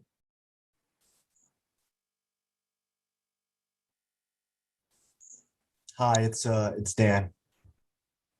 Are you able to Please. see me, or can you No. just hear me? We can't see you. As Fred said before, rest assured, I am fully dressed. I'm wearing a suit, actually. Huh. Didn't have this issue. Lower left hand, Lower left, okay. start video. I don't see that option here. I'm sorry. Join as panelist. As the panelists, you need to do that. Okay.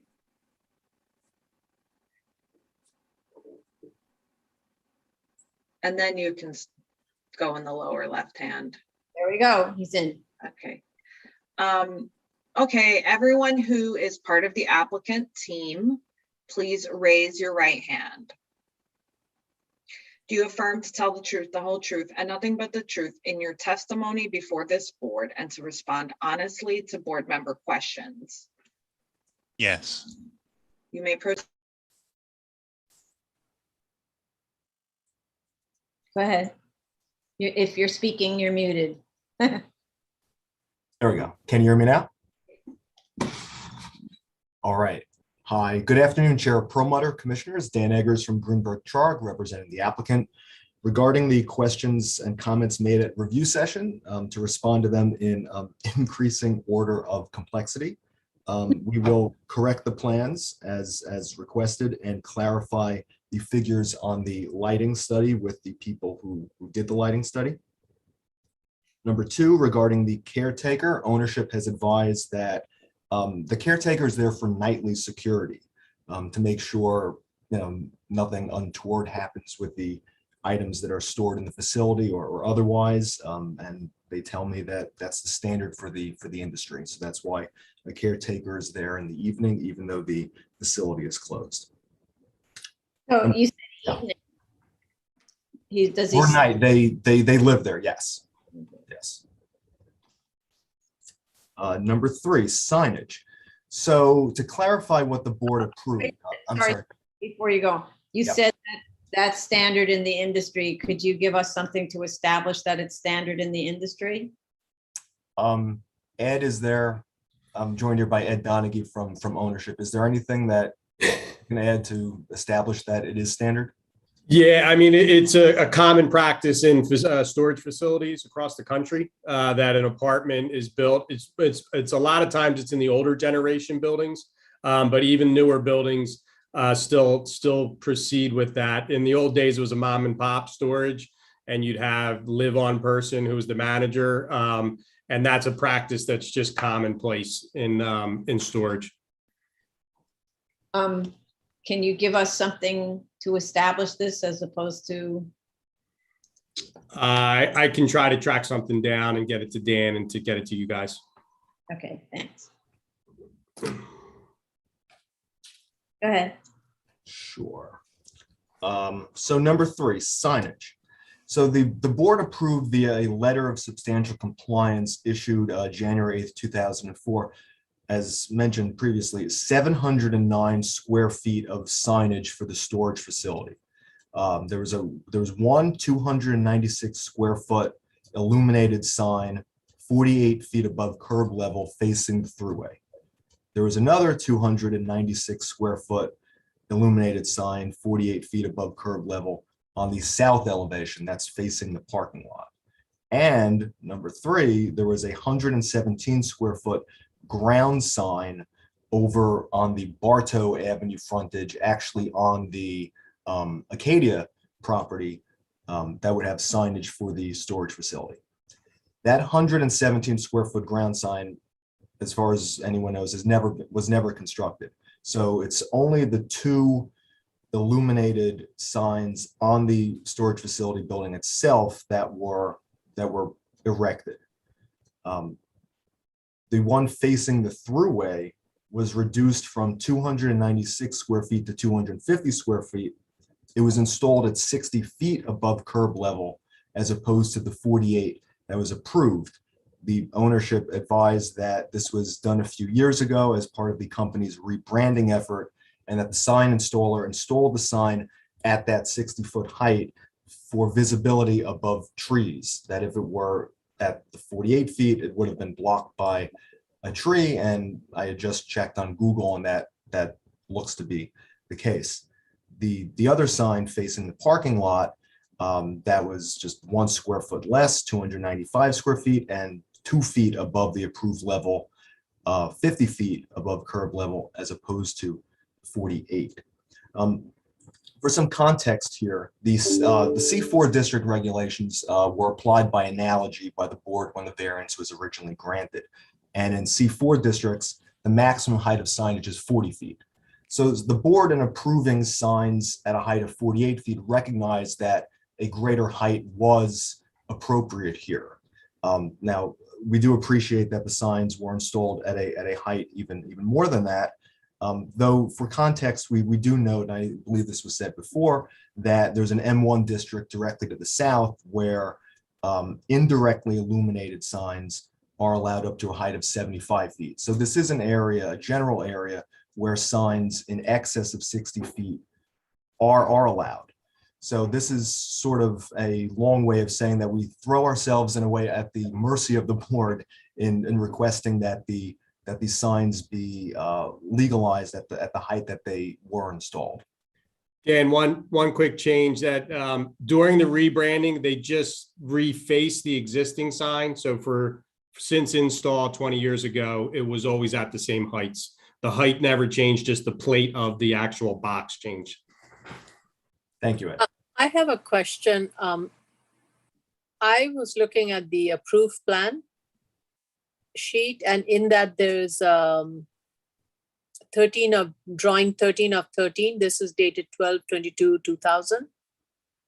In that, the sign analysis shows something different. It definitely does not show the Bartow signage, the signage along the Bartow Avenue. It has the pylon sign elevation. It has the retail elevations for the rest of the buildings on that complex.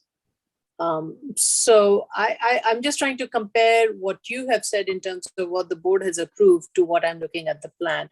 And if you can provide a document that connects those 2 elements. Sure. And in fact, it's a letter of substantial compliance that the board issued on January 8th, 2004. I think it was part of the materials previously submitted, but we will resubmit that. And that letter lists out the 3 signs that were requested for approval and that the board did approve. Okay. BS amendment by letter 321 in 2020. No, that's January 8th, 2004. no, I don't see it. All right, well, we'll make sure that you have it. Okay.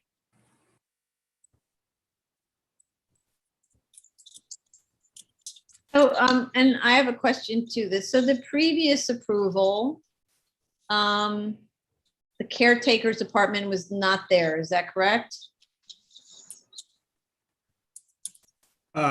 It was there, the plan, it showed it on a different spot in the building. The only change was it was always there. It was supposed to be on one side of the building, and during construction planning, the initial build out, it looks like it got shifted to the one side.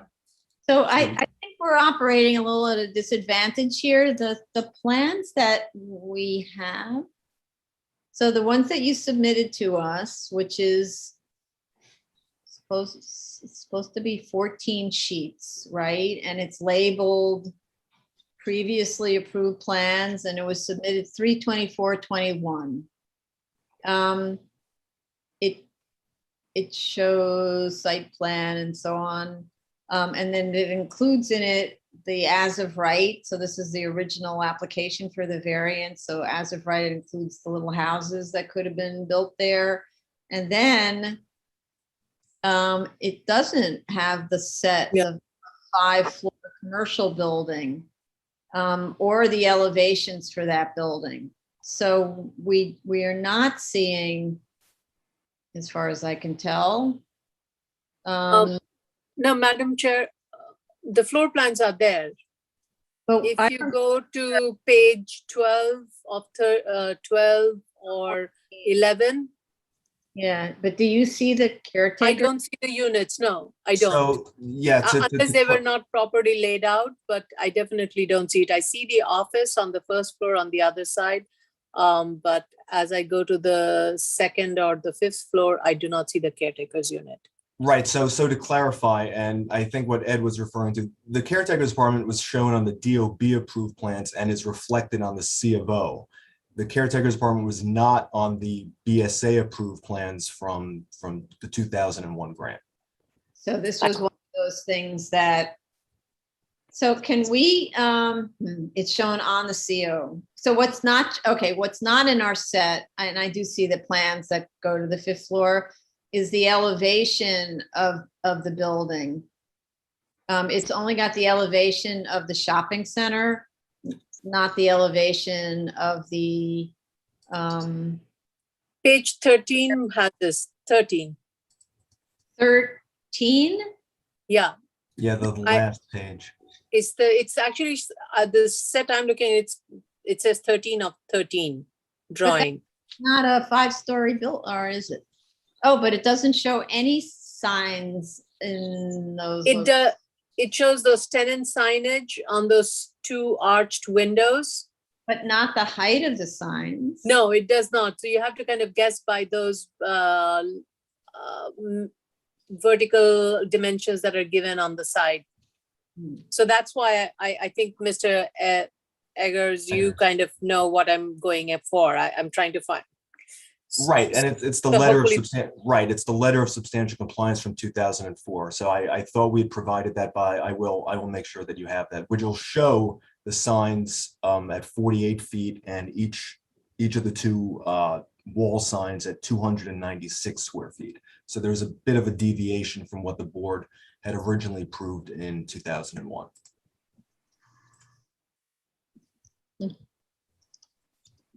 So this is one of those situations where we have a DOB approval of something that never went through the BSA, but it doesn't require additional floor area. So maybe it doesn't go to the scope of the waiver because even this board even subsequently concluded that a caretaker's apartment was appropriate in that wasn't a warehouse. That was actually a painting shop, if I remember. Yeah.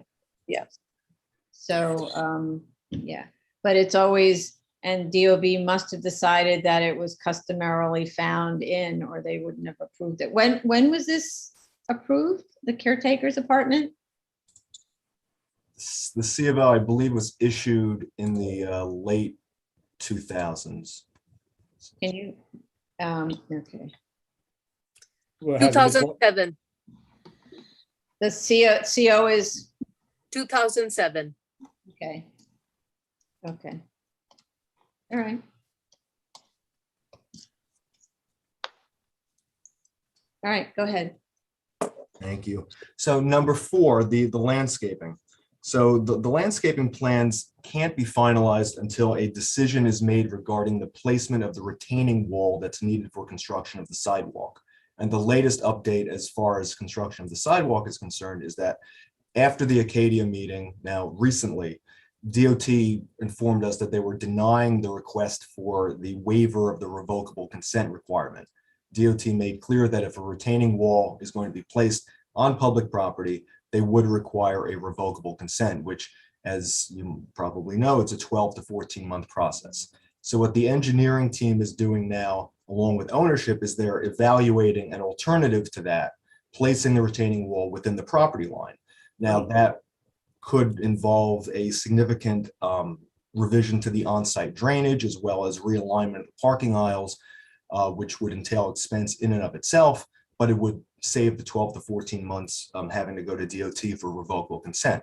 So that said, that would, of course, impact the exact condition of landscaping that could be provided along the Grace Avenue frontage.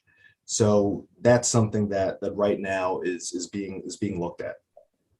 Okay, what do you mean? Well, so actually, so they're not giving you permission for a retaining wall on their property without revocable consent, but that doesn't mean they wouldn't agree to landscaping, which they often do, without revocable consent. So not to mention sidewalks. So, yeah, okay.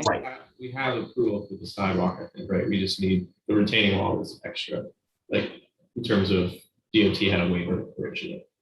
Well, you don't have an approval. You have the approval to put a sidewalk, obviously. That's what I mean, yeah, sorry. Sidewalk. But we're talking about the landscaping also, right? Which is. I believe they confirmed the landscaping would be acceptable too. All right. So, do you have anything in writing from them on this?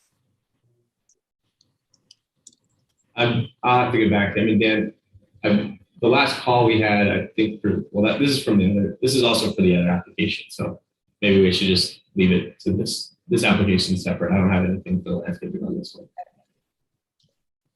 Right.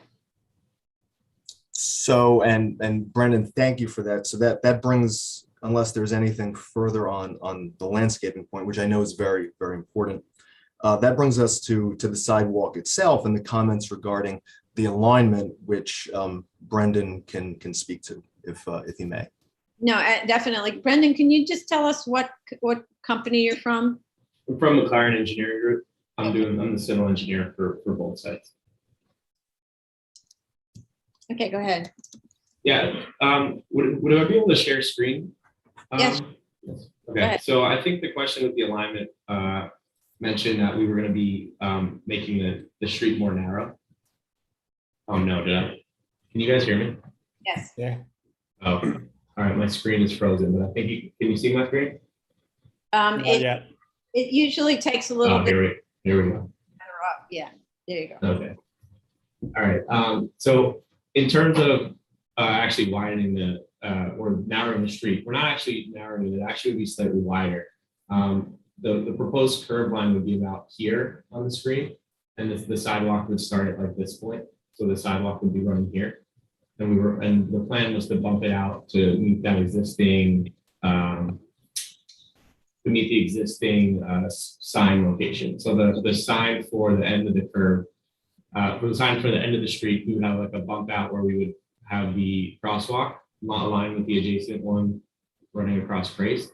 But the plan here would be there's this planted area or dirt area that is not being used right now. It's being used for some illegal parking. So the alignment kicks out in order to create a more formal curb line here, but it's not intended to narrow the street at all. In reality, there'll be wider asphalt pavement in this section. So I reached out to DOT. Oh, sorry.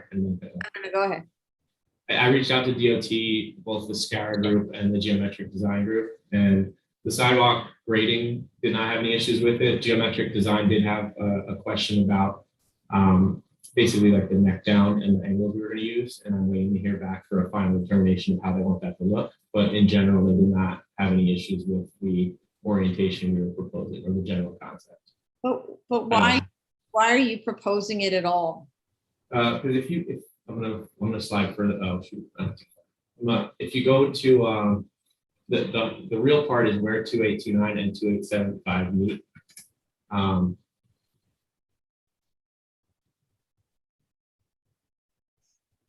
the roadway itself currently narrows. So the curb to curb in front of 2829 is much wider than it is at 2875. So as far as I can tell, this lighter gravel area is not really part of the intended roadway. So in order to install our sidewalk, we have to narrow this down so that we have room for the sidewalk and basically where these cars are parked right now. And once we do that, in order to make the alignment work, that's why we moved it further back. Because the roadway is it's a strange orientation. And you can see that right here, the curve changes and this isn't really a roadway anymore. If you go straight here, you end up in that curve patch. Can you speak slower and closer to your mic? It's very, very hard to understand what you're saying. Okay, yeah, sorry about that. So can you see on the screen here where the curb ends and the asphalt ends, and there's basically a gravel section here? Yes. This gravel section is not part of the current right of way. If you continued straight, you'd end up in that dirt patch out in front of the 2875 Edson building. So the idea here is that basically at this location, we're gonna put the sidewalk where these cars are currently located, because this is not part of the street in the current time. And if you continued, there's not really room to continue straight. You're going to run toward the corner of this building. So it needs to be kicked out to allow for that construction. So because this is not currently roadway, that's where I was planning to put the sidewalk. I don't have to go as far as you were saying, because I was doing it to avoid the light poles in part also. But because it's not a roadway now, this is what I thought was the best alignment without impacting all of the existing utilities. So because your drawing is kind of this floating thing without any context, it's hard to understand the rationale. So can you make sure that you show all of the existing sidewalks, the one on the other side of Grace, and the sidewalk situation on Arno on your drawings, so that we can see, and also the width of the roadway on your drawings, so that we can really see what's going on? Because you're arguing, if I understand it correctly, that you're trying to meet up with the sidewalk on Arno, if that's what I understand correctly. And there's no way for us to see that on these drawings. Sure, yeah, it's to not meet up with Arno, but so much as that we're going to end ours where the pedestrian ramps end here. But I can do that. I can put more detail in and get a better picture of the overall sidewalk in the area. Because right now the drawing is indicating that we start off with a roadway that's unknown foot wide, because we don't have a dimension there, and we'd have to go to the other application to find out the dimension. So please show the dimension. And then you're necking the sidewalk down to make the roadway even narrower. So that's very hard to justify. Right. So I guess what I need to label a little bit better, if you're looking at this plan, this line right here is the one that's the edge of the current asphalt. So we're actually widening it in that area. There's going to be more asphalt in the future. Okay, but so it may be more asphalt, but then according to that theory, the proposal for the adjacent property is to widen the roadway even more. And then you're necking it down again. So the adjacent property is not going to move the curb line. The curb line stays as is on that property. We just install a sidewalk on the far side of it. So that would be shown. So, when we look at your drawing, the sidewalk is already shifting into the roadway once for the adjacent property from the gas station. So the gas station has a sidewalk in front of it. And then in order to in order to accommodate the retaining wall, the drawing, and I don't think we have this drawing. So could you please give us a builder's pavement plan? Because we have just a schematic drawing. I don't think we got the BPP. So what we're seeing is in front of the gas station, there's a sidewalk. Then it starts to move at that point across the other adjacent property frontage, and then it necks out into the street to clear the retaining wall. And then it travels along the retaining wall, and then it necks out again, or jogs out again for your proposal. So essentially a closing and closing and closing of what we're seeing exists at the corner where the gas station is. And that's the part I'm not really understanding why that should be acceptable. And it's partly because we don't have enough information on both sides of the street. So your BPP needs to go all the way to the corner of Bartow. And all the way across Arno so that we can understand what the connections are. And even, I'm not sure the DOT would be okay with it, but even if they were, I'm not sure that either we or the community would be okay with this idea of reducing the width of the roadway, especially because you have residential across the street and more, it's a busy route. Okay, so when you're saying reduction of the width of the roadway, are you considering that gravel area as part of the roadway? Because none of the curbs are going to be encroaching on what's currently roadway. Oh, so the cars are parked in it, that's part of a roadway, right? If you have a parking lane. So, I mean, it's not really paved and it just becomes a dirt area over here. So just because cars are parked there, I wouldn't consider that roadway. But I have a question, Madam Chair, I'm sorry, may I ask a question? Yeah. The question is, would there be street signage that would be placed that would indicate that no parking would be permitted along that frontage of Grace? We could include that, yeah. I don't think there would be room for parking. I'm not saying we can include it. What would DOT allow? And in conjunction with what the community would agree to. And the reason for saying the question is that right now, yes, there isn't any rule. Anybody can park anywhere. But once the sidewalk is built, there would be associated parking regulations. And if the parking regulations means that there would be another line of cars, then that significantly narrows the navigable portion of the street bed. That is really the concern. Madam Chair, am I wrong? No, because for instance, Mr. Kelly is looking at the current conditions where they're only parking the cars over here, right? But I'm assuming we continue that open space all the way down, and I don't see why not. And then if fire department or DOT considers the remaining width with cars parked adequate, then you allow cars to park. It's obviously a heavily used area.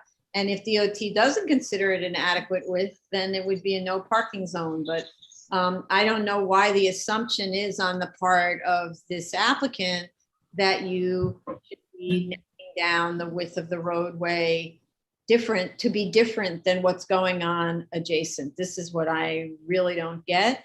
Well, can I add one thing? Once you add that sidewalk, there is not going to be any room for a car, no matter if you use that area or not for parking. So I think once you get the plans and maybe take a look at it, you can see how close the building is right there. And you do have the power lines, the poles. Once you put a sidewalk within that distance of those poles and the power lines and a retaining wall, there is no parking there. My assumption would be it's going to be a no parking signs need to be put up. You can see where that car is. They're right against close to that fence. And so there's no sidewalk area that's going to fit with a car parked next to it in that location. Okay, but it still doesn't answer my question. Why should we think that necking down the width of the roadway is acceptable? Why are you doing that? Why not instead design it so there's a continuity of the sidewalk so that a person is not jogging their way down Grace Avenue, and when I mean jogging, shifting constantly as they walk down the sidewalk? Why should they be doing that when there's a straight line property line. It's not like your property line is zigging and zagging back and forth. It's your decision for some reason that I don't understand to keep shifting the sidewalk. So I would say back to the drawing board, make your sidewalk continuous. And if And I'll there- just add two more things, just so you get a good picture. The pole, the telephone poles, the power poles, and then to have a room for landscaping. So we assume you want to try to keep these mature trees to buffer this big 3-story building next to them, residential. So you will not have room to put mature trees or have trees grow with a sidewalk and parking. It's just not, the distance isn't there. You can see right there where the fence is located next to that car and the curb. There's no room for them to even put that retaining wall on a sidewalk where that black car is sitting right now.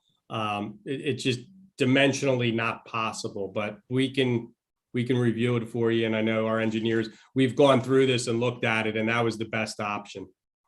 Okay. Please show us one where the sidewalk is continuous, and then we see what happens with any obstructions. Sidewalks are built every day of the week, right? And there are either compensations made for the obstructions or the obstructions are moved. That's what I said in the review session. But Understood. You're just not going to have a room to park a car with a sidewalk. Just so when we come back to you, that's going to be the obvious answer. Even if you go straight, the curb line is not going to allow us parking spot on our property and the neighboring property, Arcadia, who's doing it. All those cars are not going to be able to park on that side of the street. And it's not throttling the drive lane down. That black pavement will gain about 2 feet, 1.5 feet, 2 feet, and that's all you're going to get where the curb ends up. okay, let's see it before we Understood. count all, because the community has fought for this for a long time, and it makes no sense to give them something that's not well reasoned. Okay. Mm-hmm. All right. Anything else? Other questions from commissioners? I can't see anybody else. Let's see. No other questions? So I'm sure we have members of the public who would like to speak on this. I thought anyway. So Jella, you want to then? If any member of the public would like to speak on this application, this is item number 15, calendar number 13-01BZ, 2875 Edson Avenue, the Bronx. You may call in. The number is 646-558-8656.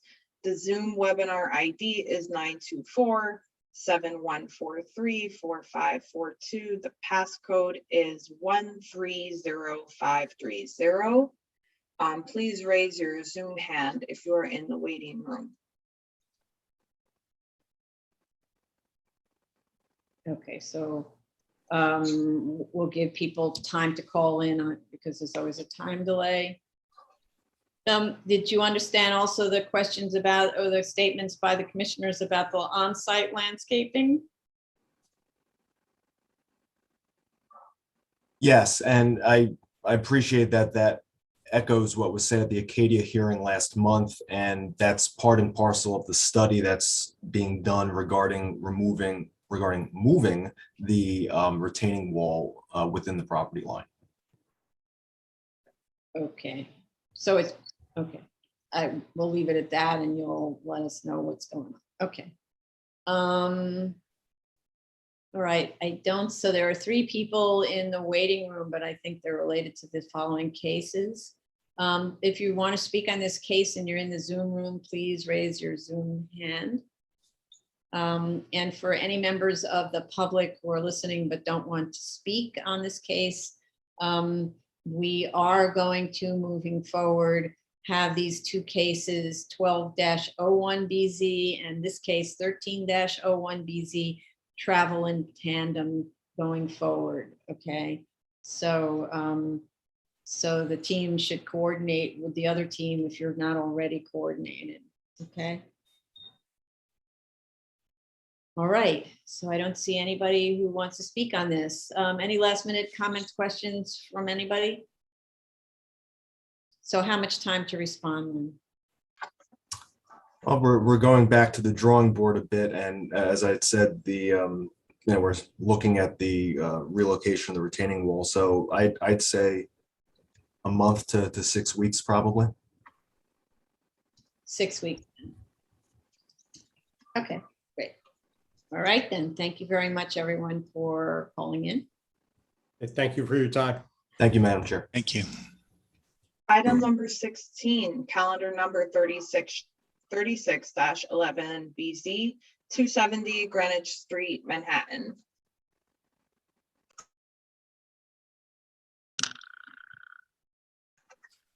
Good afternoon, Todd Dale for the app. Will you be appearing alone? Just me today. Okay, please raise your right hand. Do you affirm to tell the truth, the whole truth, and nothing but the truth in your testimony before this board and to respond honestly to board member questions?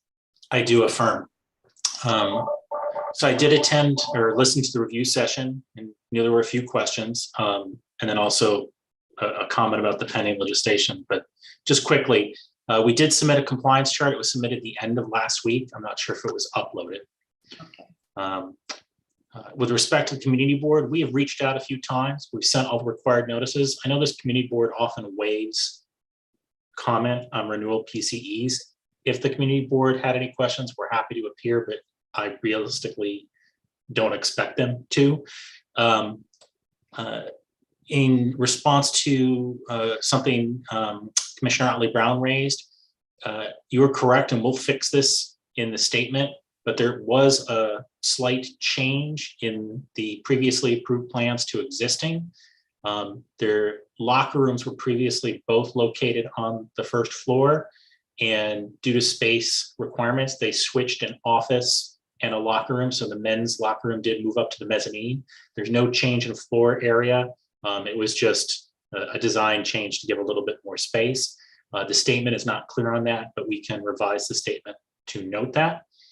But big picture, Chair, as you noted, there is the pending PCE legislation, and this would be located in a site where, should it be approved as the text has been circulated, this would become as of right.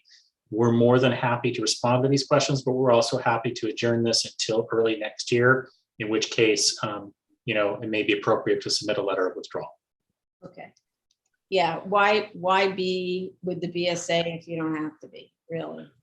Understood, agreed. We're just proceeding because it was put on hearing. So we can be prepared to respond to those issues as were raised, but adjournment seems the best course of action at this time. So what I would say is we could adjourn this to like the end of January or the beginning of February if your client is okay with that, and you have time to get back to your client because, as you know, we have right back to you on the dates. So we could adjourn to the end of January, beginning of February, and if the text amendment is not approved, then respond to our comments. But I don't see any reason for the client to spend money, frankly, to have you respond to these comments if it turns out this becomes an as of right use. Agreed, and we'll do all that. And also, the last thing I'll just say quickly is that should it need to proceed, we're happy to notify within the building, but there's been no noise complaints, and there is a separation between the third floor. I think Commissioner Shetter raised this. The third floor is the closest residential use. There is a second floor retail above us that's actually a Bed Bath & Beyond and part of a Whole Foods grocery store. And it's actually a large floor. It's like a 15-foot floor to ceiling floor. So there is a significant separation, but we're still happy to do notice if it is required as we respond. Just put a sign up on the lobby. We've done it before. We'll do it if needed, but we'll wait to see what happens with the text amendment. Okay, that's good. And then so you're relying on the prior plans because you're saying nothing's changed, but then you have a different mezzanine situation. Is that going to mess you up at DOB? We submitted to the record the existing plans and the previous approved plans. The existing plans do show the locker room on the mezzanine, whereas the previous approved plans show the men's locker room on. So there is there is a slight difference. I don't know if you've got those plans of record. This we was don't. filed a long time ago, so. We have the previously approved plans, and I don't see the existing plan. Did anyone? No, I didn't see the existing plans. That's interesting No, because they the were only part of plans the, that, the only plans that are in the folder are the previously approved. And they Yeah. are stamped. They cannot used as existing / proposed. well, I'll tell you what. Our record shows that the existing plans were submitted. If you want, I can share the screen and show them to you, or I can just submit the existing plans in a follow-up submission if it's required. Just, why don't you, since you have them already, why don't you just submit them? Because That's if, 100% fine. We'll submit them again. No problem. so you And as don't I have, said, there's no floor area change. It's just a switch. Okay. So we'll add that to the list if a submission is required. no. You'll just submit them right now, so they go into the record, because you said you submitted them already and they somehow or other weren't uploaded. So if you're staring at them right now, I am hit submit. Just, done. I will submit them by the end of today. okay, good. So, but then that's all you're gonna do, and then we'll wait to see what happens in January, okay? Perfect. Okay. Great, all right, so let's see if there's anyone from the public who wants to speak on this. If there's any member of the public who would like to speak on this application, the calendar number is 36-11-BZ. The address is 270 Greenwich Street, Manhattan. The call-in number is 646-558-8656. The Zoom ID is 924-7143-4542. The webinar passcode is 130530. Please raise your Zoom hand if you would like to speak. There's only one person in the room, Michael Scaduto. I see that. Okay. All right, then, we already talked. I'm just trying to give a little time for people to call in. Otherwise, we know we'll put this on for the end of January, beginning of February, okay? Sounds perfect. Thank you very much. Thank you. Have a good afternoon. Item number 17, calendar number 2016-4337BZ, 127 Vanderbilt Street, Brooklyn. Hello, just me. Do you affirm, please raise your right hand. Do you affirm to tell the truth, the whole truth, and nothing but the truth in your testimony before this board, and to respond honestly to board member questions? I do. Elise Fullader from Eric Palaniuk PC. I would like to share my screen very briefly. Okay. Share. Just want to first show that this application was approved on 10/4/2021. See that? What, the application for the whole project for what? Yeah, so for this project, and that's why the architect told me that we could start construction at the end of the month, or that was the goal.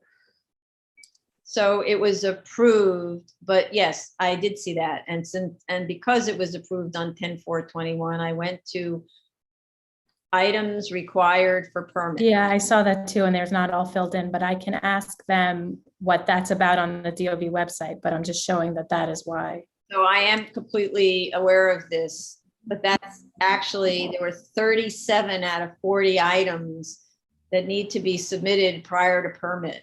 And it's a lot of items. Okay, well, and the reason I told you those dates is that was the goal when we reached out last week. They said that the goal was next week or the week after to begin construction. Okay.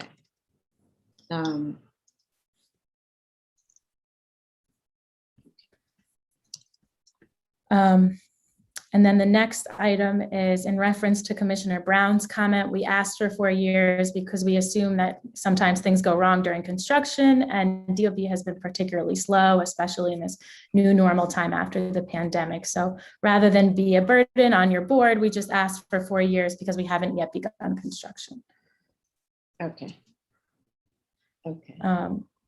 And then the type 2 was supposed to be referring to the type 2 seeker but I will clarify that in the statement of facts. Whenever have you talked about the type 2 seeker in a It, statement? it mentioned it in the resolution and it was copied from the resolution, but I will fix that. Yeah, but every resolution mentions the seeker status and it never is mentioned in the statement of facts. So I know I can read between the lines. Please, who's ever preparing the application, you need to do it carefully. Check for typos. There were so many typos. I know you did not write this. I know you're taking the hit for someone else. Don't do that. Just Okay, not a problem, and it will get fixed. It's only a 3-page statement, so that's an easy enough fix. And I think that was all of the comments. Right, okay. Yes. All right, let's go to the public.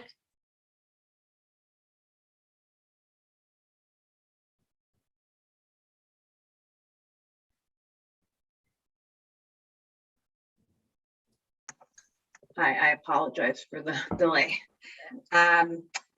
If you would like to provide testimony on this application, the calendar number is 2016-4337BZ.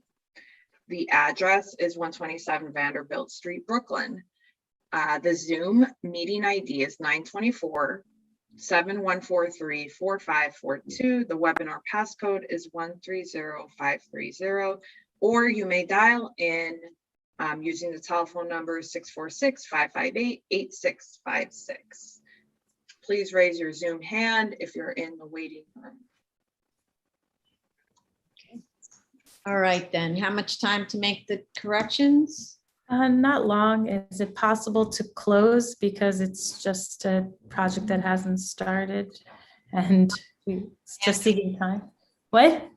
How long to submit? I just have to ask the architect about the DOB website and the statement of facts. So a week, less than a week.